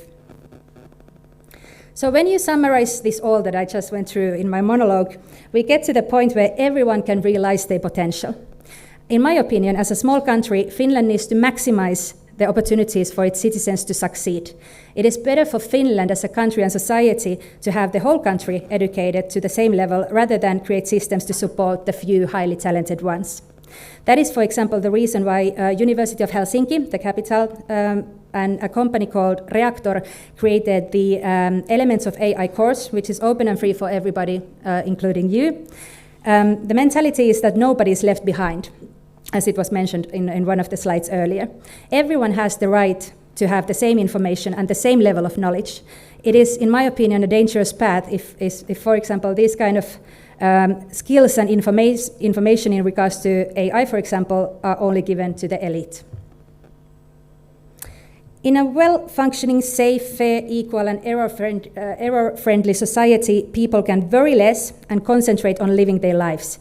People have the freedom to be happy. So I would say that when the base is well cast, the individuals have more resources to be used in being productive. When we discussed about the education, I mentioned that the students are allowed to question, and the setup in the classroom is very informal with less hierarchy. And of course, when the kids are raised with this mentality, it will later on also reflect to their workplaces. In Finland, employees' opinions are taken into account, and instead of constant monitoring, people are trusted to do what they think is best. I have this one example. When I was living in Hong Kong, my friend told me about his friend who was managing a toy factory in mainland China. The manager gives a task for the employee to make a mock-up box for a new toy. And then the employee asks that, okay, what size the package should be? And the boss is like, well, here is the toy. What could this be? 20 times 20 centimeters, for example. A few days go, and the box is ready, and it's exactly 20 times 20 centimeters. And guess what? The toy doesn't fit into the box. And this is not the most productive way to work, I guess. So the respect of authority and the hierarchy can easily also damage the process. If the employee is not used to or encouraged to question, think him or herself, to take initiative, to innovate, and most importantly, to say that, hey, I don't know what to do, or I didn't get that, or even more important, to say that now I made a mistake, I messed it up. It just slows down processes and is waste of resources. Can I have the presentation back? Thank you. So in Finland, we are very proud of the so-called work-life balance. People work 8 hours a day, 5 days per week, and enjoy relatively long annual holidays. This system leaves time for friends and hobbies, family, and enjoying nature. I would say that a well-rested employee is a productive employee. Lastly, I want to emphasize this, a little bit related to the previous story about the toy factory worker. People in Finland are free to make mistakes. Poor life decisions or bad luck doesn't necessarily mean falling too far behind, because, as I said, nobody should be left behind. And that is how the society has been built, to enable the happiness and the productivity. I hope this inspired and stimulated your mind to think what is in the core of productivity and happiness, what kind of person is productive, and what the society needs to do to maximize the productivity and success. Thank you. Thank you, Gita. Very interesting indeed. Work smarter than work harder. That's something I think we'll all carry with us. But I'm not sure about the employee who's rested most is the most productive in our country's context. I'm not sure about that. So thank you very much. So now over to you, Brigu.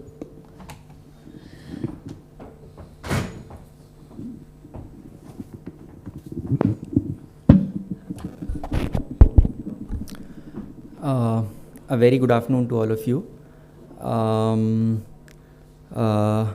In next 10 minutes, I'll be sharing 2 stories with you. First is going to be the story on organizations' productivity, and second is going to be the story on teams' productivity. So let me start with my first story. I'm sure many of you would be doing meetings in your respective companies, right?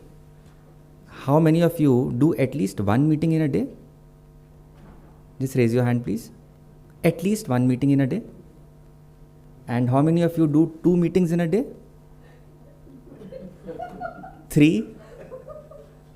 And just look around, as people raise hands. 4. The front benches are not even So I'm coming to them. More than 5 meetings per day? Yeah. So, exactly similar sort of observations we had at SAP. So employees are investing so much of their time in doing meetings. And there are different kinds of meetings. So you would have done one-to-one meeting, many-to-many meeting, many-to-one meeting, brainstorming meeting, update meeting, town hall, so on and so forth. So frankly, it's not surprising collectively as an organization. So organizations invest so much time in doing meetings. So it might not be an overstatement to say that if you need to increase the productivity of the organization at its lowest common denominator, one can strive to increase the productivity of meetings. So at SAP, so we got this realization at the right time, and some time back we put in place this project called Meeting Culture Project. And key objective of this project was to make our meetings more productive, more inclusive, and more engaging. I was part of that project team, and it was a global project which impacted a lot of countries SAP is currently operational in. So one of the key deliverables for us was to identify 4 guiding principles of conducting effective meetings. And with this, if I can request my friends to just put up the first slide, please.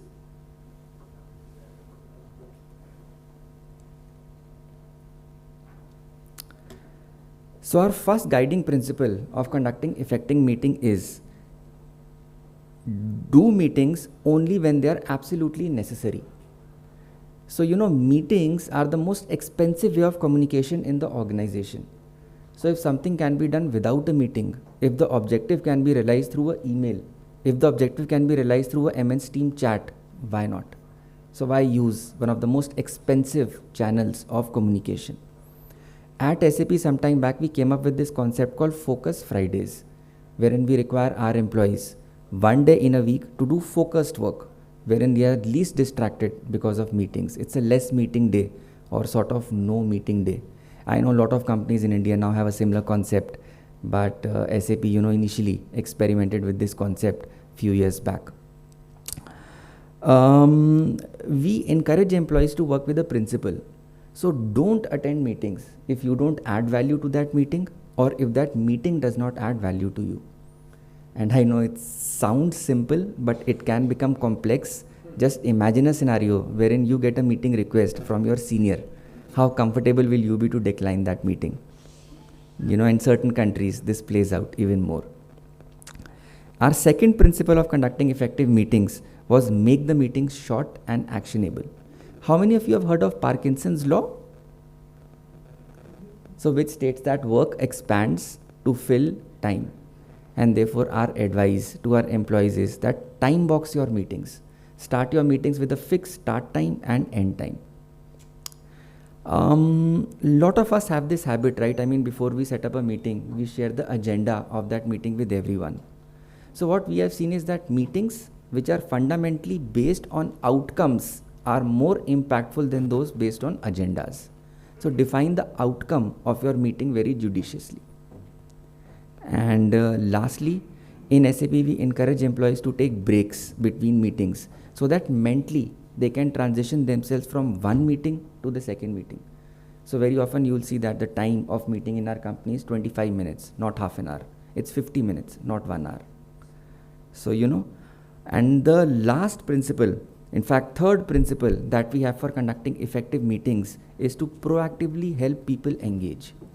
See, whatever you do, there'll still be some employees. It's very difficult to engage everyone and make everyone contribute to the meetings. So not because people don't want to contribute, not because they have nothing much to contribute, it can be because of certain cultural reasons as well.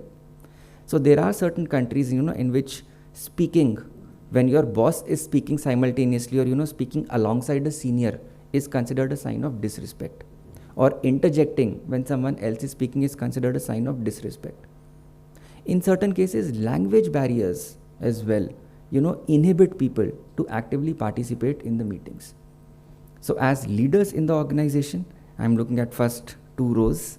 So it's our responsibility to proactively engage, get people to speak.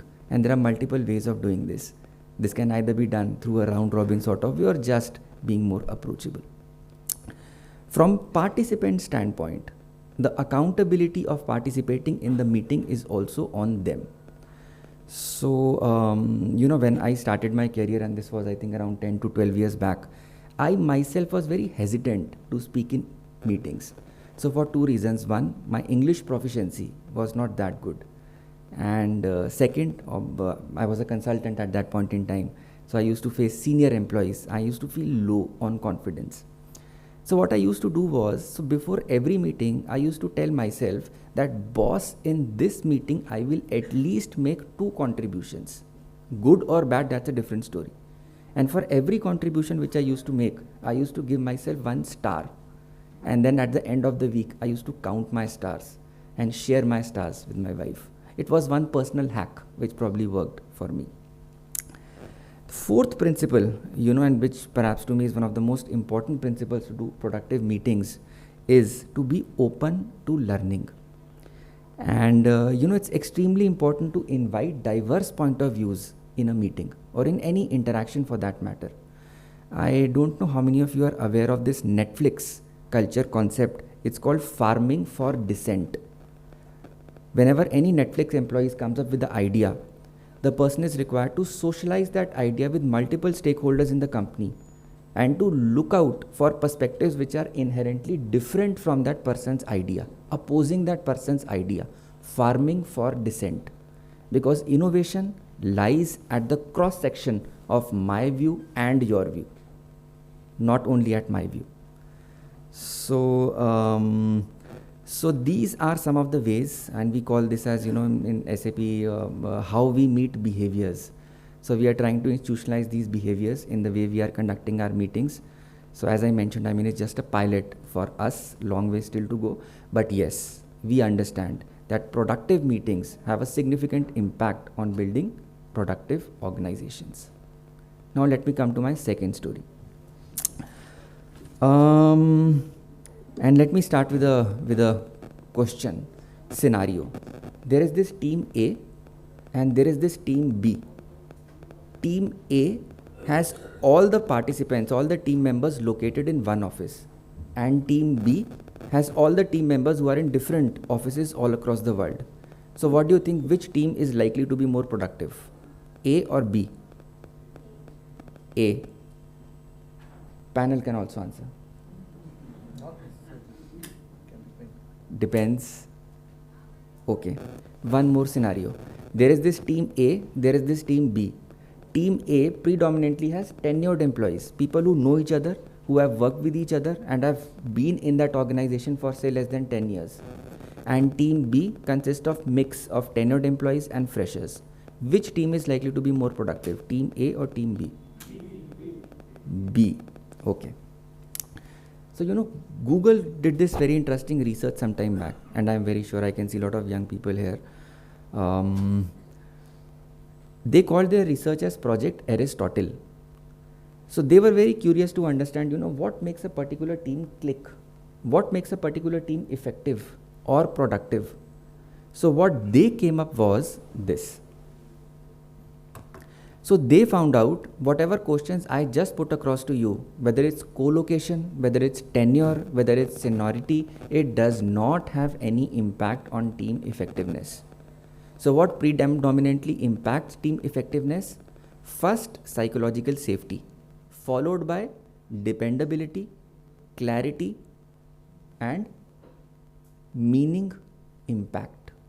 So this was the sequence they came up with. So it was a Google research, and there was a lot of, hype around this research also at that point in time. Let us do a double click on the first and possibly the most important determinant of team effectiveness, psychological safety. So what is psychological safety in very simple words? It is my feeling as an employee that, in a team, if I make a mistake or if I admit a mistake, if I contribute my idea or if I ask a question, nobody will punish me, nobody will reprimand me. If I have that sort of safety, I'm likely to feel psychologically safe. Now this feeling of psychologically safe has a disproportionate impact on team productivity. So at SAP, we strive pretty hard to provide this sort of an experience to our employees. And we try to do this in 4 ways. So, and these are at basically 4 levels. So at level 1, we provide inclusion safety to our employees, basically imparting the feeling of belongingness. That's step number 1. Unless you feel part of that team, unless you belong to that team, typically you don't feel psychologically safe. Second is the level of learning safety. We encourage our employees to start contributing ideas, start learning from their mistakes. Third is at the level of contributor safety, wherein we encourage people to share feedback with each other, appreciate each other, and celebrate small wins. And finally, at the level of challenger safety, wherein people feel absolutely safe and they feel absolutely confident to start challenging each other's point of view in a safe environment in meeting. And again, that's where the actual innovation starts to happen. Intersection of my idea and others' idea, So in a nutshell, these are some of the example stories of making organizations productive and team productive. Thank you very much. So thank you, Brigu, for bringing out these interesting stories from SAP and Google, and especially with a focus on the need for meetings and how often we need to meet and how productive our meetings. I'm sure all in the audience will think twice before calling a meeting the next time. So now just one or two questions before I open the house to the house for question answers, because we're running short of time. So Anak, what do you think would be the global perspective on productivity with a view on the present exponential technologies coming in? I mean, where is the meeting point between the two on the technology side? Yeah. No, I think focus, if I look at, from different sectors perspective, earlier I have seen like productivity was a terminology which was well correlated only with the manufacturing setup, okay? And we did not used to talk much about productivity in a service sector setup, okay? And Brigu has rightly pointed out what different experiments organizations like Google, SAP have been doing.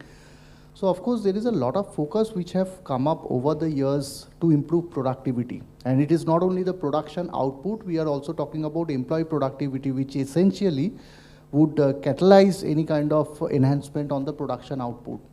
In my opinion, focus is there everywhere. There are a couple of challenging things that we might need to factor. Number one, many sites we have certain backslashes, okay? Like when we talk about employee productivity also, there could be certain aspects of managing final output versus, keeping the employee morale up, okay? Even technology.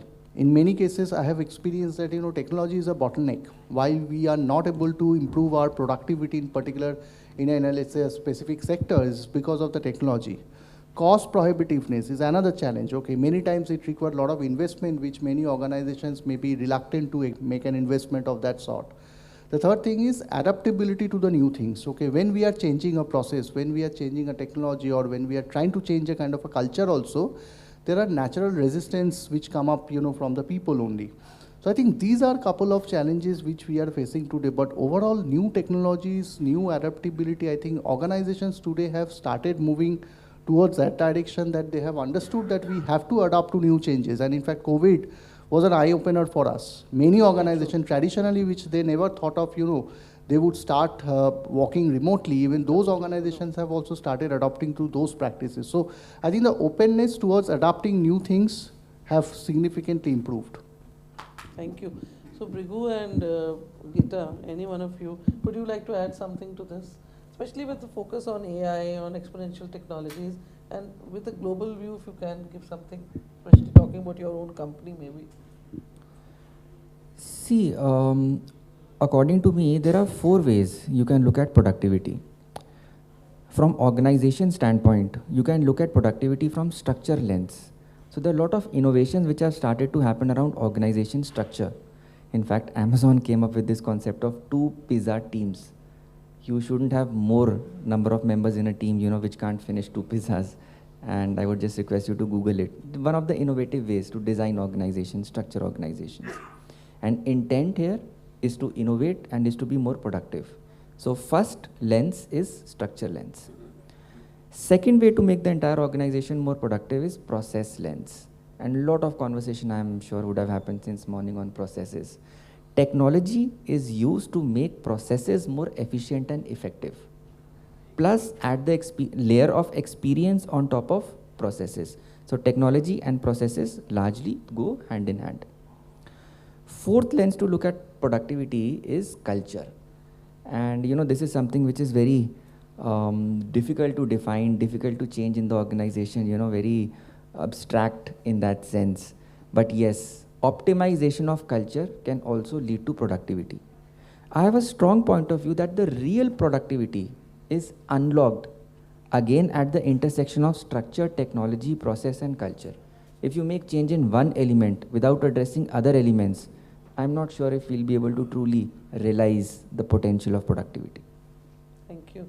And Gita, in your country, what do you think is the impact of AI and all this on productivity? Well, thank you. I was just writing down about, a little bit repeating myself, but I would say that one of the things is that people, the technology itself doesn't really make any change, so everybody needs to have the access to the skill set to actually get the benefit from those kind of new ideas and innovations and so on. But one thing that I wanted to, when you asked the first question, to add also that a part of the education and reskilling and so on, we also need to think about how the exponential technology affects our lives in sense of mental health and well-being. So I was talking about the work-life balance and so on. The remote work did it for us that the line between the work and the free time is very narrow and blurry nowadays. And what kind of effects does the increased screen time and so on give to us? So also something to do with productivity. Thank you, and you brought in a totally different aspect into it, which is so very important, and we've experienced a bit of it during COVID, the mental wellness, health that has come up in our country, and I see so many programs and happening only, and companies are spending a lot of money these days on mental wellness and health. And we have Dr. Shikha Sharma sitting here with us, who's going to wear a different hat today in the next session, but she also, maybe sometime we'll invite her for that too. So before I open it to the house for question answers, just one short recommendation from each one of you, how productivity can be increased. Sonak, starting from you. I think in my opinion, of course, there are a lot of technological interventions or process interventions that we can talk about, which is going to be more oriented towards operations or technology. But in my essence, it's a matter of culture. How in our own organizations we are imbibing the culture of giving the freedom to our people to innovate. I think that's the key. In my team also, I have seen there are a couple of managers who have started looking at the problem statement through a different lens and try to come out with certain new ideas. Now, how those people are being encouraged, how they have been given certain situations to simulate, to understand and come up with their overall new ideas, I think that's the key. So if the organization culture is set up in a manner... Culture. Yeah, Culture is absolutely. What do you say in one sentence? In one sentence, just adding on to what Sonak mentioned, I would say alignment. Alignment is pretty much required to make organizations more productive, especially organizations which are large, which are multinationals. And Gita, what about you? I'll say meaningful tasks with right up-to-date skill set by well-rested employees or citizens. That's my answer. So it's a right peg in the right hole, is it? Okay. Right. Thank you very much, my panelists. Coming to the audience, we don't have much time, it may be 2 questions, brief ones, please, and I'll request for questions. And for those who have not asked till now. So someone who has not asked, please put up your hand. And be very brief on the question so that you get an answer. My question is to Ms. Gita. So as we know, Finland follows a Nordic stem stock model of economy where government holds a huge power over the basic necessities of people. So do you think the motivation level of employees is affected because of this?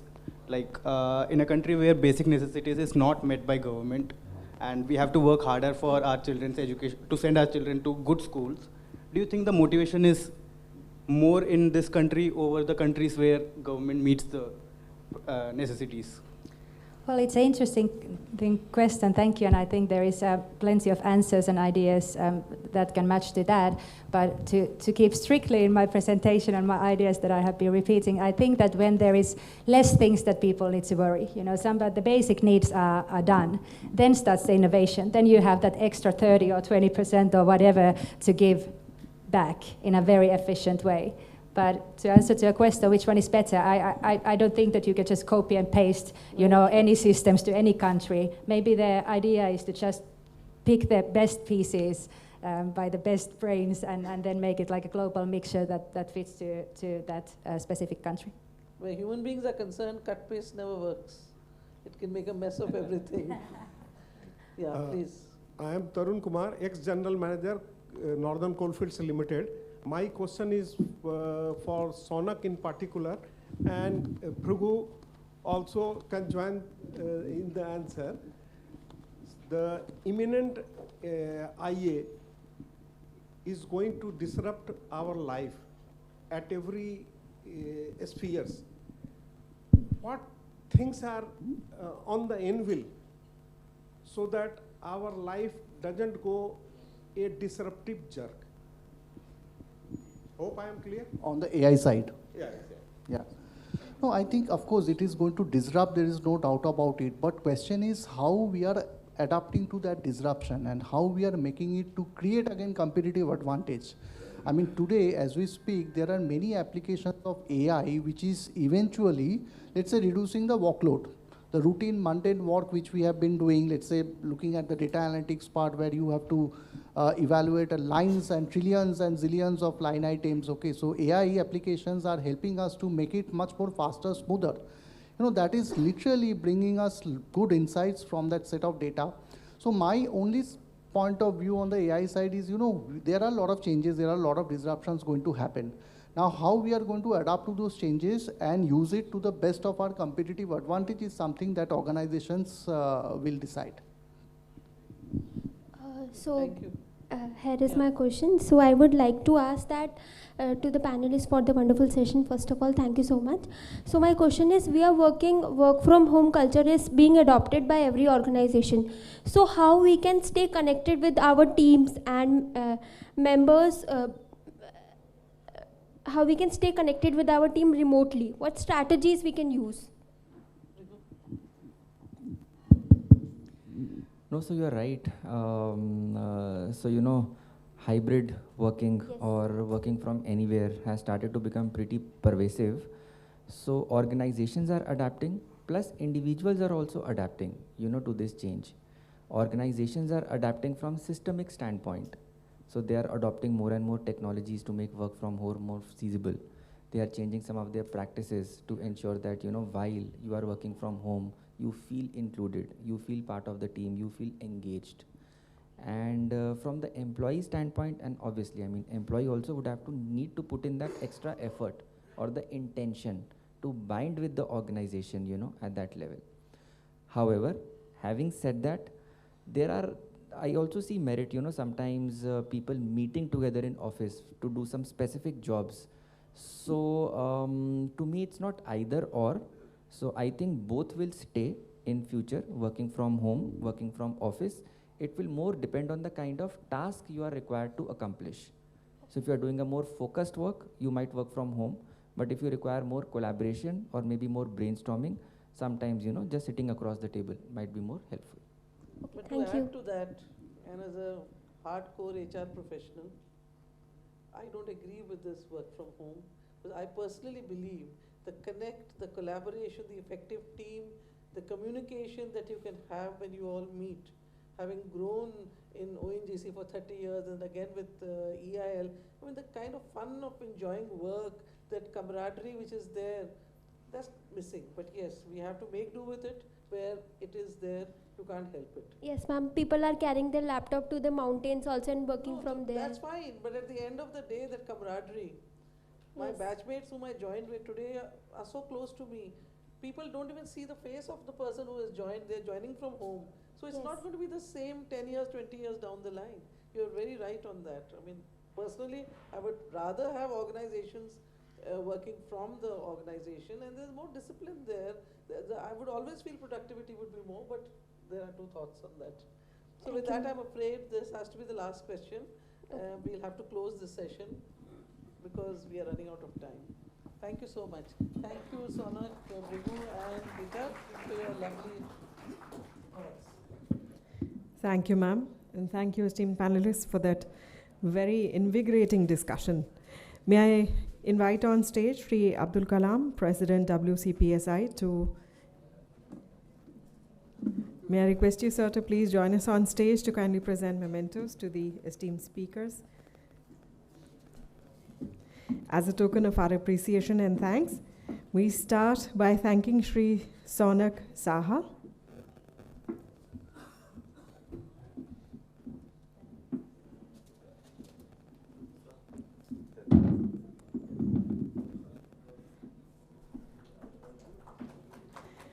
Our thanks to Sri Brigu Joshi.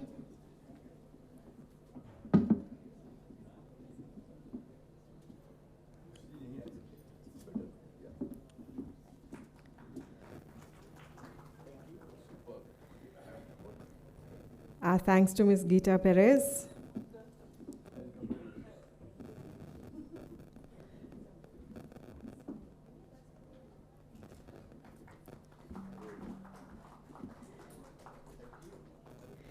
And a very big thanks to Ms. Veena Saroop.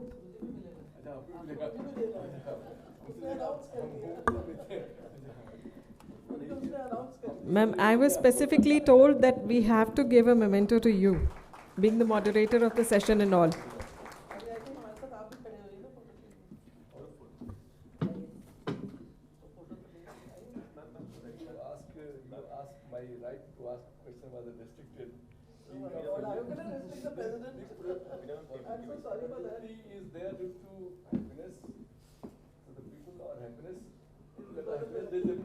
I'm not able to understand, but you are there wonderful.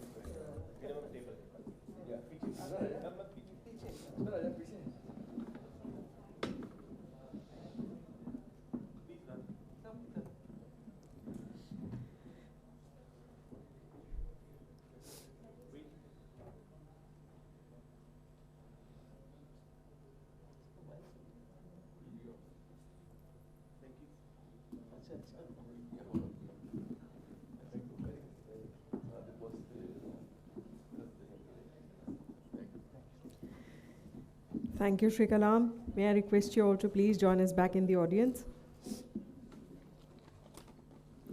With that, we quickly move on to our next session, which is entitled Diversity and Inclusion, a Game Changer.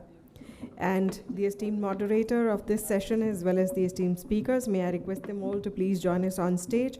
The moderator for this session will be Dr. Monica Khanna, Professor, Dr. K.J. Somaiya Institute of Management, Somaiya Vidya Vihar University. The esteemed speakers are as follows: Ms. Ragini Advani, Director Finance Aircon; Dr. Sunil Abrol, Senior Vice President WCPSI, President ICPR; Dr. Shikha Sharma, Founder and MD, Nutriwell Health India Private Limited; Dr. Elena, Labor Law and International Labor Standards Specialist, ILO;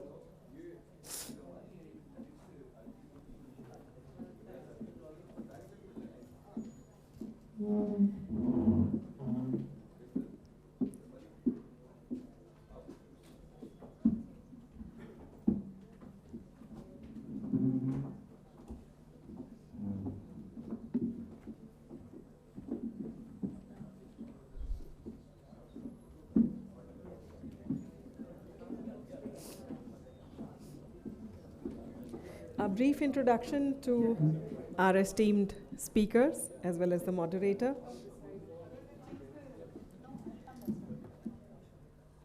Dr. Monica Khanna is Professor of Marketing and has been a former director at the K.J. Somaiya Institute of Management, Somaiya Vidya Vihar University, Mumbai. She has 31 years of work experience that includes 27 years in academia and 4 years industry experience in engineering and industrial automation with Siemens Limited, Mumbai. I request you all to please kindly settle down. Please have a seat. She's an academic leader as well as an administrator, and the focus on her side was always on building quality in management education by leading her institute to achieve the globally coveted AACSB International Accreditation. In May 2022, NBA accreditations, ISO 9001-2015, Bureau Veritas certification and recertification, international collaborations, thus leading to enhanced institute reputation and rankings. Congratulations on all those achievements and a warm welcome to you. We have in our midst Ms. Ragini Advani.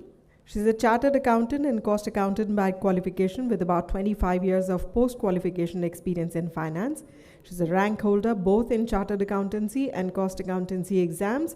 Before having joined ERCON, she has worked as GM F&A with Engineers India Limited, a technical consultancy CPSE in oil and gas sector, and was in charge of accounting and dealt with C&AG statutory auditors, concurrence of all marketing proposals and marketing finance, billing and related matters, budgeting and MIS and business development proposals. She was also part of the chairman's office for 2 years and also held additional charge of company secretariat department for almost a year in EIL.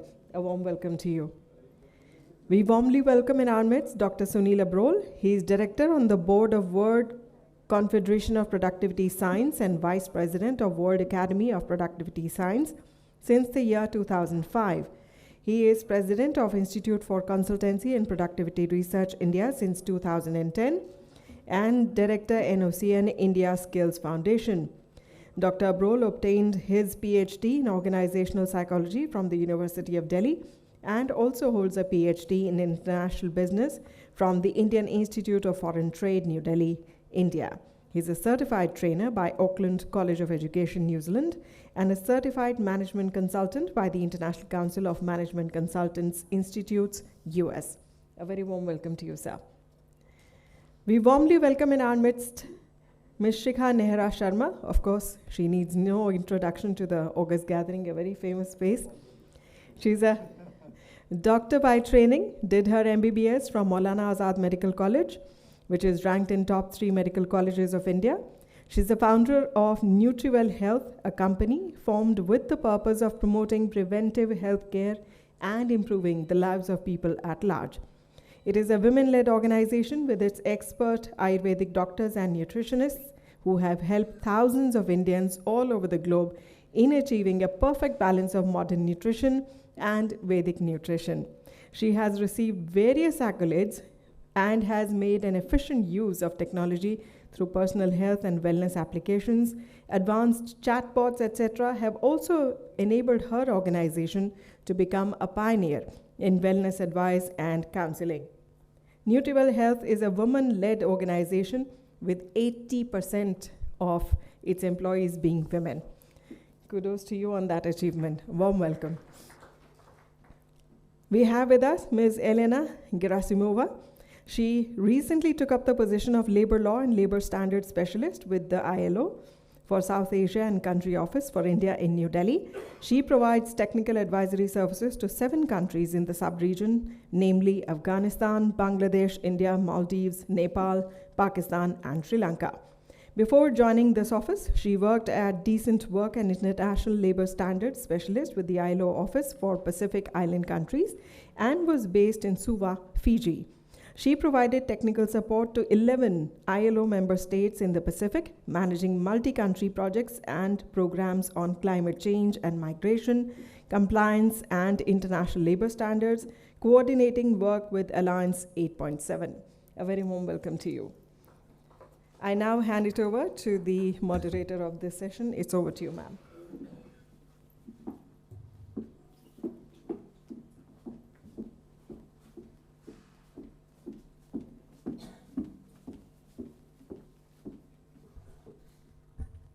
Good evening to all of you. I would really like to thank the organizers for inviting me to be the moderator for this very important panel discussion. I know it's been a very long day for all of you, but I'm sure this is going to be the icing on the cake, and it's going to be one of the best discussions that has happened through the day. So welcome to all my esteemed panelists. I'm really very happy to and privileged to lead this discussion. I would like to start this discussion by giving a very famous example of diversity and inclusion in the corporate India. When the paths of Madam Sudha Murthy and J.R.D. Tata crossed in the year 1974, Telco, which is now Tata Motors, had advertised at Indian Institute of Science campus, calling for bright, young, hardworking engineers with excellent academic backgrounds for placements. In the ad was the postscript, "Lady candidates need not apply." One IISc student was deeply affected by the last line, even though she was not actively looking for any job. The student was Sudha Murthy. Sudha Murthy immediately put her thoughts down on a postcard and addressed it directly to J.R.D. Tata, who was the head of the Tata Group at that time. Sudha Murthy wrote, and I'm quoting verbatim, "The great Tatas have always been pioneers. They are the people who started basic infrastructure industries in India, such as iron and steel, chemicals, textiles, and locomotives. They have cared for higher education in India since 1900 and were responsible for establishing the Indian Institute of Science. Fortunately, I studied there. But I am surprised how a company such as Telco discriminates based on gender." So I think this topic of diversity and inclusion is a very appropriate topic, and the discussion on this formally, I think I should say that it's Sudha Murthy who actually started a formal discussion on diversity and inclusion in organizations. 10 days later, she got a call for an interview, and as all of you know, the rest is history. It was a turning point in her life. She joined Telco, and all of you know what happened later on. There are always pioneers who pave the way for others to follow. Diversity and inclusion requires organizational maturity and processes to follow them. It sets the base for creating a differential organizational culture. In today's tech-dominated world, diversity and inclusion takes on different meanings altogether. Diversity and inclusion requires being kind in a competitive world, but also enhances and unleashes the collaborative spirit, creativity, and cognitive flexibility. Having an open and a growth mindset and accommodative spirit. The opposite of all of this is closed minds and fixed mindsets, cognitive rigidity, which creates a very negative organizational culture. As Mark Twain has said, kindness is a language which the deaf can hear and the blind can see. With these opening remarks of mine, I would now like to request the esteemed panelists to please speak for 5 to 7 minutes on the diversity and inclusion in their organizations. May I request Dr. Abrol to start the discussion? Okay, so I think I'm already being inclusive. Yeah, please come. Or you could sit on. No, it's okay. 7 minutes? Yeah, 5 minutes. Then we give everybody a chance and then we take the discussion forward. Thank you, Dr. Monica. Thanks for inviting me. Please. Good afternoon to all of you. Let me take the pleasure of welcoming my panelists and all the dignitaries here in the audience. We have Dr. Monica talking about diversity and giving example of Dr. Sudha Murthy. Unfortunately, that is how we look at diversity generally. Diversity is seen as gender equality, is seen as equating or bringing women at par with men. But if you look at diversity and inclusion, it's a much wider definition. United Nations has put equality as one of the 10 SDGs. And the idea of that is to bring every person on the earth equal. What does it mean? It means the person who is poorest to the poor and the person who doesn't have the access to education, skills, health, everything that we need has to be brought at par. And that's where the equality is. So when we talk about diversity and inclusion, ILO has also done a recent study. I was looking at that study in collaboration with UNDP and United Nations, where they have come out with these figures that countries who are poorest the poor have the lowest of inclusion. And that inclusion is primarily coming basically from the fact that people don't get included. I'll give you an example. One of the initiatives, and which I think is fundamental to diversity and inclusion for productivity. The example is from London Olympics. London Olympics were offered to British government for the year 2012, but the offer to them was made in 2006. And in 2006, they started planning how the entire complex, the village, and the facilities for the Olympics will be created, how will they be run, how the management will be done. And they created a manpower matrix in terms of number of people they would require, the number of agencies they would require for different purposes. And once they had done that exercise, one of the things they did was put in place what they called as Olympics Skills Authority. And the purpose of that authority was to screen every person who was supposed to work on the London Olympics through that skill evaluation process. So there was a skill assessment for every person. Objective was twofold. One, to make sure that every person who works on that project to bring efficiency and productivity to the development of the campus is efficient and perfect in terms of skills. Secondly, also to train and skill people from diverse backgrounds. And the authority was also told to have a matrix, like we have in India and many other countries, reservations. So they did not have the reservations in terms of positions to be filled from minorities or from people from physically handicapped or people belonging to reserved category like SC, ST or OBCs or people coming from women categories. But what they did was that they classified 10 different groups of people, including the people who are economically weaker, means the poorer people. And they said that we will hire these people, train them and put them on the project. And it was a success in terms of not only creating skilled manpower for the project, but also in terms of creating lifelong employment to that groups of people. I'm talking about people from the poorer categories, the kind of people we are looking at in terms of diversity and inclusion. The point I'm trying to make here is that there is need for countries to look at, or governments to look at policies where skilling, creating competence in people, making people employable should be the focus in terms of diversity and inclusion, because that's the only point I want to make here, because there are multiple ways in which diversity can happen. And if you can skill people across sectors of the society, you will be able to make a difference.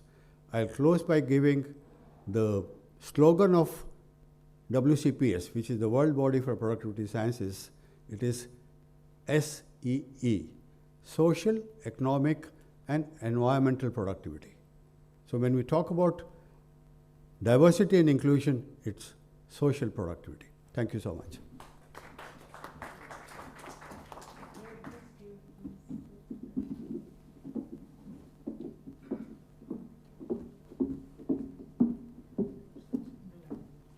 Good afternoon, dear colleagues. It's a pleasure to be with you.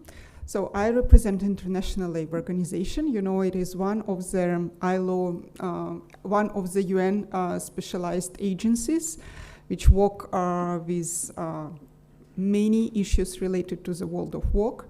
And me specifically, I'm labor law and labor standards specialist, so I'm responsible for all issues related to the norms in ILO. And from this perspective, though there are many other perspectives from which ILO can discuss this topic, I should say that the principle, the ideas that we are discussing now on diversity or inclusion, or you can rephrase it and use other words. For example, we can use words related to equality and non-discrimination, right? It is very much the same story. This principle, these ideas, they are very central to what ILO is doing. ILO, International Labour Organization, is what is called normative-based organization and normative setting organization. We are developing through the involvement of our members, and India, one of the members for quite many years. We are developing standards, conventions and recommendations on how countries should work with various issues. And we have a group of principles and rights at work, which we call fundamental principle and rights at work. And there are 5 rights, fundamental principles and rights, and one of these 5 rights is equality and non-discrimination. So this means that this idea of equality and non-discrimination is key and should be followed in all countries, members of the ILO, 187 members of the ILO. And if we look at the normative foundation of this principle, it is really very old. ILO was established in 1919, and in the constitution of the ILO, the principle of equal pay for work of equal value for men and women was already declared more than 100 years ago. And after that, there was a whole set of documents, conventions established to ensure that this right is followed by members, by countries of the ILO. And I will mention only a few conventions which are very, very essential for this. So for example, in 1951, ILO adopted the Equal Remuneration Convention, which explains this principle that men and women should be paid equally for the work of equal value. And it is very important that it is not an equal work, it is work of equal value. It means that you should not divide all the works to like those which can be done by men and those which can be done by women, and presume that those which are done by women may be paid less. No, even if they are different, you need to find the way how to assess and compare these jobs and works and pay equally if their level of qualification, efforts, knowledge, etc. can be comparable. Another very important document which was adopted in 1958 is Convention on Non-Discrimination in Employment and Occupations. And it says exactly as our previous speaker mentioned, it says that not only gender equality and non-discrimination is important. Discrimination should not exist based on very different grounds. And ILO included some grounds in the convention, but other grounds and foundations of the discrimination which is prohibited should be adopted and defined at national level by each country. And then when we speak about how to ensure equality, and actually there are many more documents, many more conventions, I will mention them a bit later. But when you speak about how to ensure this equality and non-discrimination, what you should do at national level, how you should ensure diversity and inclusion, what comes to mind? Well, first of all, the ILO approach is that there is an importance of development of national legislation, which should ensure that all these principles which I'm speaking about are reflected in the law, directly reflected in the law. And then at the national level, it is very important to have equality, gender equality, and inclusivity plans and policies. But then we go further to company level, and generally the approach is very similar. the way how the company can deal, and many companies do that, with this type of issues is through development of policies and programs. And ILO, as the organization which sets up these standards, of course, should set an example as well. And I should just mention that we also have a gender equality policy, for example. It was adopted in 1999, and we have gender equality action plan. And later, for example, we also have developed a special policy on inclusion of people with disabilities. And like what are the principles? So, for example, for the gender equality policy, one of the principles are related to staffing. How many people you should have from men and women in their staff. And the criteria is, the criteria established in 1999 was that women should be not less than 50% of people in the professional staff. What is professional staff? It is people like me who provide professional advice, and very often these are people from other countries. And it is really difficult. So though ILO has all these principles in the key of its mandate, and the policy is quite old, almost 25 years old, we had to recognize that it is still not achieved. So it's very easy to say, to set the standard, but it's really very difficult. Even if you are committed, if you are trying to share these values in practice, it's very difficult to achieve it in reality. So we still have much less women in this category at professional level. Why? Because women in all countries, and we have staff from all countries, women face a lot of problems in, again, all countries, and is in India as well. So what can help to achieve this type of actions? And through policies and programs, of course, but also what can be the measures which help to address challenges which, for example, women or other categories of workers who have less access to labor market face. So, for example, for women, there is a group of measures which can really help to achieve gender equality and move better in their career and get better jobs and achieve equality. So, like, the first one is their maternity protection. Not many countries, for example, India as well ratified the Convention on Maternity Protection, but measures related to maternity protections are very important. Another measure, and we had a speaker from Finland which gave the example of how these policies work. Not only women should receive protection related to care of a child, but also it is very important that men, the husband or father of the child, takes part of the responsibilities. And that's why in many countries it is a good practice to introduce paternity leave, parental leave, and family emergency leave. Another tool, another opportunity which can really help to increase equality and achieve non-discrimination, first of all for women, is the provision of care facilities. Care facilities for children, for elderly people. Why? Because in many societies it is still a practice that women should take care of children, of other members of the family, of elderly parents, etc., etc. So unless care facilities are not provided either by the state or by their enterprise, it is very difficult to speak about opportunity for women to work equally together as men can do that. And another measure which was mentioned already today as well, flexible working arrangements. We are now starting getting used to teleworking because of COVID and because we had to spend a lot of time at home. But generally, the conversation about flexible working arrangements started very long ago.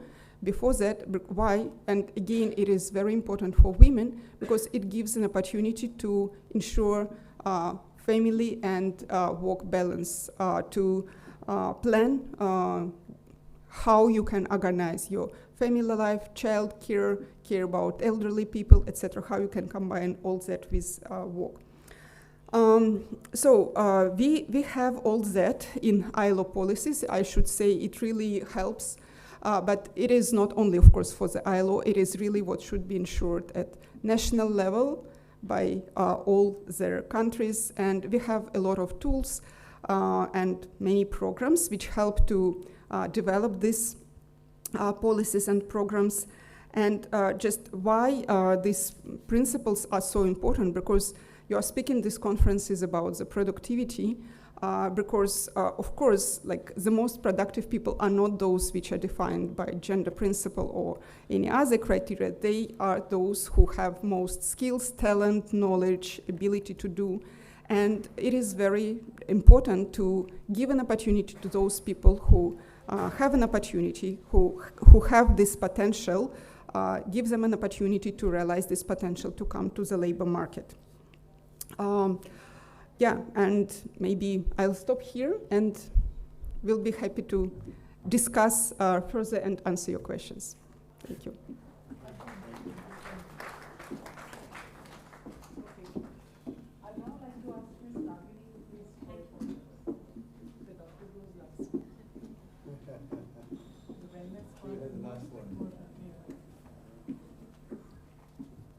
Good evening.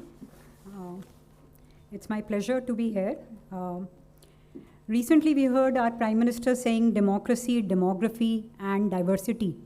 These are going to be our three pillars from moving from a developing economy to a developed economy. So he also touched upon diversity. From a corporate perspective, when we talk about innovations, new ideas to grow in this dynamic world with ever-changing technologies, it is important that we have diversity as well as inclusion. The distinction between the two is very little. Diversity means that you have a place at a table, and inclusion means you have a voice at that table. So it is very important to understand that rules that the government makes make sure that you have a diversity which is a place on the table, but it does not in any which way mean that you've given a voice to that diversity. That is where I think it is important for each one of us to play that role, whether we are in corporates, whether in our societies, or generally at a country at a large level. I totally agree with Dr. Ebrol. When we say diversity, it is not about just gender diversity. It is about diversity of thoughts, perspectives, backgrounds, experience, appearance, personalities, gender, of course, skill sets, culture, communication styles, as well as preferences. So it is very important for us to understand that if there are people with different views, different backgrounds and perspectives, that is what is important to be debated, discussed, and that is how a corporate is going to move forward. Statistical data obviously shows that you have a better decision making in a company where D&I teams exist. And similarly, you have they combat adverse circumstances successfully, they drive innovation, and they obviously have a reported growth in the market share. Now, when we come to India, there are certain fields where we feel, I mean, if we were to take gender diversity as one of the examples, where we feel that the gender diversity is fairly prevalent in those sectors. And there are certain where still a lot needs to be done. Be it finance, technology, or any kind of complex corporate jobs. Even on a board level, when we have a Companies Act or SEBI saying that there needs to be a women director or an independent women director, it has basically changed in the sense that in 2013 you had about 6% women on the boards of Indian companies, and in 2022 you're talking about almost 20% women on the boards. But then the point is, does that give you the diversity in the companies? No, the diversity has to come with more policies, more inclusive trainings, practices, change in mindset, a serious commitment to work towards diversity, flexibility, and some structural changes that we may like to have to ensure that if there are people who have other multitasking things on their head, or I mean, whether it is a gender or it is a particular person, we are able to upgrade them with skills. We are basically able to give them an working environment where they're able to come up and participate, as well as the people who have been fortunate enough to play the dominant role here. So an overall conducive environment is very important. And we also need to stop the unconscious bias that we have, the structural barriers that we have. The typical structural barriers in case of women would be that, if she is not willing to go out of town or not working, probably she's not suited for a job. A stereotype or a perception that we make. We also have a resistance to change. We do these things more in terms of tokenism in companies. So it's very important for a supportive environment to be built at home, at work, and by society at large. And these need to be measured by the companies. And it should not be a tick in the box for the purpose of compliances with Companies Act or SEBI. So we've had some very good, prominent women who have broken the glass ceilings and have fought all the way up and have been very successful. But each one of them will probably have a story to tell how it was not easy for them to do so, and yet they have been successful. That also goes for any of us who's standing here and speaking about it. But what is very important in corporate ladder is that life will never be easy for anyone, and especially for the people who probably come from diverse background. You may have to prove yourself to be worth a particular job, while for the others it would be that unless you fail, you are worthy of that job. So those are things which I think each one of us would have experienced in different ways. But what is important is that it is high time we all recognize those impediments, build policies and action points in our companies around it, and make it better for the others.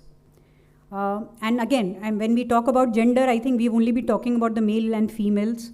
I think this is high time when we are also open to non-binary genders, and we should be taking them as well in a stride.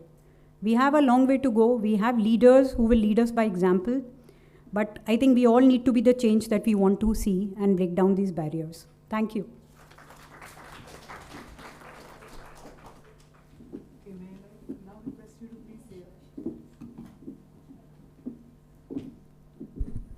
A very good afternoon. The distinguished panelists have already said much, and I don't know if I'll be able to add anything to it, but just to give you a little background, when I started in the field which I'm known for, nutrition, I actually was not joining a field of nutrition because I have no qualification in nutrition. My background was that I was trained in medical science. I'm a medical doctor.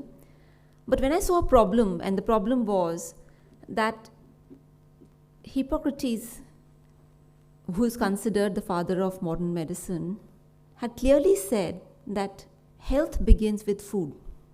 And yet as doctors, we completely ignored the first step of health. And it didn't seem logical because we spend 10 times more in healthcare when we don't take a patient or don't educate a patient at the step one, which is nutrition, exercise, sleep, and stress management. So it didn't seem logical to me that why as doctors we were waiting for a patient to fall ill before any intervention was done. So that's the beginning of the journey. As you know that preventive healthcare doesn't have a structure which allopathy or other forms of medicine have.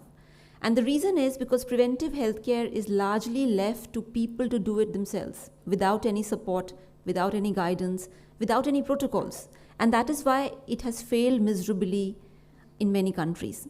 And the statistics, if you see, I mean, you have seen the deaths in the pandemic. You have seen India is almost a diabetic capital of the world. Child obesity is growing year on year. It's faster than many companies' year-on-year profits, the growth in child obesity. So we are looking at a future where our demography is sick.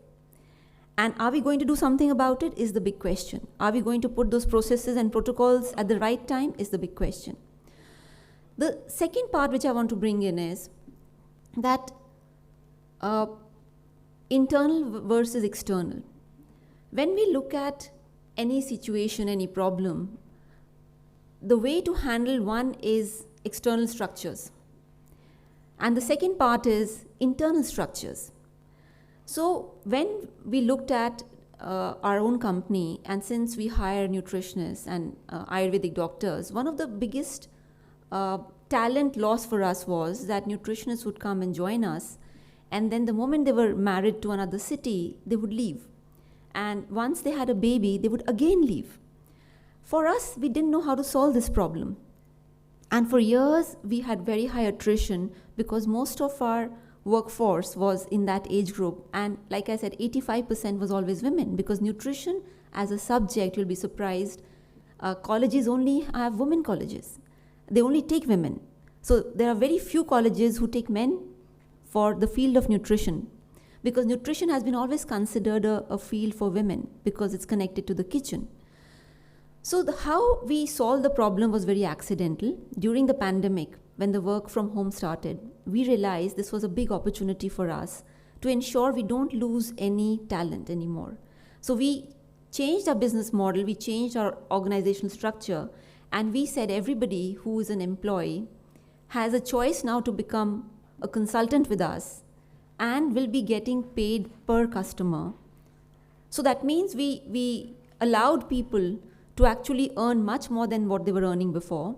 We also allowed them to work from home, which means that they had the freedom to look after their kids, be at home, and be in any city.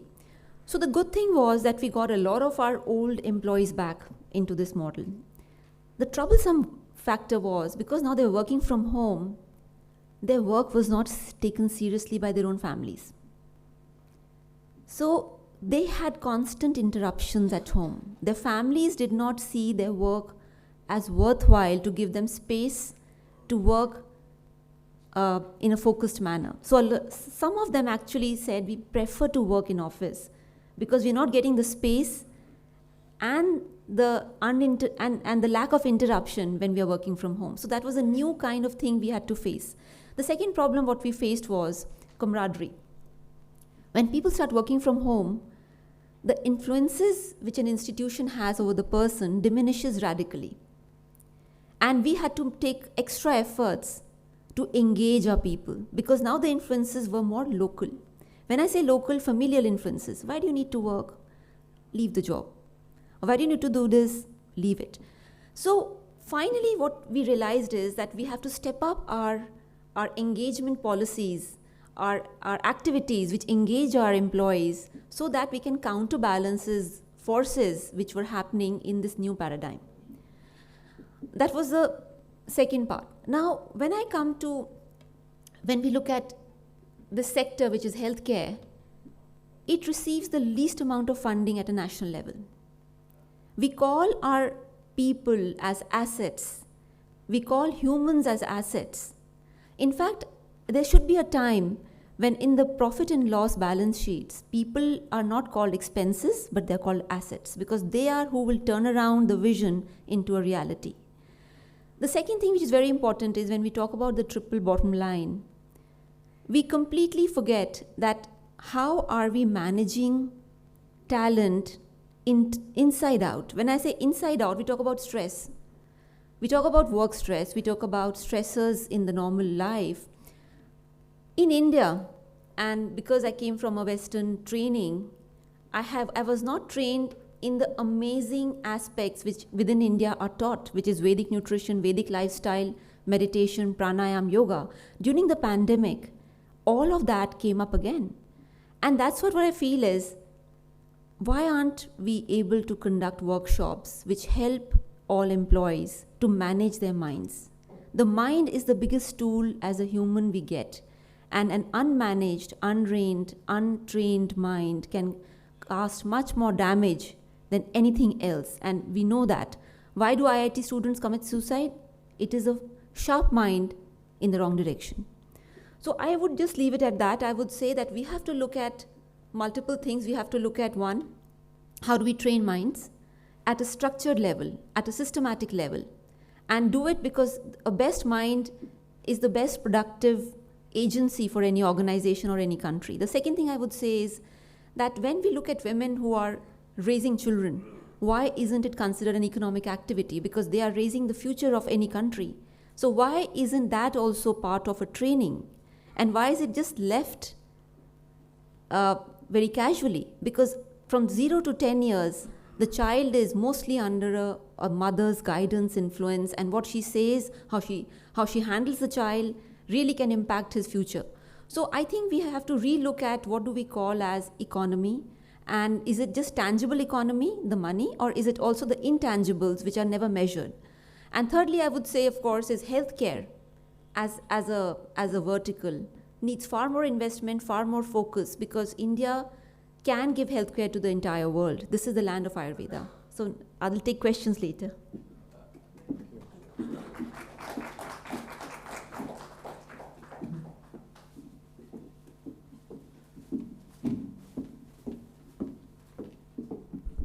Thank you so much for such wonderful insights into diversity and inclusion.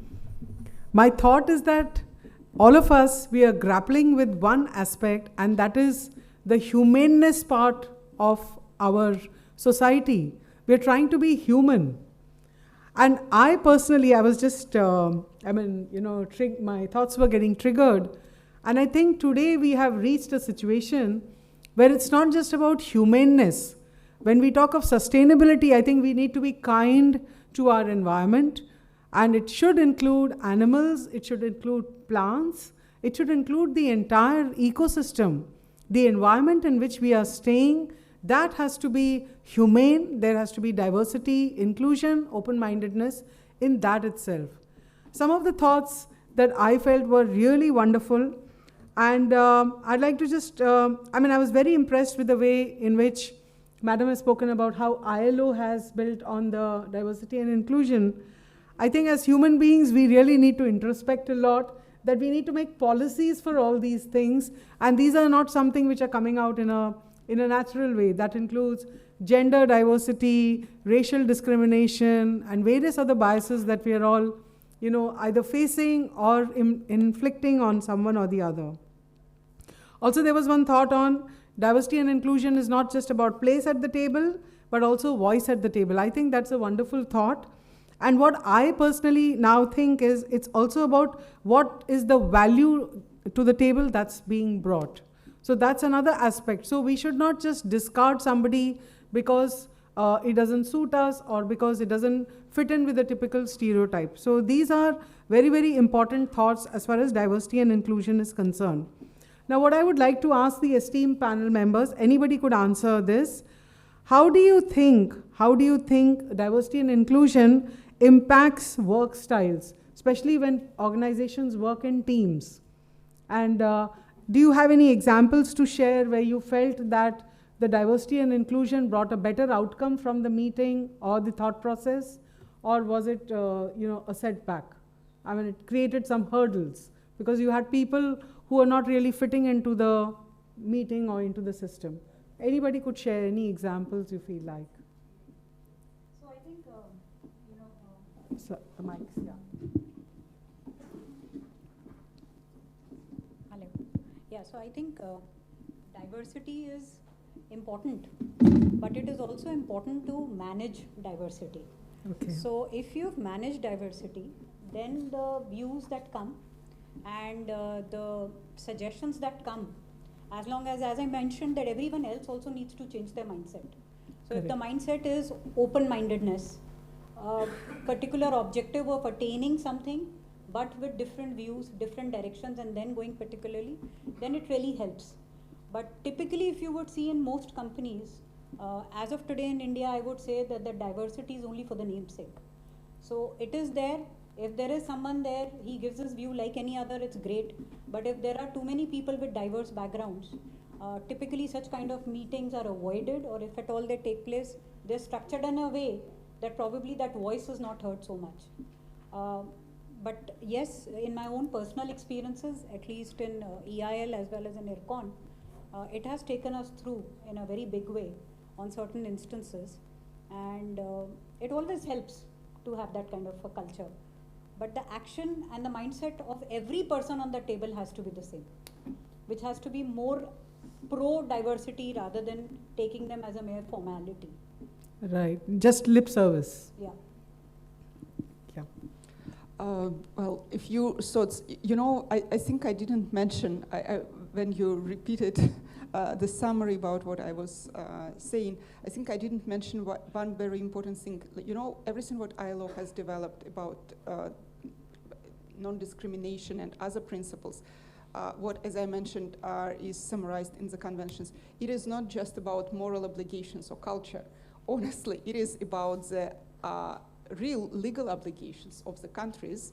And for example, India is one of the countries which ratified these conventions on non-discrimination, equality, etc., etc. So these principles have to be ensured. It is an obligation of the country to ensure that there is no discrimination, there is equality, that there is no discrimination based not only on gender, but also other grounds. And then to answer your question now, you know, when you want to find solution to some problem, for some group of people, the best way to find this solution is to ask people representing this group of people what would be the solution. But what is happening in reality in many societies? So for example, of course we have very male-dominant society in many, many countries. And then, for example, when we as ILO, we say that, oh, you need to find the solution how to help women to be more represented, better represented at work, how they can get jobs, etc., etc. Men say, okay, we will discuss this issue, we note, we will think, and we will propose how we can take care about women.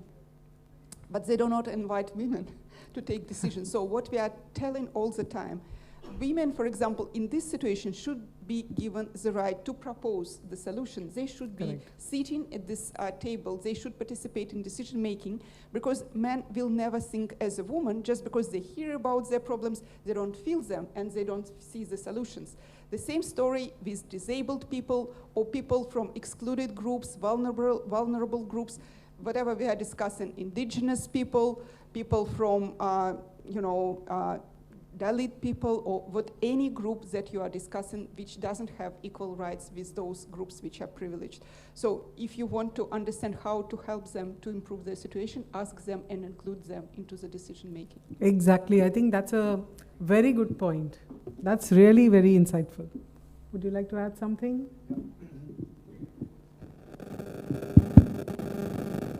I'd like to share my experience from an R&D institution. And basically, that was an organization where we tried to emulate many of these policies. The idea was primarily to have more diversity and inclusion. But diversity of inclusion, to our mind, was not in terms of having policies which will make it happen. Policies are always there, but even with policies, we find it doesn't really get translated on the ground. Look at reservation in India. Despite reservation, we have examples of women directors on the board. Look at the percentage we have, much below 25% of the desired numbers. Similarly, in terms of employees. Now, in our case, what we did was, it actually came from the top. Till the top management of the organization is not committed to diversity and inclusion, it doesn't happen in the organization. So we made sure that every person was part of this process, and therefore encouraged not only women, but also people from other diverse groups to be part of teams, to be part of various decision-making groups, and made them responsible for actions which made the difference. So people were actually feeling the ownership of taking action rather than just this being a formality. Correct. Would you like to say something? I would say that diversity is something where it also depends a lot on the conditionings. So I think we have to realize that India is a very diverse country, and you have tier 1, tier 2, tier 3 cities.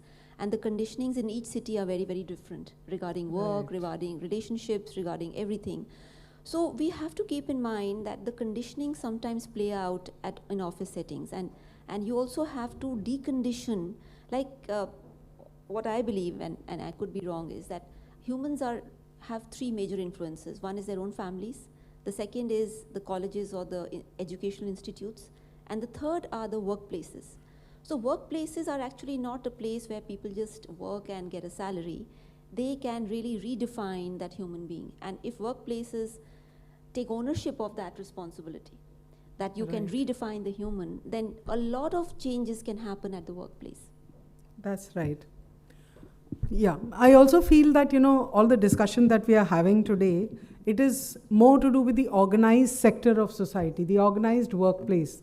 But actually, if you see in countries like India and various developing countries, there is a huge sector which is completely unorganized sector, and there are no rules and regulations, there are job insecurities.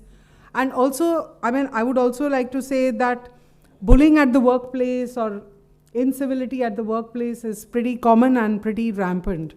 So, do you think that the organized sector should take, set an example to the unorganized sector for, such non-compliance of diversity and inclusion? Do you think there should be some penal action or something like that if there are cases of, non-inclusivity or incivility at the workplace, or, bullying somebody, or, just putting somebody down by some remarks and things like that? What do you think should be the way forward? Because that would set the tone for the unorganized sector of the economy or the society. I think I can say something here. Any organization which has a higher gender diversity and different people slowly starts becoming more civil. And the reason I'm saying so is because each gender has certain rules of their own gender. So when I say, it means that bullying or partial bullying is an acceptable way of interacting in some genders. It's a way of proving yourself. So, but maybe for a very feminine gender, it becomes intimidating, and it kind of reduces their confidence. So what I'm trying to say is something which could be normative for one gender is completely alien for another gender. And therefore, when we have mixed genders working in an organization, language, social interactions, also career progression. Are you taking this particular goal as a challenge, or are you taking this goal as a responsibility? The whole mindset changes. When you take it as a challenge, then it's a different energy. It's a more yang energy. When you take it as a responsibility, then it's a yin energy which says, don't make mistakes. So I think we have to also realize that each gender has a certain upbringing and conditioning which is very deep-rooted, and it cannot change overnight. It will not change overnight. So we have to, as leaders, understand how it's playing out in an office, how it's playing out in an organization, and how to build the best forces together in a new paradigm. So we have to re-educate if we really want real diversity. It won't just happen with a checkbox activity. Dr. Monica, to my mind, legislation is not the solution. We already have in India, for example, POSH. Right? Yes, that's right, POSH. But POSH is not the solution to what we are looking at. Correct. Right? Despite POSH, we have n number of situations. But what is important here is toxicity. Right. The organizations have toxicity in multiple ways. Correct. For example, people don't realize that the simplest way to actually penalize a woman, for example, would be to ignore her. Yeah, for example, really? if I am the boss, if I sideline one of my women employees, not give her important task, not include her in important decision-making processes, or take certain other steps, now that itself is very harmful. Exactly. So what I'm saying is there are multiple actions which managers and superiors actually take, which result in demoralizing people. Exactly. We need to worry about them. That's right. A few words from me as well. So you started speaking about formal and informal economies, right? What we how we call it. And indeed, for example, in India and in the whole Asian in all Asian or South Asian countries as well, their share of formal employment is very, very low. So in India, it is probably less than 10%, right? Right. And like the question is like what you do with other 90%, the main part of the workforce and main part of people. So again, from the ILO perspective, all those principles that I shared, it is not just for the formal economy people. Okay. It is just universal principles, and they should be realized and ensured and promoted in relation to all people who work, no matter how they work and where they work, in formal economy or in informal economy. Of course, it is very difficult to address these problems in informal economy, because informal economy, you can go to employer and say that you need to develop this policy, you need to implement this policy, you at least have motivation to be like best enterprise, best company, etc., right? This be part of this corporate culture. In informal economy, it doesn't exist. So here the role of the state is very, very important in changing the culture of the society. So of course I understand it is difficult, but yeah, still the efforts are very important, and like we need to think how to change it from the state level. Also, what you mentioned about the climate at the workplace. Another convention which I didn't mention, it is the latest convention adopted 3 years ago on violence and harassment at work. So this convention says that violence and harassment in the world of work is not acceptable in formal and in informal economy.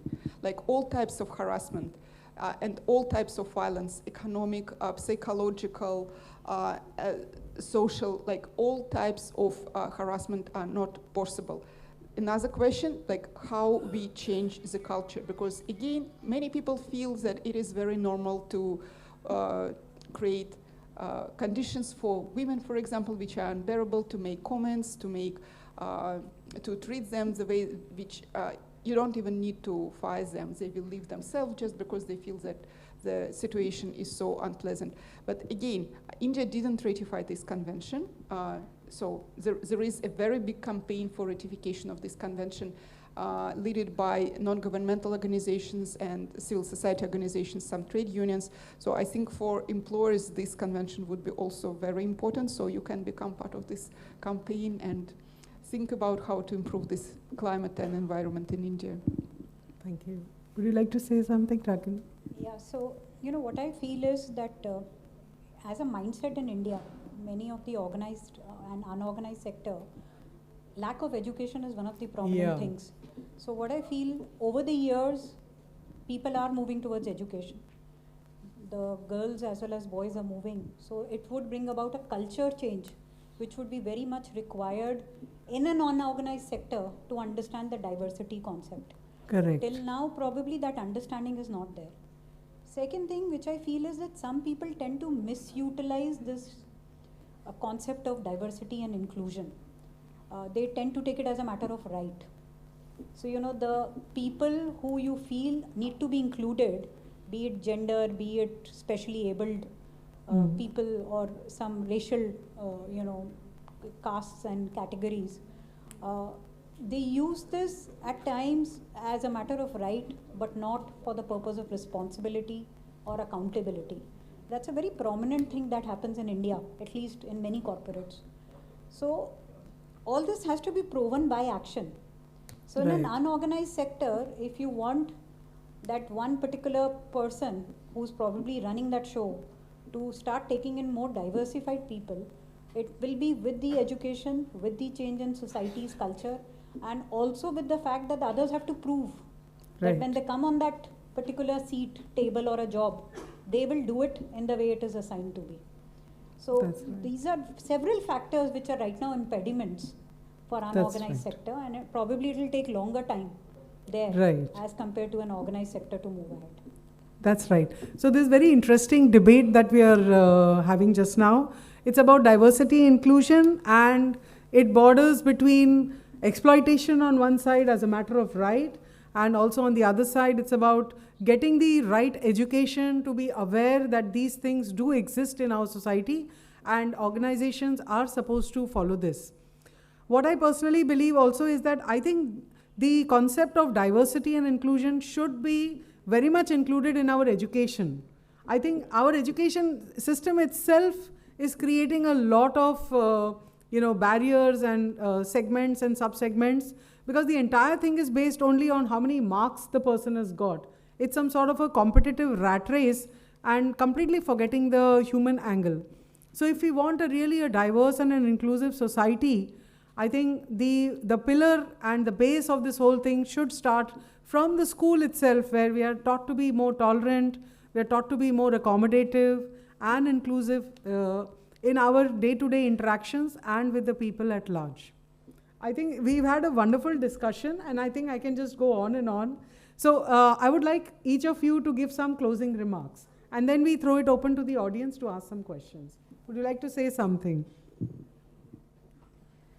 I would only say that I think for me, the biggest way to be the change, to make a change, is to be the change, to be self-reflective. I think all leaders are generally self-reflective, but to take that even to the next level.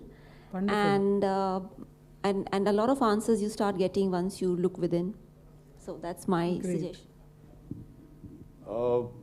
My take would be that if we really have to focus on diversity and inclusion, then there is need for a larger communication exercise where we need to be able to educate, sensitize people.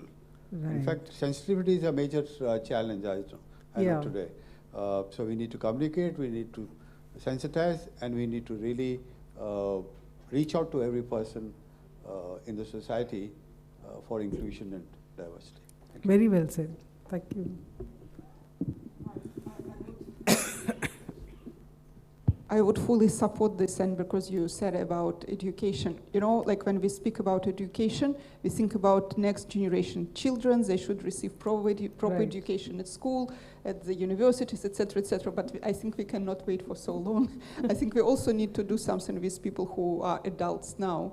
And here, like, what we can do, various awareness sensitization and awareness raising campaigns and just more information. All people watch TV, all people read social media, instead of just, content which is not really helping to understand the challenges, etc. We could see how, through what everyday people are watching and listening to and looking at, we could work more on this. So this type of awareness campaigns are very possible also for adults, but of course we need to think about next generations as well, I agree. So I think one, we need to lead by examples. Exactly. Two, in corporates at least, it will have to be an actionable plan along with measurements of how it is actually being done, rather than just the legal compliances that's being looked into. So probably that will need to form part of our objective or targets that we fix for every year.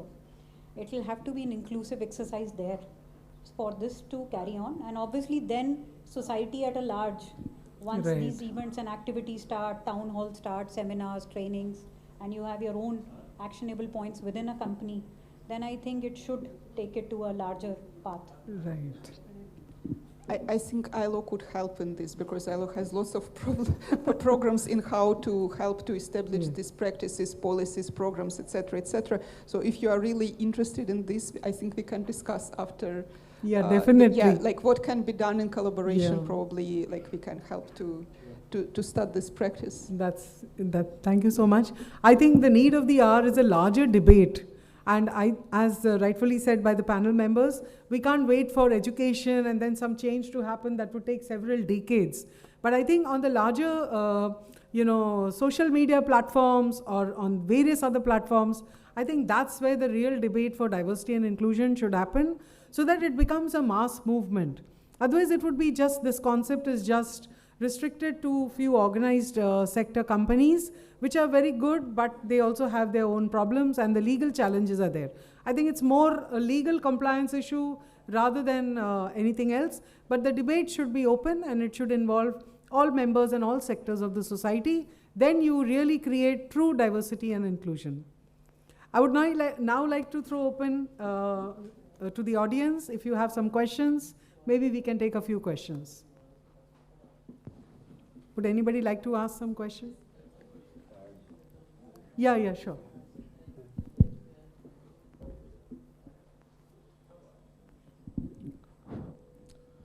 thank you, panelists, for bringing such a nice perspective about inclusion and diversity. My question is, when you are discussing about diversity and inclusion, are you also considering inclusion based on economic status? Because frankly speaking, even in India, 20 years, 25 years down the line, perhaps this will be the only form of discrimination which will be prevalent in country. Because increasing capitalization and urbanization will most probably take care of other forms of discriminations. It has happened in West, perhaps it will also happen in India. But diversity and inclusion based on economic status is something which even West needs to address, and India is far behind. Education, of course, is a great vehicle of change. But in India, you see, when a child is born, his future is almost fixed at that point only, based on his parents' economic status. So what corporate India, if at all, thinking about this thing? Thank you. I think anyone can answer this question. I mentioned about economic diversity and inclusion in my opening remarks. I mentioned about this as one of the pillars of United Nations strategies for development. You're right. Unfortunately, many countries are not focusing on economic development. They're not reaching out to the poorest of the poor. And therefore, there is a need for including people. Like if you look at right to education, the government of India has a policy where every child can go to a school, get admission, and get the education free of cost. But it is not really helping people who have to be educated to get that education, because number one, enrollment is poor. Number two, even if the enrollment is good, I think almost about 50% of the people from the poor family backgrounds drop out in the school itself. Yeah. The reason they drop out is economic conditions. They need to work and earn for the family. I think that's what we need to address. That's right. Okay, I think this is, each point is a day-long debate activity. So is there any other question? Would anybody else like to ask a question? Yeah, please. So this would be the last question, and I think we can continue the discussion offline. Thank you very much for the panelists, because they brought out so many dimensions of the subject, and you guys have touched the very deeper things which one can try to fathom out when he is at peace with himself. First. Second thing is this: the problem is so gigantic that it needs to start from family level itself. Because I have seen it, that within the family, when the economics economy of a family is common for all children, but the treatment to the children are not alike. That's so right. the problem is this, because I have seen it that there are differential treatment for female child and the son and all.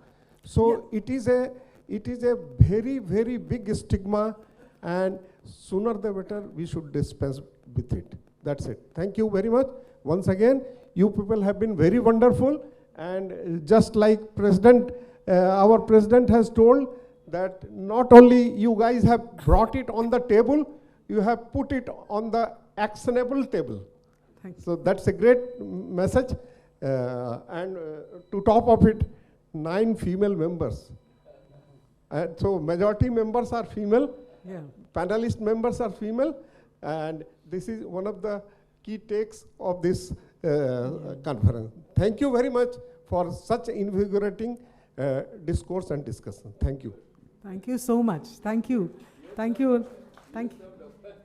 Thank you. All right. I'd like to close the discussion here now.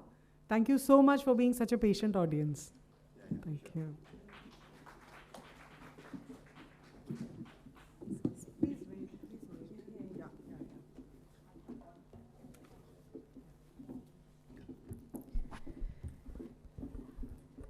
Thank you, Dr. Khanna, and thanks to our esteemed panelists.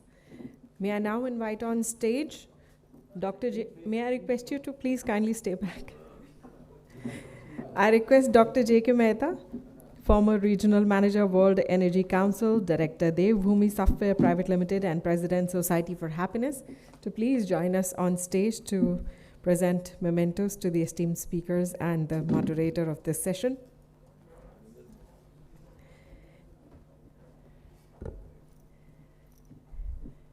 And who is more apt to present mementos than somebody who's looking after the quotient of happiness? So, Dr. Mehta, we'd like to start with thanking Ms. Ragini Advani. Thank you, ma'am, for being a part of this session.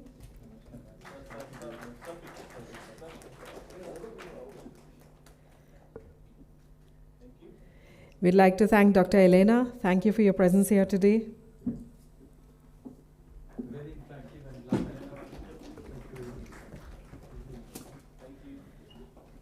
Our thanks to Dr. Sunil Abrol. Thank you, sir, for being a part of this discussion.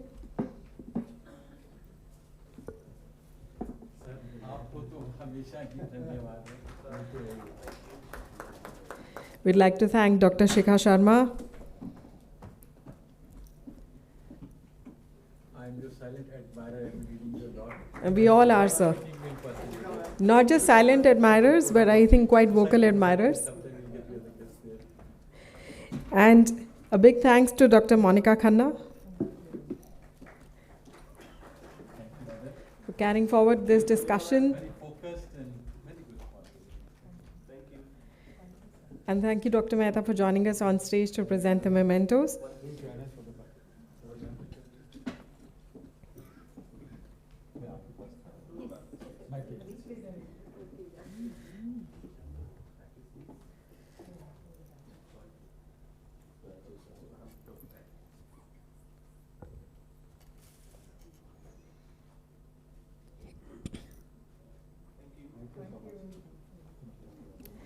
With that, we conclude this session, which was entitled Diversity and Inclusion, a Game Changer. I request you all to please kindly take your seats back in the audience. With that, we quickly move on to the valedictory session.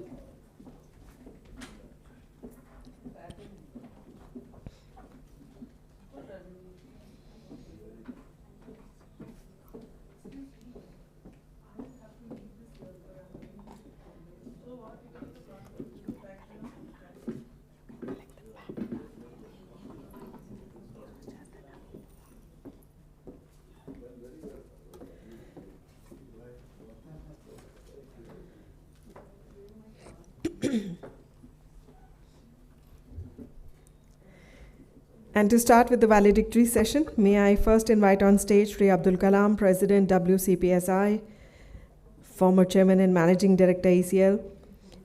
I would also request Ms. Veena Swaroop, Conference Chair, former Director, HR, EIL, to please join us on stage.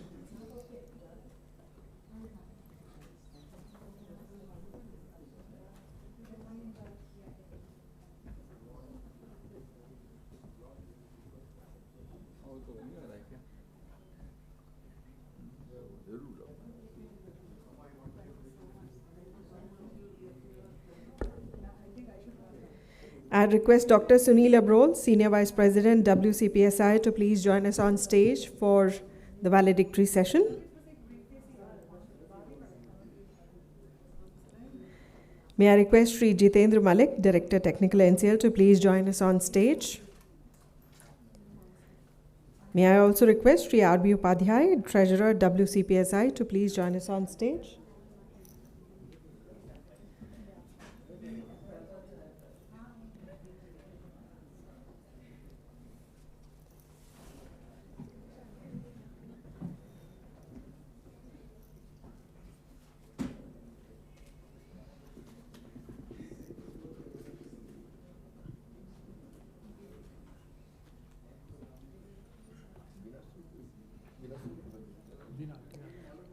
May I request Ms. Veena Swarup, Conference Chair, to please join us on stage.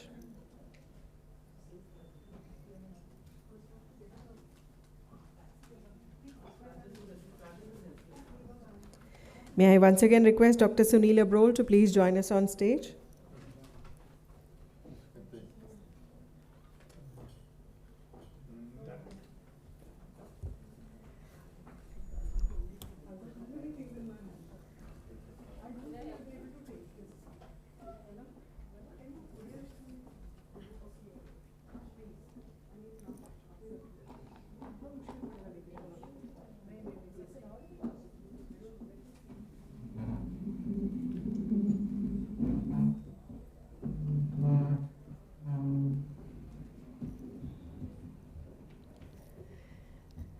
To start the valedictory session, may I first invite Shri Abdul Kalam to kindly deliver the welcome address.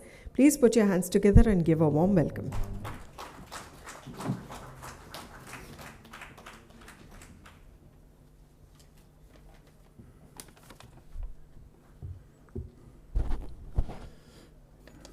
Thank you for giving me another chance to welcome the audience here and of course the august people here. First of all, Mr. Malik, who is the Director Technical, Coal India, he represents, in fact, Coal India's chairman today. So he has one of the finest officers he has worked between Coal India in Bharat Coking Coal, and then later he became Director Technical in Northern Coalfields. One of the most modern companies, which is rather, world-class, organization. So he is heading an organization which is world-class in coal mining, having highest output per man shift. On behalf of you and behalf of the WCPS, I welcome him over here. And also, I would like to again welcome Ms. Veena Swarup, who I welcome in the morning itself. Again, he has done an excellent job in organizing this seminar. It's one-day conference. Mr. R.B. Upadhyay, who is a treasurer, and also he is ex-Coal India. I welcome you also. I welcome Mr. Sunil Abrol. He is, because I missed, my apologies, because he's one of the wonderful officers. He interacts with the world body, which is a body connected to United Nations, and he connects with the entire world body. And inputs from him were tremendous, besides Veena Swarup, so I would like to welcome him here. And I welcome the other people, especially these left out delegates from PSUs like Coal India, Oil India. Ms. Veena Swarup, I have already welcomed, I welcome him. Yeah, I welcome. And then Nalini Mehta, she is working with Coalfields in an NGO for the poverty elevation. She is here. And also Mr. Tiwari, again, he is there on the other side of the dais. And everybody here. Mr. P.K. Singh Rathore, who is he represents Coal India and various sectors, finance, and he working for the retired people. So I was thinking about this seminar is coming to an end, and I have seen that I think 50% people are here. So I want to welcome you all again, because you have been really kind to us. Yeah, for the whole seminar, it's very difficult to get 100% attendance. So I wanted to say that, the people who are working here, especially in public sector, because there are people who are working very hard, especially in oil and coal, life is very difficult. So those who have achieved something and those who have not achieved and are struggling, for them I would like to say, कभी किसी को मुकम्मल जहाँ नहीं मिलता, कहीं ज़मीं तो कहीं आसमां नहीं मिलता. So all of you are welcome. I wanted to say that, and also start the proceedings with other gentlemen. Thank you all, gentlemen. Jai Hind.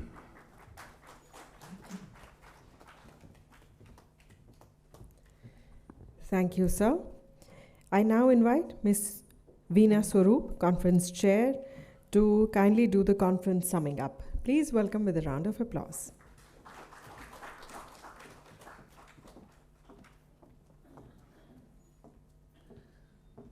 So it's been a long day. Good evening, everyone.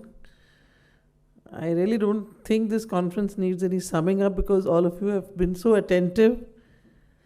But I must say, as a conference chair, that I'm a very satisfied person today, that it was a very successful conference by my standards.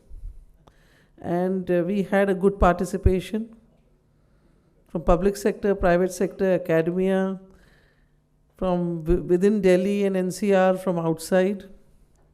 I'm really thankful to all the speakers, the panelists. We invited 25 and 24 came. It's only one person who was a keynote speaker, Mr. Kabra, who at the last moment could not come because his father took ill very seriously in Mumbai. He was rather very apologetic about it. And we pray for his speedy recovery. So even the speakers have excelled. And all the panels went off very well. Whether it was the inaugural, the panel on new age technology, innovation, and its impact on productivity, the impact of environment on productivity, the global scenario, stories to learn from, and the last one, diversity and inclusion, a game changer. So we've gone through the whole thing. There are many other drivers, of course, but in a day we couldn't have done more than this. I'm hopeful that if we ever think of doing a conference like this again, maybe we will add some more features to it, like a paper writing competition, maybe an exposition outside. There could be other things that one could think of. So thank you very much, Mr. Kalam and everyone from WCPSI for giving me this opportunity to lead this conference. I'd like to thank each one of you. Thank you so much. But I would like to thank the committee members from WCPSI who gave me full support. And more than anything, gave me a free hand to be able to operate. That says a lot on their faith in me. Thank you very much. But it will be incomplete without conveying my appreciations to Kajal. This girl has worked day in and day out, from morning till night. And I must say that even whether it was 12 o'clock in the night, she needs a hand from all of us. Well done. And keep it up like this. Huh? Thank you. Thank you so much.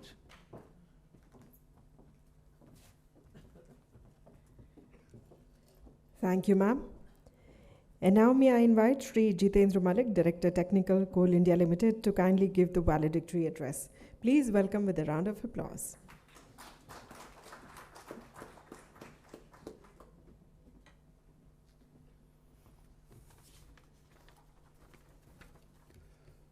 Present on the dais, respected Madam Veena Swaroop, Dr. Abdul Kalam Sahab, Mr. Upadhyaya Sahab, and off the dais, Dr. Abrol, Madam Eleanor, Miss Nalini Mehta, and all the august audiences.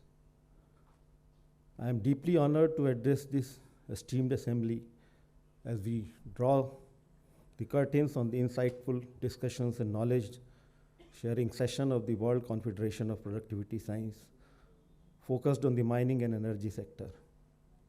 Our journey through these discussions has not only deepened our understanding of the dynamic landscapes within India, but has also shed light on the global scenario that shapes our industry strategically. Honorable Prime Minister Shri Narendra Modi ji on his 77th Independence Day speech declared that Indian economy will be among the top 3 in the world within 5 years. But how shall that be? It can only be through sustainable productivity. What is meant by sustainable productivity? Sustainable productivity is about maintaining a balance between the needs of the employee and those of the organization. It means continuous business growth at the same time as high level of employee well-being. उसके लिए management कैसा होना चाहिए? रामायण महाग्रंथ में इस पर बड़ी सार्थक बात कही है। मुखिया मुखु सो चाहिए खान पान कहूँ एक, पालई पोषई सकल अंग तुलसी सहित विवेक। अर्थात मुखिया को मुख समान होना चाहिए, जो खाने पीने को तो अकेला रहता है लेकिन विवेक पूर्वक सभी अंगों का पालन पोषण करता है। Mouth is the place from where we eat, but it takes care of all from head to foot, hands, everything. It provides nutrition to each and every part of the body.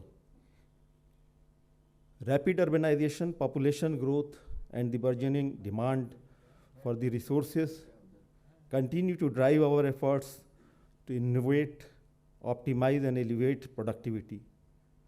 Our industry stands at a crossroad where harnessing technology and adopting sustainable practices are not only strategic imperatives, but moral obligation towards the planet we call home. The global scenario demands that we keep pace with the evolving dynamics of energy consumption and production. Renewable energy sources are gaining prominence, reshaping the energy landscapes and compelling us to diversify our strategies.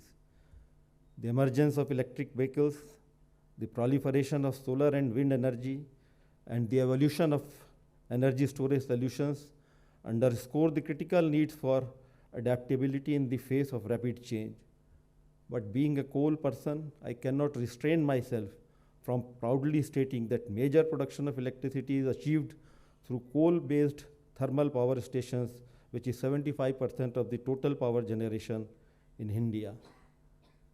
In the hall we are sitting here, which is well lighted, AC cooled, it owes all due to coal which is being mined in different parts of India.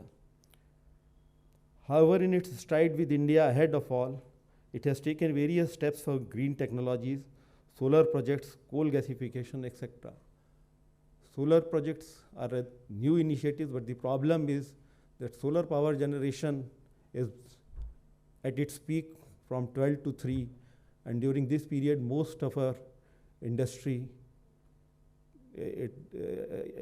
declared this either as the rest hours, and during this period, especially in NCL, we have this blasting period, so our machines remain idle. And the problem with solar energy also is that we cannot store it. The storage costs presently are very high, but as cheaper solutions are available, then we can store the solar energy as well. Coal India is committed to become a net zero energy company and is in the process of implementing 3 gigawatt of solar program by 25-26. CIL will pump rupees 91,000 crore in various projects, including diversification and mine development by 25-26. With fourth industrial revolution, that is Industry 4.0, the integration of artificial intelligence, automation, and data analytics is transferring our industry into dynamic data-driven ecosystem. A recent study from the Harvard Business Review shows that people work harder when someone is watching and showing appreciation for their efforts. This shall be accomplished by data analytics, capacity utilization analysis, working hours of the machine, idling of the machine, and breakdown hours, and in turn, efficiency of an individual can be measured. It is also said that jobs that get measured get done. If you can't measure something, you can't manage it. So says Taylor. We have systems to measure up to the minutest detail, including the blink of an eye. As Director Technical of NCL, I feel proud to represent an organization that recognizes the significance of these global trends and endeavors to contribute positively to both the Indian and the global mining energy landscapes. Journey of coal mining in NCL started in the year 1965 from Jhingurda mine with an annual production of only 16,000 tons. Later on, NCL was formulated as a separate company in 1985 with 11.6 million ton coal production, which reached the 100 million ton mark in 2018-19. In 2022-23, NCL produced 131.2 million ton with a contribution of about 10% of nation's power generation. Offtake was 133.4 million ton, and to achieve this much of coal production and the dispatch huge volume of overburden, that is the rocks lying above the coal seam, that was 453.2 million cubic meter of OB had to be handled. This was achieved with capacity utilization of 84.1% with an OMS of 35. We are engaging more numbers of 20 cubic meter of shovels with 190 ton dumper capacity and drag lines of 24 by 96. We are reducing our road transport with the commissioning of new coal handling plants under the first mile connectivity projects with automatized pre-weighed coal loading rakes through silos. We have implemented OITDS, that is Operator Independent Truck Dispatch System, for real-time monitoring of dumper movements inside the mines.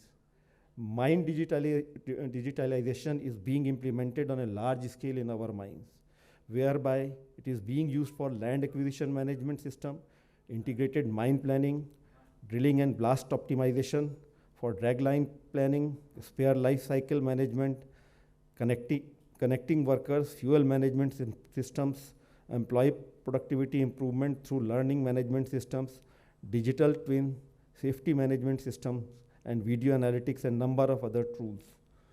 Productivity improvement is scheme for improving employee motivation and building a positive work culture in the organization. Other initiatives like TPMS for better utilization of dumper capacity, ERP, SAP has been implemented for ease of information transfer and management. Last but not the least, Bharat का रहने वाला हूँ, इसलिए रामायण जी की बात बार बार मुख पर आ ही जाती है. डाटा एनालिटिक्स जो है एक को सच्चाई देता है. किसी ने पूछा भी था कि आर्टिफिशियल इंटेलिजेंस में हम जा रहे हैं, इसका हश्र क्या होगा. तो जो डाटा एनालिटिक्स है और आर्टिफिशियल इंटेलिजेंस है, वो एक सच्चाई सामने रख देता है, लेकिन वो सच को सुनने की हिम्मत भी होनी चाहिए. यदि वो सच सुनने की हिम्मत नहीं है तो फिर ये गैर बेमानी हो जाएगा, इसका कोई मतलब नहीं रहता है. रामायण में कहा भी है, सचिव वैद गुरु तीनी, जो प्रिय बोलहि भय आस, राज धर्म तन तीनी, कर होई बेगही नास. मंत्री, दैट इज़ मिनिस्टर, वैद जो आपका हेल्थ के लिए आपको देखरेख करता है, और गुरु, ये तीन यदि भय या लाभ की आशा से हित की बात न कहकर मीठा मीठा ही बोलते हैं तो राज्य, शरीर और धर्म, इन तीनों का शीघ्र ही नाश हो जाता है. इसलिए आर्टिफिशियल इंटेलिजेंस का उपयोग तभी है जब उस सच्चाई को हम फेस करें और करेक्टिव एक्शंस लें. अदरवाइज आर्टिफिशियल इंटेलिजेंस, डिजिटलाइजेशन, इनका कोई अर्थ नहीं रह जाता है. मैं डॉक्टर कलाम साहब को बहुत बहुत धन्यवाद देना चाहता हूँ. He is my philosopher, he is my guide, rather he is a father figure for me, who has always been giving his blessings to me and invited me to this conference, for which I am really very much obliged. Lot of takeaways can be gathered from this conference, and really it was very interesting, and also we can take number of things from this conference. Thank you. Thank you.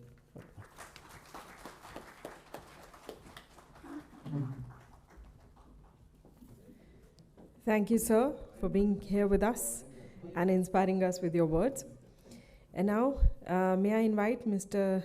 T. Tiwari, Dr. J.K. Mehta, Ms. Kajal Kapoor to please join us on stage. Ms. Kajal Kapoor is already here, so I'll request Shri Tiwari and Dr. J.K. Mehta to please join us on stage.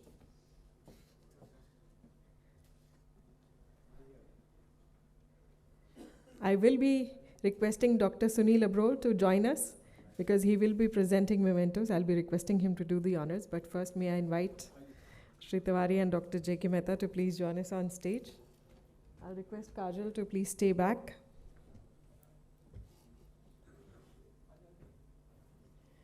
I request Dr. Sunil Abrol to kindly present mementos. We've thanked everyone. So now it's time to thank the people who have made this conference possible, starting with our esteemed guest, Shri Jitendra Malik. Thank you, sir, for your presence here today.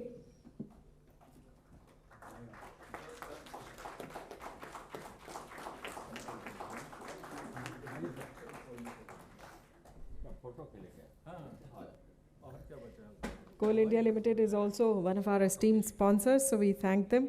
We also thank Shri Abdul Kalam, President WCPSI.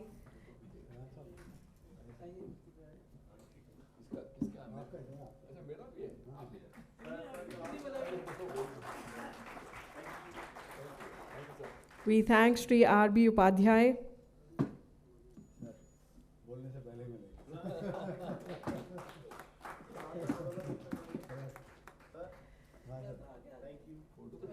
We thank Shri Tiwari.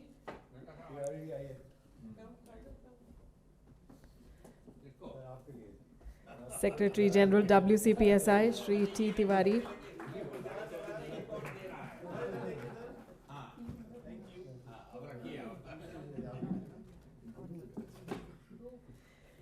We'd like to thank Dr. J.K. Mehta.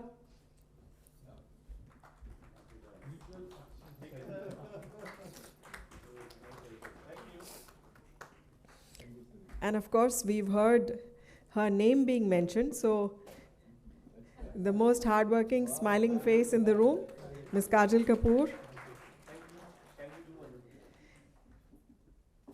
And thank you, Dr. Abrol, for joining us on stage to present the mementos.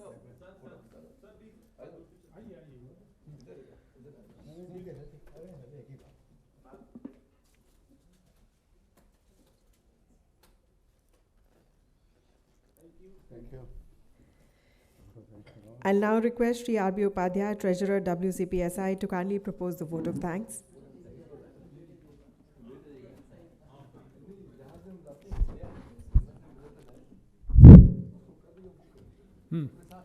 Now, I will request the President to allow me to change the environment from English to Hindi. धन्यवाद ज्ञापन एक बड़ी स्वस्थ परंपरा है और प्रत्येक सभा के बाद, प्रत्येक महोत्सव के बाद धन्यवाद देना बहुत ही उचित कदम है। सबसे पहले तो मैं मलिक साहब को धन्यवाद दूंगा जो कि सिंगरौली से यहाँ आए हैं और उन्होंने अपने ज्ञान से हम लोगों का ज्ञानवर्धन किया है। मैं श्री बीना स्वरूप जी को धन्यवाद दूंगा जिन्होंने इस कॉन्फ्रेंस को बहुत ही सहजता से और बहुत ही अच्छे ढंग से ऑर्गेनाइज किया और कराया। श्री अब्दुल कलाम जो इस ऑर्गेनाइजेशन के प्रेसिडेंट हैं, उन्होंने आज के इस कार्यक्रम को मोटिवेटेड होकर के लोगों को बड़े अच्छे ढंग से प्रस्तुत करने में मदद किया। साथ ही आप सभी लोगों को मैं धन्यवाद दूंगा कि आप लोगों ने बड़े ही शांति से आज के विचारों को सुना और उसमें भाग लिया और आप लोगों की सहभागिता बड़ी सक्रिय रही। मैं मेहता साहब के टीम को जिन्होंने ऑर्गेनाइज करने में आज की इस सभा को पूर्ण तन और मन से समर्पित होकर के संपादन किया, और अब हम सब लोग हमें लगता है थक गए हैं, इसलिए मैं यही समाप्त करता हूं और पुनः एक बार आप सभी लोगों को और जो हम लोगों को असिस्ट किए हैं, जिन लोगों ने सहायता प्रदान की है इस आज के सभा को सक्सेसफुल करने में, सफल करने में, उनको धन्यवाद देता हूं। धन्यवाद।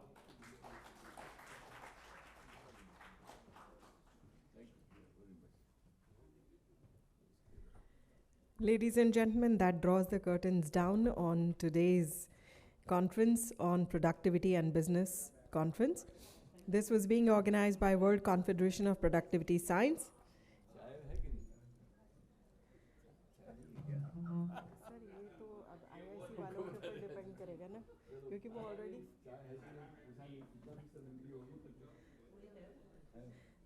We hope the IIC can indulge us in a little bit of tea or coffee. Maybe, maybe not. I am not too sure. So Once again, see you at the next conference. And once again, on behalf of World Confederation of Productivity Science India, we thank you all. Have a wonderful evening. Thank you.